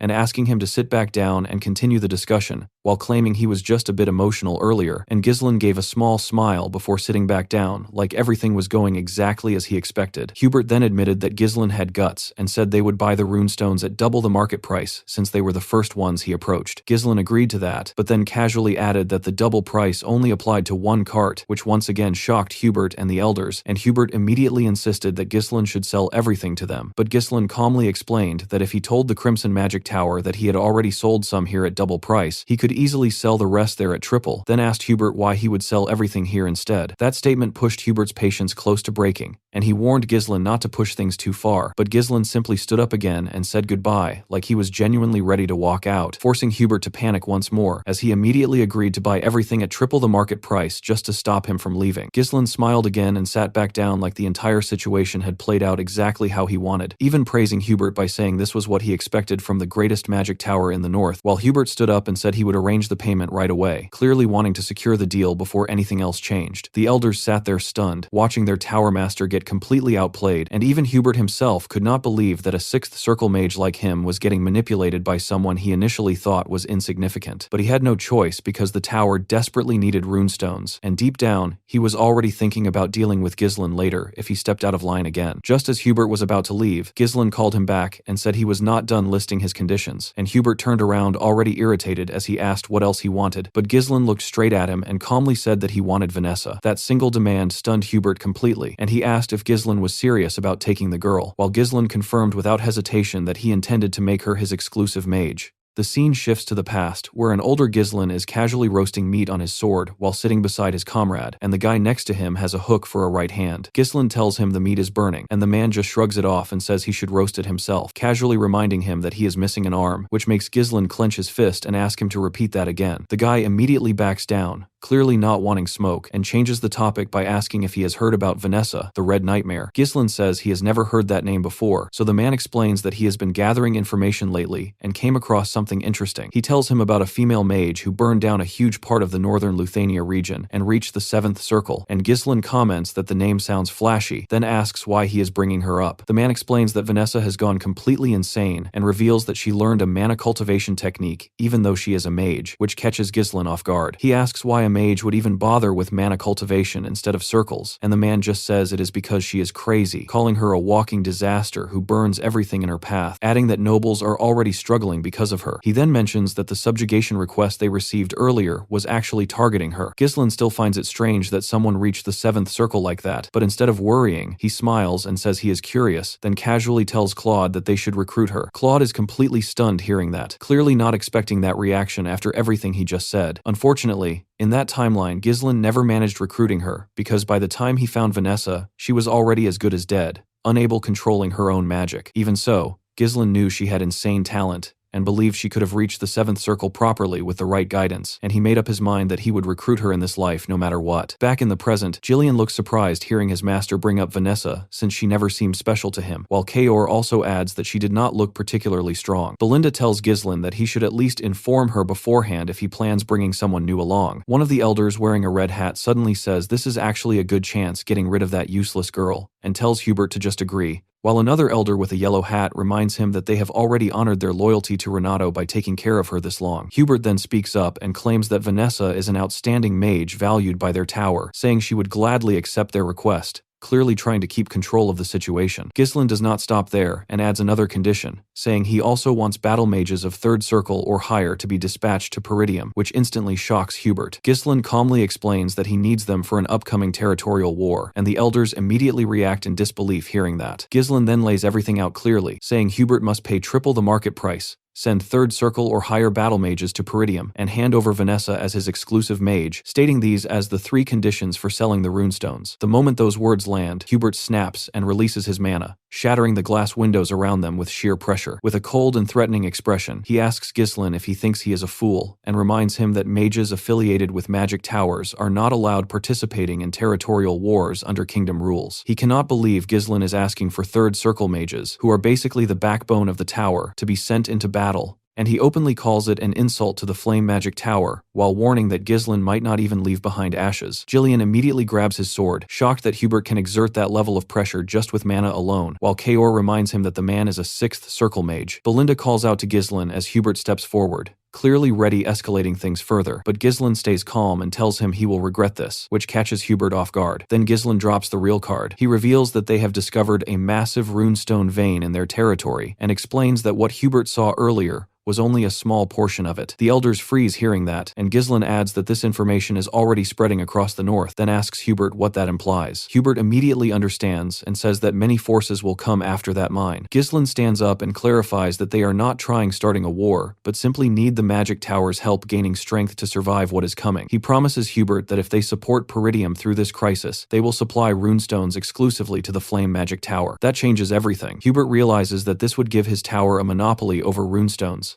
something that could completely shift the balance of power. Ghislain extends his hand and tells him it would only be a matter of time before the flame magic tower surpasses the Crimson and becomes the strongest in the north. Hubert stares at his hand, clearly hating the conditions but fully aware that the deal heavily benefits him in the long run. After a brief hesitation, he grits his teeth and shakes Ghislain's hand, accepting the deal. In the next scene, Hubert was seen speaking with Alfoy while explaining everything that had just happened during the negotiation. Alfoy looked confused and asked his master why it had to be him, saying there were plenty of other mages available for the task. Hubert told him not to misunderstand the situation, and explained that he was sending him because he was the greatest talent in the history of the Flame Magic Tower, making it clear this decision was actually for Alfoy's own future. Hearing that instantly pleased the boy, and he could not hide the satisfaction on his face after being praised like that. Hubert then continued and told him that this experience would become extremely valuable when he eventually became the Tower Master. He instructed Alfoy to keep a close watch on Ghislain and make sure he did not secretly smuggle any runestones elsewhere. At the same time, he warned him to immediately retreat if a full territorial war broke out. Hubert placed his hand on his disciple's shoulder and calmly told him that he only needed to endure for 1 year, promising that within that time, the Flame Magic Tower would rise and take the #1 position in the north. Alfoy smiled confidently and accepted the order without hesitation. However, later on, he quickly began regretting that decision. The moment he arrived at Peridium, he could not believe how poor the territory looked.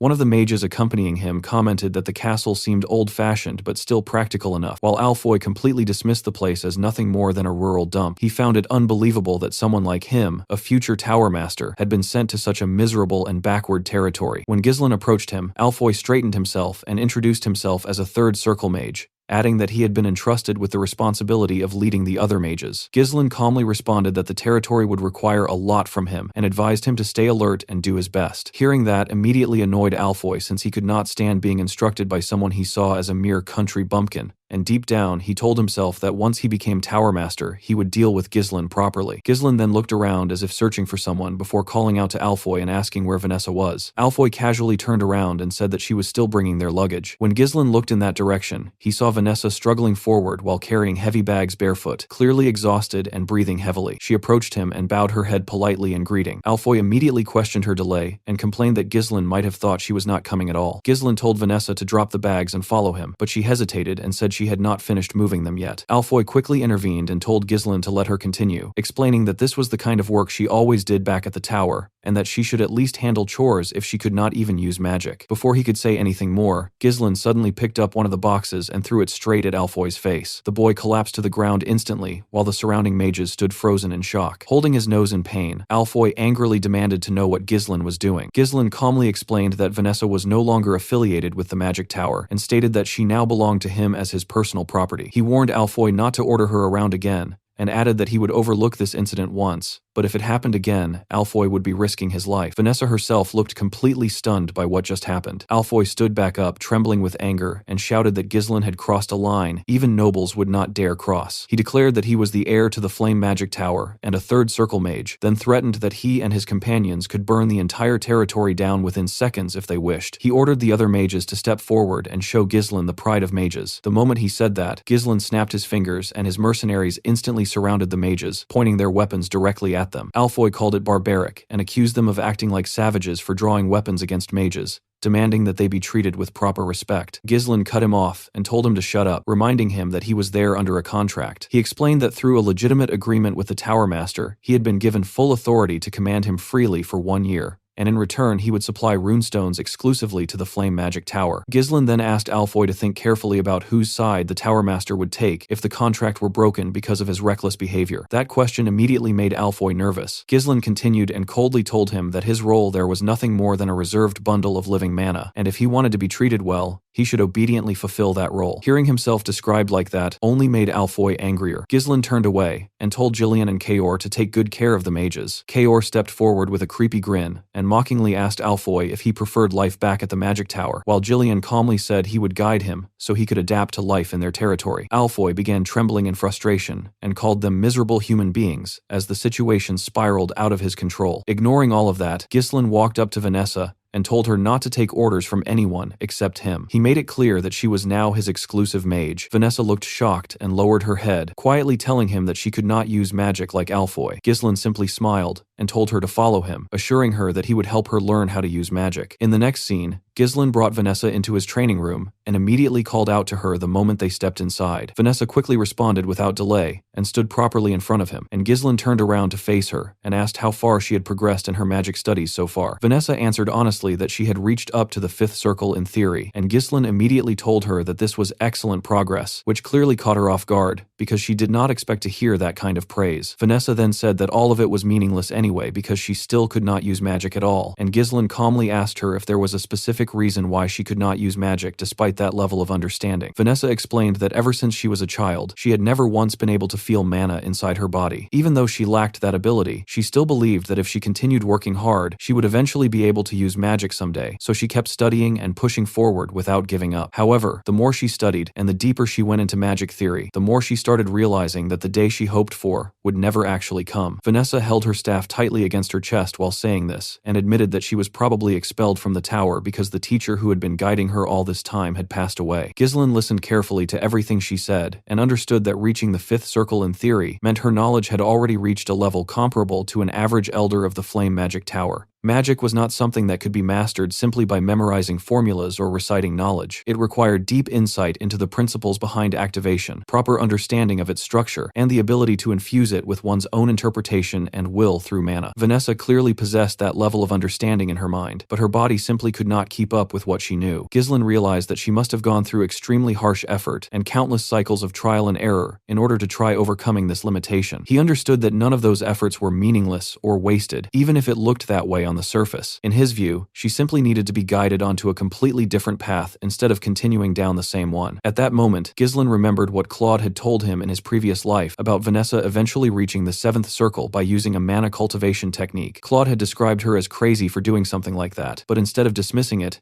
Ghislain only smiled when recalling that memory. He then told Vanessa that from this moment onward, he would personally teach her a mana cultivation technique. Vanessa was visibly shocked when she heard that, and immediately asked him why she should learn something like that when she was supposed to be a mage. Ghislain calmly explained that both the circle system and mana cultivation techniques were ultimately just different methods used to control mana. He then asked Vanessa if she had ever tried using a mana cultivation technique before, and she immediately denied it while saying that the idea itself was insane. She warned him that things could go terribly wrong if she attempted something like that, and that she might end up becoming permanently unable to use magic if she failed. Ghislain slowly stretched his hand out toward her and told her that she should try it together with him. When Vanessa saw the expression in his eyes, she understood that he was completely serious and not joking in the slightest. For the first time in her life, she truly considered the possibility that she might actually be able to use magic. She clenched her fist tightly and made up her mind that she would go through with it if this was what it took to change her fate. Soon after, both of them were sitting on the floor facing each other, and Vanessa carefully loosened her dress slightly to expose her back so the process could begin. As Ghislain looked at her, he remembered how in his past life she had those same eyes filled with regret, rage, and deep hatred. Back then, after endlessly chasing magic and failing, she had fallen into a bottomless abyss. She ended up mastering a mana cultivation technique of unknown origin and became a disaster driven purely by instinct, burning everything around her into ashes without control. However,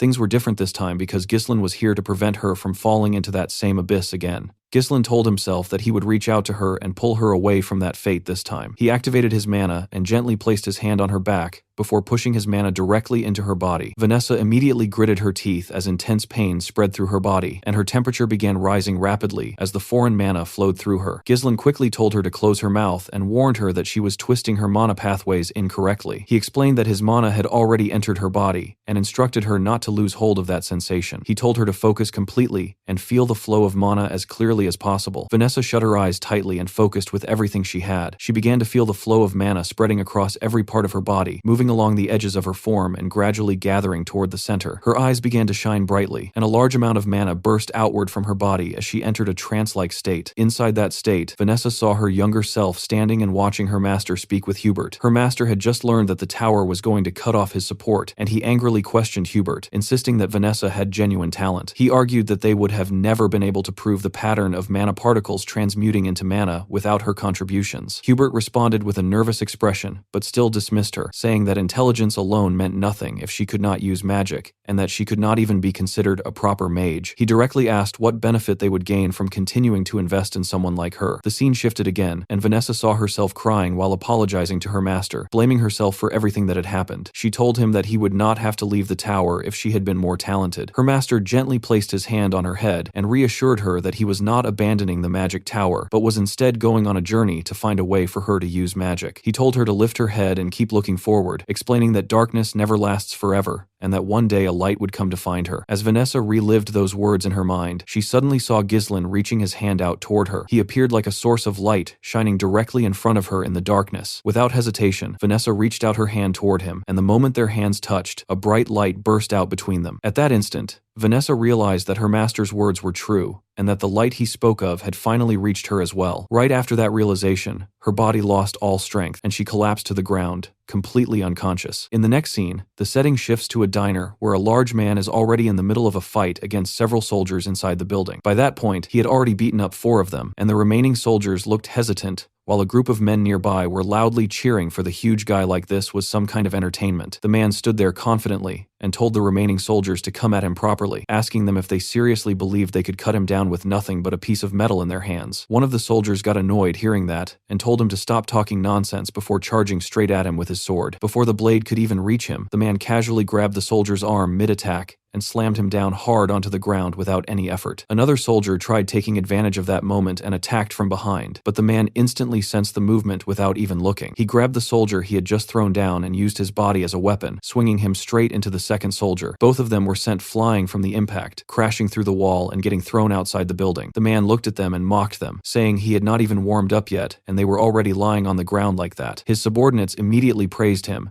and said those soldiers were idiots for trying to interfere with their party. They kept bragging that nobody around here could stop them anyway, acting like the whole place belonged to them. Hearing that, another man nearby slammed his cup hard onto the table, clearly not liking what he just heard. The scene then shifts outside the bar, where the same large man is now sitting calmly near a river with a fishing rod in his hand, his helmet placed beside him on the ground like nothing had happened earlier. Someone approached him and asked if his training was going well, but the man did not entertain small talk and told him to get straight to the point. The person then informed him that Count Desmond had issued a mobilization order. The moment he heard that, the man, whose name was Victor, immediately stood up. He grabbed his helmet and put it on, then picked up his fishing rod without wasting any time. He walked back into the bar and told the person to follow him inside. As they entered, the scene revealed the dead bodies of the mercenaries from earlier lying around the place. Victor looked at the situation and casually said that he was just getting bored to death. The next scene shifts to Zwalter's office, where Randolph stood beside him while the Count opened a letter that had just arrived. The moment he finished reading it, his hands began to shake. The letter was from Count de Garde, and inside it, the man directly accused Ghislain of murdering his son, Gilmore. He declared that he would have his revenge no matter what. The atmosphere inside the office instantly turned heavy. Without wasting a second, Zwalter ordered Randolph to assemble the soldiers immediately. According to him, this letter was nothing less than a declaration of war. Randolph looked completely stunned and said the de Gardes must have lost their minds. He could not believe they were seriously claiming that Ghislain had killed Gilmore. Another official angrily declared that they needed to teach the de Gardes a lesson for starting a war under such a ridiculous false pretext. The other officials were equally shocked because the de Gardes had been treated like family for a long time. None of them understood why they would suddenly turn against Peridium like this. They kept wondering what possible benefit the de Gardes could gain from fighting them. At that moment, a calm voice cut through the discussion and revealed that the reason was the runestone mine. The sudden answer surprised everyone, including Zwalter himself. Ghislain stepped forward and reminded them that 2 vassals had been sent to de Garde territory while he was away at the magic tower. According to him, those vassals must have leaked information about Peridium's newly discovered wealth. The officials were stunned hearing that. They could not believe that their own vassals might have betrayed them. Some immediately objected and told Ghislain that he was making an extremely serious accusation without proof. Unlike the others, Zwalter remained silent. He understood very well that valuable opportunities often attracted dangerous enemies. Instead, he realized something far more important. His son had already predicted that this situation would happen long before everyone else. Randolph eventually spoke up and told everyone not to overthink the matter. He reminded them that Peridium still possessed more experienced soldiers and larger numbers than the de Gardes. According to him, the de Gardes would pay dearly for choosing to oppose them. However, before anyone could continue the discussion, Scoven suddenly burst into the room with an urgent expression on his face. He informed Zwalter that he had extremely important news. The de Garde army had already arrived. The scene then shifts outside the territory where the de Garde army could be seen marching toward Peridium beneath countless waving banners. Leading the entire force at the front was Victor himself. The moment they received the report, Zwalter, Ghislain, Randolph, and the other officials immediately rushed outside to witness the situation personally. Randolph stared at the approaching army in disbelief. None of it made sense. Barely any time had passed since the declaration of war, yet the enemy was already fully mobilized and standing at their doorstep. A soldier quickly delivered a report to Zwalter. He revealed that the enemy possessed roughly 6,000 armed troops. Behind them was an additional supply force, consisting of around 1,000 soldiers. Multiple siege weapons had also been identified, and the enemy had already begun setting up construction for a prolonged campaign. pain. Albert immediately turned toward Randolph and demanded an explanation. He pointed out that the army standing before them vastly outnumbered their own forces. The Degardes were supposed to be just as poor as Peridium, yet somehow they had gathered thousands of troops and siege equipment. He wanted to know where all of it had come from. Randolph shot back that this was exactly why he had repeatedly warned everyone not to cut military funding in the past. Seeing the argument beginning to escalate, Zwalter stepped forward and ordered everyone to get themselves together. He reminded them that fighting among themselves would solve absolutely nothing. Then he immediately began issuing orders. Randolph was told to gather every available soldier and reinforce the castle walls. All civilians were to be moved inside the castle at once before the gates were sealed shut. Every soldier was ordered to remain at their assigned positions and prepare for battle. After giving those commands, Zwalter looked toward the approaching army and declared that the war had already begun. Meanwhile, Count Tamos de Garde rode his horse closer to the castle while staring at the massive walls in front of him. He remarked that his son had been a useless young fool during his lifetime, yet somehow managed to prove his worth after dying. A greedy look appeared in his eyes as he admired the fortress. Tamos commented that it was an incredible castle before ordering Victor to follow him because he wanted to speak directly with Zwalter. As he approached the walls, Zwalter immediately demanded an explanation for this act of treachery. Tamos responded by claiming that his beloved son had died within Peridium's territory. With anger written across his face, he accused Ghislain, the successor of Peridium, of being responsible for Gilmore's death. He argued that no parent could remain calm after losing a child, and insisted that everything could still end peacefully if Peridium surrendered immediately. Randolph was furious listening to those claims, and declared that Tamos was determined to lie until the very end. Albert also stepped forward and said there was no point continuing the conversation. Even though Ghislain had managed to save Elena, he already knew events would eventually reach this point, because Gilmore had still died. Looking at the battlefield, Ghislain could immediately tell the enemy had come to crush them completely. The presence of siege weapons made that fact obvious. Everything was unfolding exactly as he had expected. Zwalter firmly stated that Ghislain had not killed Gilmore. He released his mana and filled the surroundings with pressure, before declaring that this was the only answer Tamos would receive. He warned the Count to return to his territory if he valued his life. Tamos instinctively flinched under the overwhelming pressure. Even Victor had to acknowledge that Zwalter Peridium possessed the commanding presence expected from the renowned general who had protected the northern frontier for so many years. After regaining his composure, Tamos warned Zwalter that an unimaginable amount of blood would be spilled because of this decision. He then turned his horse around and promised that Zwalter would regret it before leaving. Once the enemy withdrew,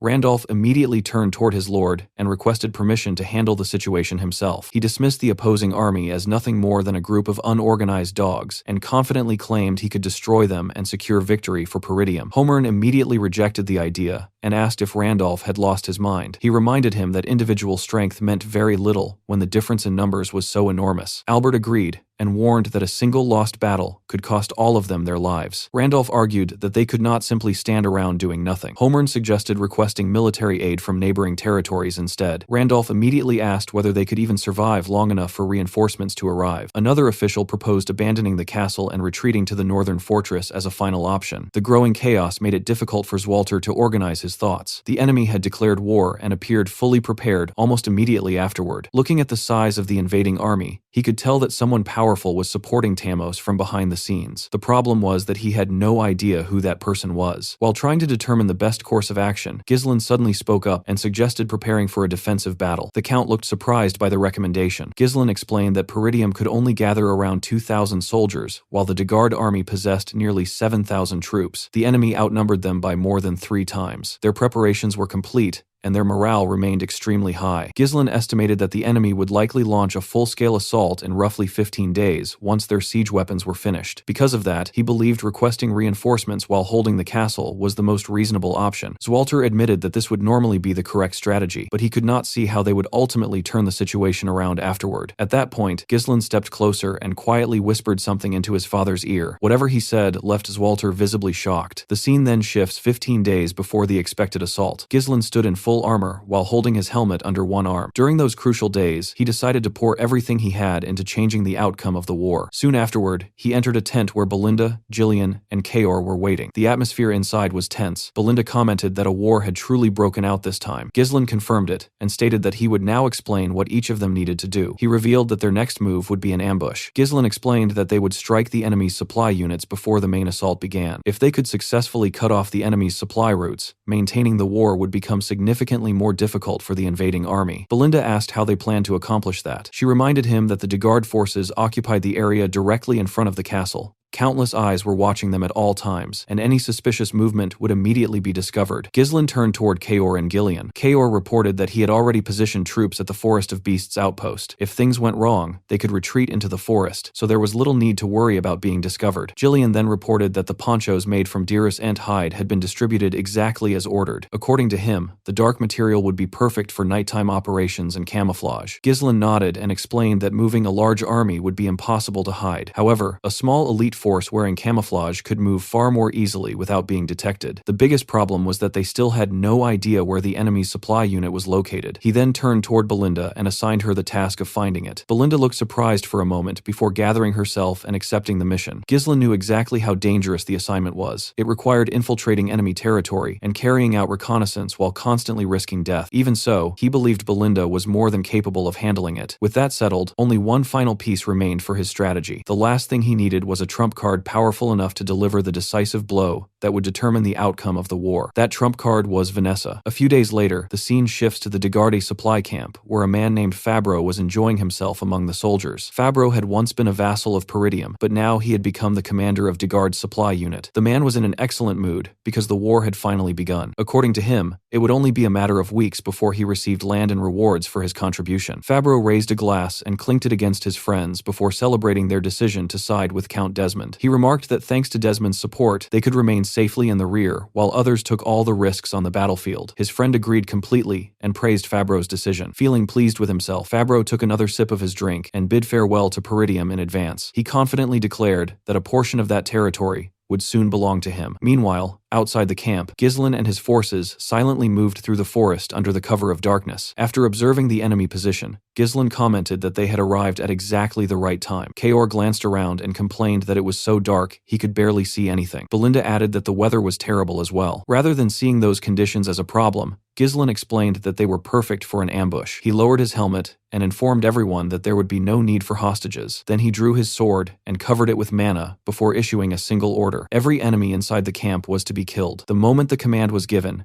Ghislain and his soldiers charged straight into the supply camp. The enemy soldiers quickly noticed movement and scrambled to their feet, but they were already too late. Ghislain and Kaor cut down the first soldiers they encountered without slowing down. At the same time, Gillian rode directly into the camp with his massive axe and began carving through the enemy ranks. The soldiers were stunned by the sudden attack. Before they could organize themselves or understand what was happening, Ghislain and Gillian were already cutting them down one after another. Ghislain ordered his mercenaries to follow the battle plan exactly as discussed and reminded them not to spare anyone. Elsewhere inside the camp, a panicked soldier rushed into Fabro's tent and urgently told him to come outside. He informed him that the camp was under attack. Fabro angrily replied that he had eyes of his own and could already see that. Then he demanded to know what the sentries had been doing. Despite the chaos outside, he tried to remain calm and reminded the soldier that they still had 1,000 men in their force. However, the soldier delivered even worse news. With a frightened expression, he reported that nearly 70% of their troops had already been killed. Fabro's face immediately turned pale. The moment he heard that number, he abandoned any thought of fighting back. Instead, he declared that they needed to run immediately. The soldier looked shocked by the suggestion, but Fabro insisted. According to him, there would be no point collecting rewards if he died before receiving them.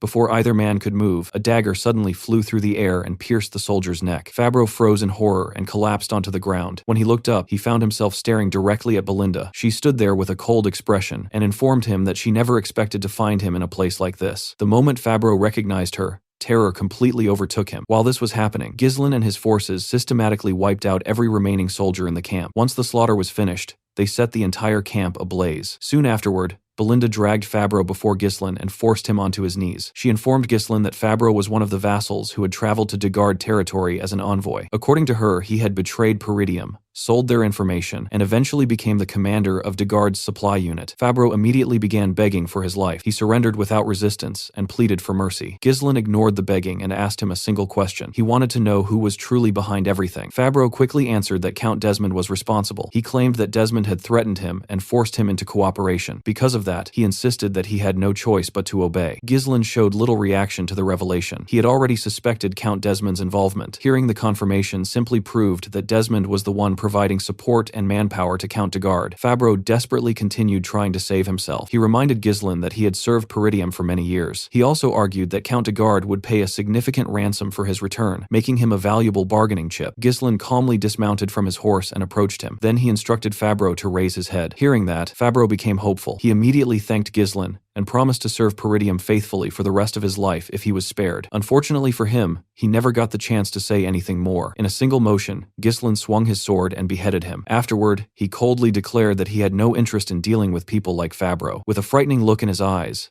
Ghislain announced that anyone who attacked Peridium would receive only one outcome: death. Once those words were spoken, he mounted his horse and rode away from the burning camp alongside his mercenaries. Belinda quietly watched him and felt uneasy seeing the expression on his face. Even she was surprised by how cold he looked at that moment. As they continued riding, Kaor asked what their next move would be. Ghislain revealed that they were heading directly toward the castle. By now, the war should already be underway, and the enemy's full attention would be focused on attacking Peridium from the front. He intended to take advantage of that situation by striking from the rear and throwing the entire enemy army into confusion. While riding toward the castle, Ghislain explained the next phase of the plan to Kaor, Belinda, and Gillian. He informed Kaor and Belinda that they would support the left side of the castle once they arrived, while he would personally head toward the right side of the walls. He then turned to Gillian and revealed that he would be entrusting him with the main force. Ghislain reminded him that he would be facing thousands of enemy soldiers with only a handful of men and asked whether he could handle it. Gillian simply smiled and assured his master that if it was his command, then he could accomplish it. Seeing that confidence made Ghislain smile as well. Meanwhile, Kaor complained that Gillian was getting the most entertaining part of the plan, while Belinda asked who would be responsible for defending the castle gate. To everyone's surprise, Ghislain told her to leave the castle gate alone. Belinda, Kaor, and Gillian were all shocked by that answer, but Ghislain calmly declared that this battle would become the starting point that changed the history of Peridium forever. The scene then shifted to the battlefield, where Zwalter ordered his soldiers to prepare for the enemy assault. Almost immediately, a massive boulder slammed into the castle walls and destroyed part of the defenses. Randolph quickly ordered the archers to fire and prevent the enemy from approaching, but Degard's soldiers had already begun climbing the walls. They cut down Peridium defenders and established footholds on top of the battlements.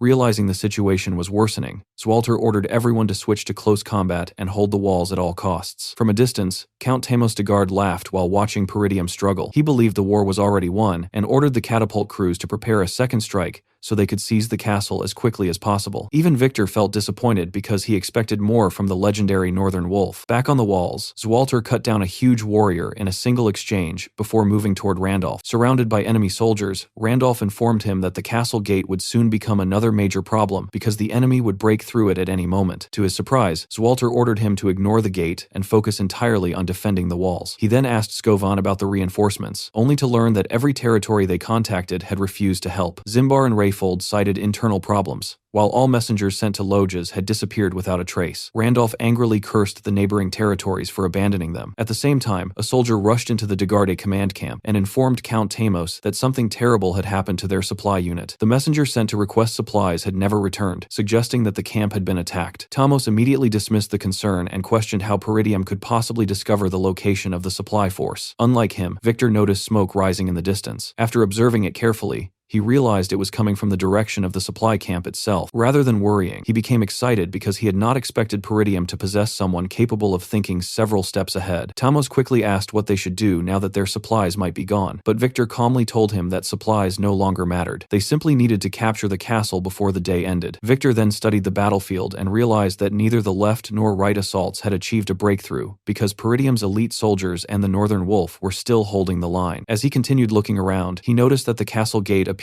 relatively undefended. He immediately raised his sword and ordered the army to advance toward it. According to him, they would break through the castle gate and bring down the fortress before the day was over. He then mounted his horse and called for Adon, a heavily armored warrior carrying a massive sword and shield. Victor informed him that he would personally lead the assault against the gate, while Adon remained behind to guard the main camp. After giving the order, Victor rode toward the battlefield with his soldiers, while Adon silently turned around and headed back to the base. At the castle walls, enemy soldiers continued climbing up the fortifications while Zwalter and his knights cut them down the moment they reached the top. In the middle of the battle, Skovan noticed something in the distance and quickly told his master to look ahead. When Zwalter raised his head, he spotted several siege towers advancing toward the castle. The sight immediately surprised him, because he could not understand how the enemy had managed to determine the exact height of Peridium's walls. Randolph pointed out that they were already overwhelmed dealing with the soldiers attacking around them, and warned that they would not be able to hold out if the towers reached the walls. Realizing the danger, Zwalter immediately turned toward his soldiers and asked whether the catapults were ready. The soldiers informed him that the preparations had just been completed. Without hesitation, Zwalter ordered them to fire at once and told them they had to stop the siege towers before they got any closer. The soldiers launched a massive rock toward one of the advancing towers, and the enemy troops were shocked to see the attack. They could not believe Peridium had managed to prepare a catapult so quickly. Before the boulder could crash into the tower, Victor stepped forward, grabbed a spear, and coated it with mana. He raised his arm and hurled the spear toward the incoming projectile. The spear struck the boulder and instantly shattered it. Everyone on both sides was stunned by what they had just witnessed. Zwalter and his men could hardly believe that their shot had been intercepted so effortlessly. As Zwalter looked down toward the battlefield, he finally saw Victor approaching the castle and immediately realized who was responsible. Victor drew his sword and declared that there was no point resisting. He told the Peridium soldiers that their downfall was already predetermined and would happen no matter how desperately they struggled. After saying that, he raised his sword and ordered his men to advance with the siege ram, commanding them to charge directly at the castle gate. As the ram unit rushed forward,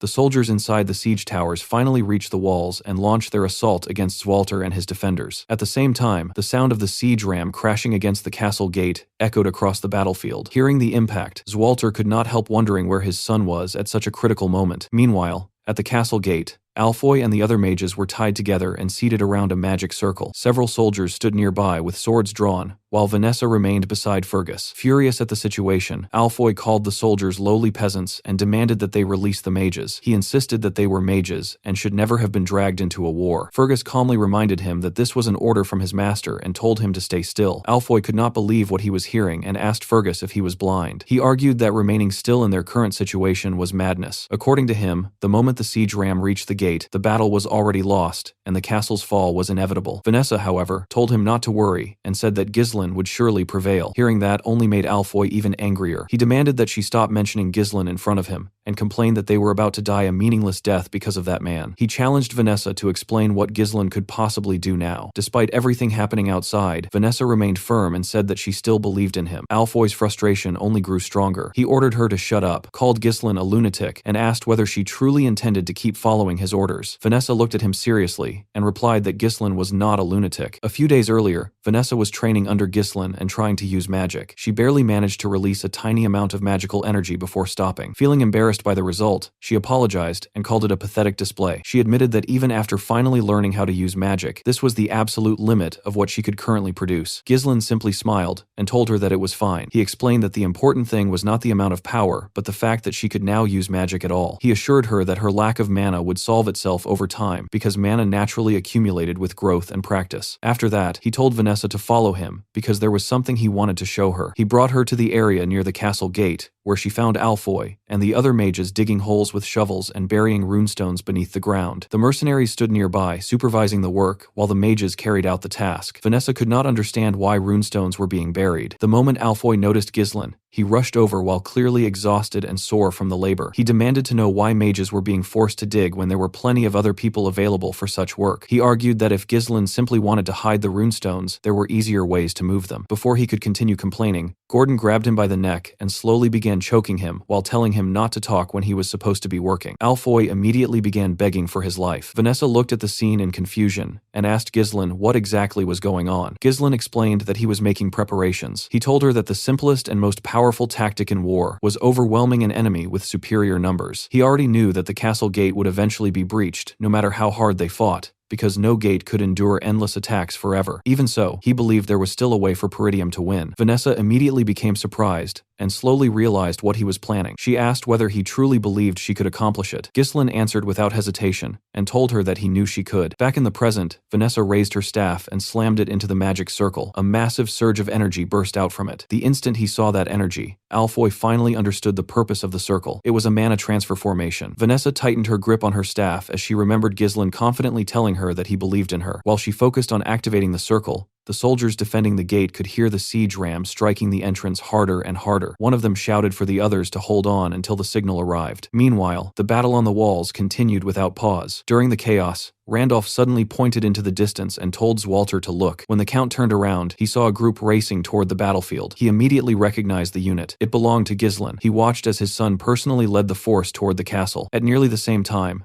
Victor was observing the gate when a soldier hurried over with an urgent report. The man informed him that an unknown cavalry force had launched a surprise attack from the rear and was striking both sides of the battlefield. Ghislain and his mercenaries tore straight through the enemy ranks. Any soldier foolish enough to challenge him was cut down instantly. With a single swing of his sword, Ghislain ripped apart the soldiers that rushed him. The enemy could not believe they were being ambushed. They had been assured that no reinforcements would ever reach Peridium and could not understand where this force had come from. The archers quickly targeted Ghislain and fired a volley of arrows, hoping to kill him before he reached their position. Ghislain showed no fear and charged directly toward them. As he closed the distance, his horse leaped high into the air. The soldiers stared in shock as they saw him flying above them. The moment he landed among their formation, he unleashed a devastating strike that tore through them in a single blow. He did not give anyone an opportunity to retaliate. The remaining soldiers became terrified. They could not comprehend how one man had slaughtered so many troops with a single attack. Some of them even wondered if they were facing a monster rather than a human. Ghislain raised his sword and removed his helmet so everyone could see his face. He shouted for the soldiers of Peridium to rise and declared that their counterattack was beginning. Immediately afterward, he led his forces into battle. Belinda and Kaor attacked from the left flank, while Ghislain charged from the right. Victor remained positioned in the center as the battlefield descended into complete chaos. At the Degard main camp, Jillian and his men launched their own assault. Jillian carved through enemy soldiers while calling out to Gordon and Torin. He informed them that he would draw the enemy's attention and ordered them to spread out and destroy the camp's important facilities. Both men immediately accepted the task. Torin grinned as he watched the enemy forces panic. Gordon confidently declared that the entire base would be reduced to ashes by the time the enemy returned. Count Tamus Degard could not understand what was happening. Instead of besieging Peridium, they had somehow become the ones being ambushed. One of his soldiers shoved him backward and urged him to flee immediately. Before the Count could escape, Jillian charged directly toward him. With a cold glare, Jillian declared that he intended to take Tamos hostage. The Count was terrified as he watched the giant warrior advancing with his massive axe. However, just before Jillian reached him, someone attacked from the side. Gillian sensed the incoming strike and blocked it with his axe. The impact forced him backward. Tamos collapsed onto the ground from fear as the clash unfolded before him. Jillian instantly realized that his opponent was powerful. The man introduced himself as a Don Praso and remarked that Jillian had incredible courage for attacking the enemy headquarters with such a small force. He then asked Jillian to state his own name. Jillian calmly raised his axe and replied that he had no name. He declared that he was nothing more than a weapon belonging to his master. Meanwhile, on the left side of the fortress wall, Belinda used her rope to tie up several enemy soldiers before throwing them directly toward Kaor. With a grin on his face,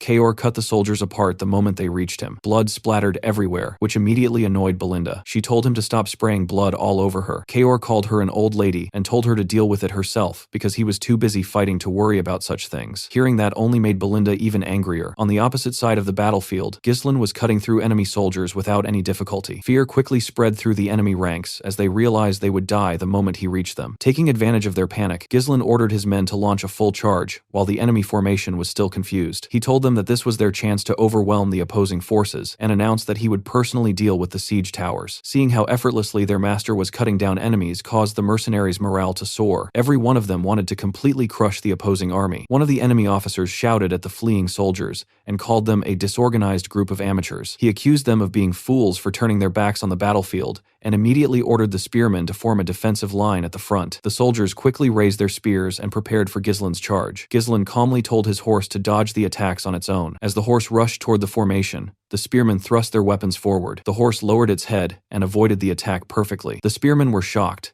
but their surprise only grew when they realized Ghislain was no longer riding the horse. They quickly searched for him and discovered that he was already above them. Ghislain landed on a soldier's shoulders and used the man's neck as support. Locking himself in place, he spun around and slaughtered the soldiers surrounding him. After clearing the area, he stepped away and cleanly beheaded the soldier whose neck he had used. Looking ahead, Ghislain saw countless enemy soldiers on the ground, and even more gathered around the siege tower. He quickly noticed that the castle wall was in worse condition than he had expected. He immediately understood that the siege towers were responsible. At this rate, the walls might collapse before the enemy even broke through the gate. Although his cavalry was currently keeping the enemy occupied, the difference in numbers remained overwhelming. If the battle dragged on much longer, they would eventually be surrounded. While Ghislain assessed the situation, another enemy captain ordered his men to attack. He declared that the castle walls would soon fall now that the siege towers had reached their positions and instructed his troops to do everything possible to keep Ghislain occupied. Realizing he had very little time left, Ghislain raised his sword and declared that they needed to secure victory before losing their momentum. The first soldier who approached him had his head split open. The next soldier charged in and immediately lost his neck. Ghislain cut another man's throat, blocked an incoming attack, and then ripped open the attacker's chest with a single movement. The soldiers stationed inside the siege tower saw the massacre and quickly fired arrows at him. They knew they could not allow him to get close, because it was obvious that he was targeting the tower itself. Ghislain dodged the arrows and rushed toward the captain. He stabbed the man through the stomach and lifted him into the air with his sword. Then he hurled both the captain and the sword toward the tower. The captain's body fell away, but the sword embedded itself into the structure. Ghislain immediately attached a mana thread to the weapon and pulled himself through the air toward it. Moments later, he reached the sword, pulled it free, and landed inside the tower. The soldiers stationed there were horrified. Ghislain raised his sword and drove it deep into the structure before dragging the blade downward through the entire tower. The massive structure split apart and collapsed. Enemy soldiers everywhere stared in disbelief as the tower was destroyed. Even Victor could not believe what he had just witnessed. He realized that Ghislain was the commander leading the cavalry attack. Turning toward one of his men, Victor asked whether the main gate had still not been breached. The soldier explained that the gate's defenses were stronger than expected, and that resistance from inside had slowed them down. He estimated that they would break through in around 10 minutes. Victor coldly corrected him and said they had 5 minutes. He announced that he would personally eliminate Ghislain and ordered the gate to be opened before he returned. With a terrifying look in his eyes, he warned the soldier that failure would result in death at his own hands. The terrified soldier immediately agreed. Before Victor could advance, a voice called him a flying tin can. Covered in smoke, Kaor appeared and announced that Victor was not going anywhere. Victor turned toward him and demanded his identity. Kaor introduced himself as the commander of the Cerberus mercenaries and,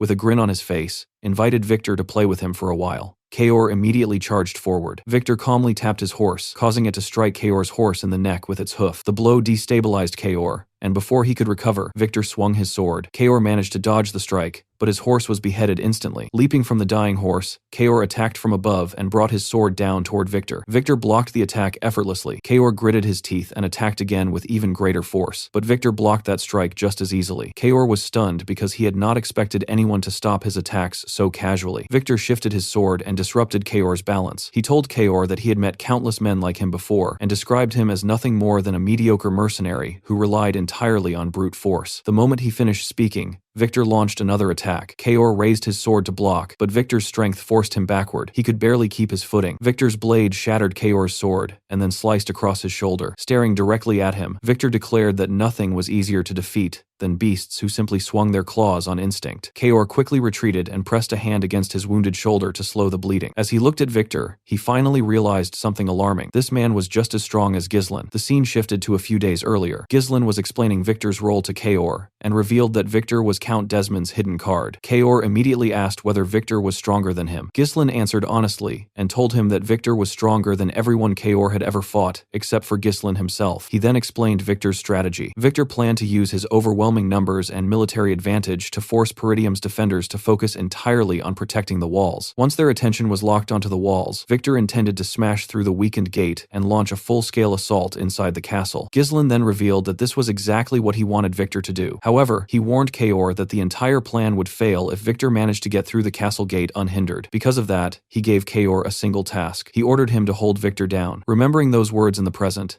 Kaor slowly smiled and pushed himself back onto his feet, despite all of his injuries. He muttered that Ghislain was asking far too much from him. Meanwhile, on the other side of the battlefield, Jillian continued clashing with Adon. Adon repeatedly used his massive shield to block every attack that came his way. Behind him, Count Tamos called out to the knight, but a soldier quickly stopped him and warned him to stay back. Nearby, Torin, Gordon, and the other mercenaries fought desperately against the enemy troops surrounding Jillian. They worked to reduce the number of enemies and make sure nobody interfered with Gillian's battle. Gillian grew irritated as he watched Adon block attack after attack. He did not want to waste precious time fighting a single opponent. He quickly realized that Adon's shield could defend from almost any angle, and no matter how hard he attacked, he could not break through it. Jillian tried to remember the last time he had encountered someone with such absurd durability. Pushing those thoughts aside, he swung his axe with tremendous force and told Adon that he no longer had time to waste on him. Adon calmly blocked the attack with his shield and declared that it was pointless. He told Jillian that his shield could not be broken. Then he knocked Gillian's axe aside and thrust his enormous sword forward. Jillian managed to redirect the blade using the handle of his axe, but Adon immediately changed tactics and beheaded Jillian's horse. Jillian had not expected that move. As the horse collapsed beneath him, Adon coated his shield with energy and slammed it forward, ordering Jillian to fall. Jillian barely managed to block the impact with his axe while being forced backward. At the same time, the siege ram continued hammering away at the castle gate. Eventually, the gate gave way and collapsed. Zwalter and the soldiers defending the walls were horrified by the sight. Despite that, Ghislaine did not panic. Near the mana circle, Alfoy desperately called out to Vanessa and demanded that she do something after draining all of their mana. Vanessa calmly replied that it was not time yet. Outside, Victor raised his sword and ordered the army to charge into the castle and seize it. The soldiers immediately surged through the broken entrance. Victor then turned to one of his men and ordered him to bring Count Tamos to the castle. He declared that he would personally eliminate the enemy commanders. The soldier quickly accepted the order. Back on the battlefield, Kaor rose to his feet with wounds covering his body. He raised his sword and declared that Victor was not going anywhere. Victor looked at him and asked whether he truly did not know when to retreat as a mercenary commander. He questioned why Kaor insisted on fighting him again. Elsewhere, Adon informed Gillian that the castle gate had already fallen and declared that the battle was over. He admitted that Peridium's surprise attack had been bold and unexpected, but claimed that the final result had not changed. According to Adon, Gillian's greatest mistake was trusting the decisive strike force to mere mercenaries. He argued that no matter how skilled a mercenary was, they could never defeat a properly trained knight. At almost the same moment, Victor said something similar to Kaor. He told him to behave like a mercenary if that was what he was. He advised him to understand when a battle was no longer worth fighting and when it was time to run away. Both Victor and Adon insisted that no war was worth throwing one's life away for. Kaor burst out laughing when he heard Victor say that. He asked whether any of that truly mattered. He smiled and declared that whether someone was a mercenary or a knight meant nothing on a battlefield. At the same time, Gillian gave Adon the exact same answer. He told him that the only things that mattered were victory and defeat. The moment those words left his mouth, Gillian charged. At the same time,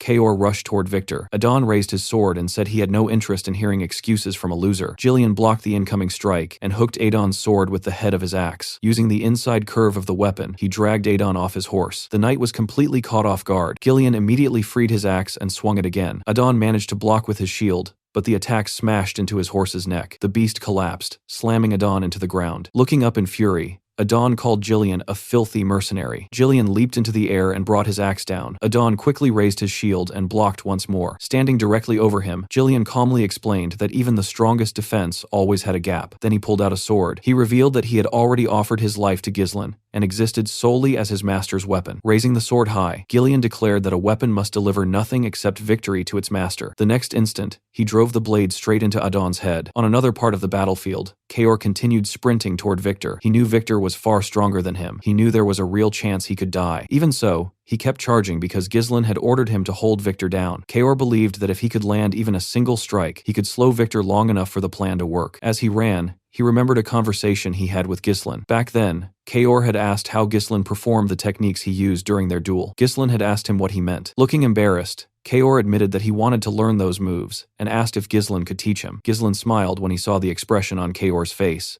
and explained that it was never about the movements themselves. He told Kaor that most opponents would naturally look down on him the moment they faced him. Now back in the present, Kaor raised his sword and charged straight at Victor. Victor looked at him with contempt and remarked that he was nothing more than a beast that only knew how to charge forward. He casually blocked Kaor's attack and immediately swung his sword in response. Kaor twisted his body and dodged to the side, then suddenly hurled his broken sword at Victor with all the strength he could muster. Victor calmly knocked the flying blade away with his own sword and told him that fools like him always made desperate decisions when cornered. He said they never realized that their next choice could very well be their last. Then Victor raised his sword again and thrust it directly toward Kaor, ordering him to die. As the blade closed in, Kaor remembered something Ghislaine had told him in the past. Ghislaine had explained that landing a decisive hit was not about strength alone. It was about hiding your true intention until the moment your opponent was close enough to react. The instant that memory resurfaced, Kaor moved. He narrowly dodged Victor's thrust, though the blade still carved a cut across his shoulder. Ignoring the pain, Kaor grabbed Victor's arm and used it as leverage to launch himself upward. At the same time, he caught the broken sword that Victor had deflected moments earlier. Victor's eyes widened slightly in surprise. Kaor immediately came down with the recovered weapon and launched another attack. Victor barely managed to avoid the strike. Although he escaped injury, Kaor's attack struck something else instead. His broken sword plunged into Victor's horse. The beast let out a painful scream and collapsed. Kaor hit the ground as well, while Victor managed to jump clear before the horse crashed down. For the first time,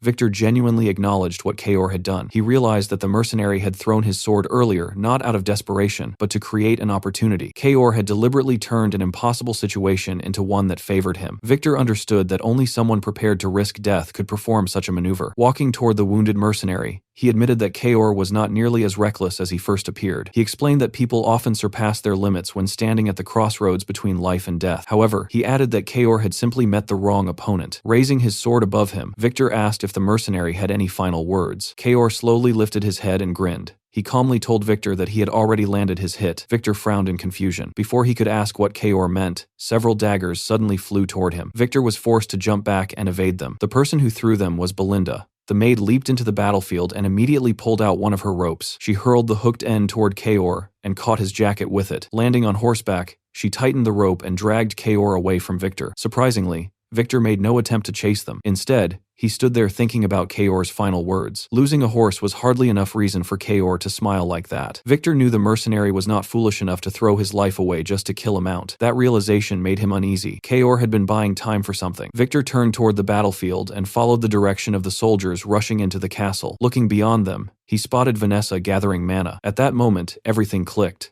Kaor's mission had never been to defeat him. His mission was to keep Victor occupied. Meanwhile, as Vanessa continued gathering mana, she remembered her conversation with Ghislain. Back then, he told her that even if the enemy reached the castle gate and breached their defenses, the situation could still be reversed. He explained that her magic was the key to turning the battle around. Vanessa had asked whether he truly believed she could accomplish something so important. Ghislain simply smiled and assured her that he knew she could. Remembering those words filled her with confidence. The next moment, she unleashed her spell. A brilliant blue light erupted across the battlefield. Vanessa activated Flame Strike. An overwhelming torrent of fire exploded outward, smashing through part of the castle wall and surging beyond it. The flames consumed everything in their path. Zwalter and the defenders stared in shock at the sheer scale of the attack. Ghislain, Victor, and everyone else on the battlefield could see the massive pillar of fire from afar. Soldiers were swallowed by the blaze and burned alive. Their screams echoed throughout the battlefield. The surviving soldiers outside immediately tried to retreat, but they did not get far. Ghislain intercepted them and cut them down before they could escape. He ordered his mercenaries to surround the castle gate and ensure that not a single enemy soldier got away. Victor himself survived only because of his armor. A soldier carrying a shield rushed over to him and reported that most of their troops had already been burned to death. He urged Victor to retreat immediately. Victor clicked his tongue in irritation. This war had been planned meticulously. Every possible escape route for Peridium had been blocked.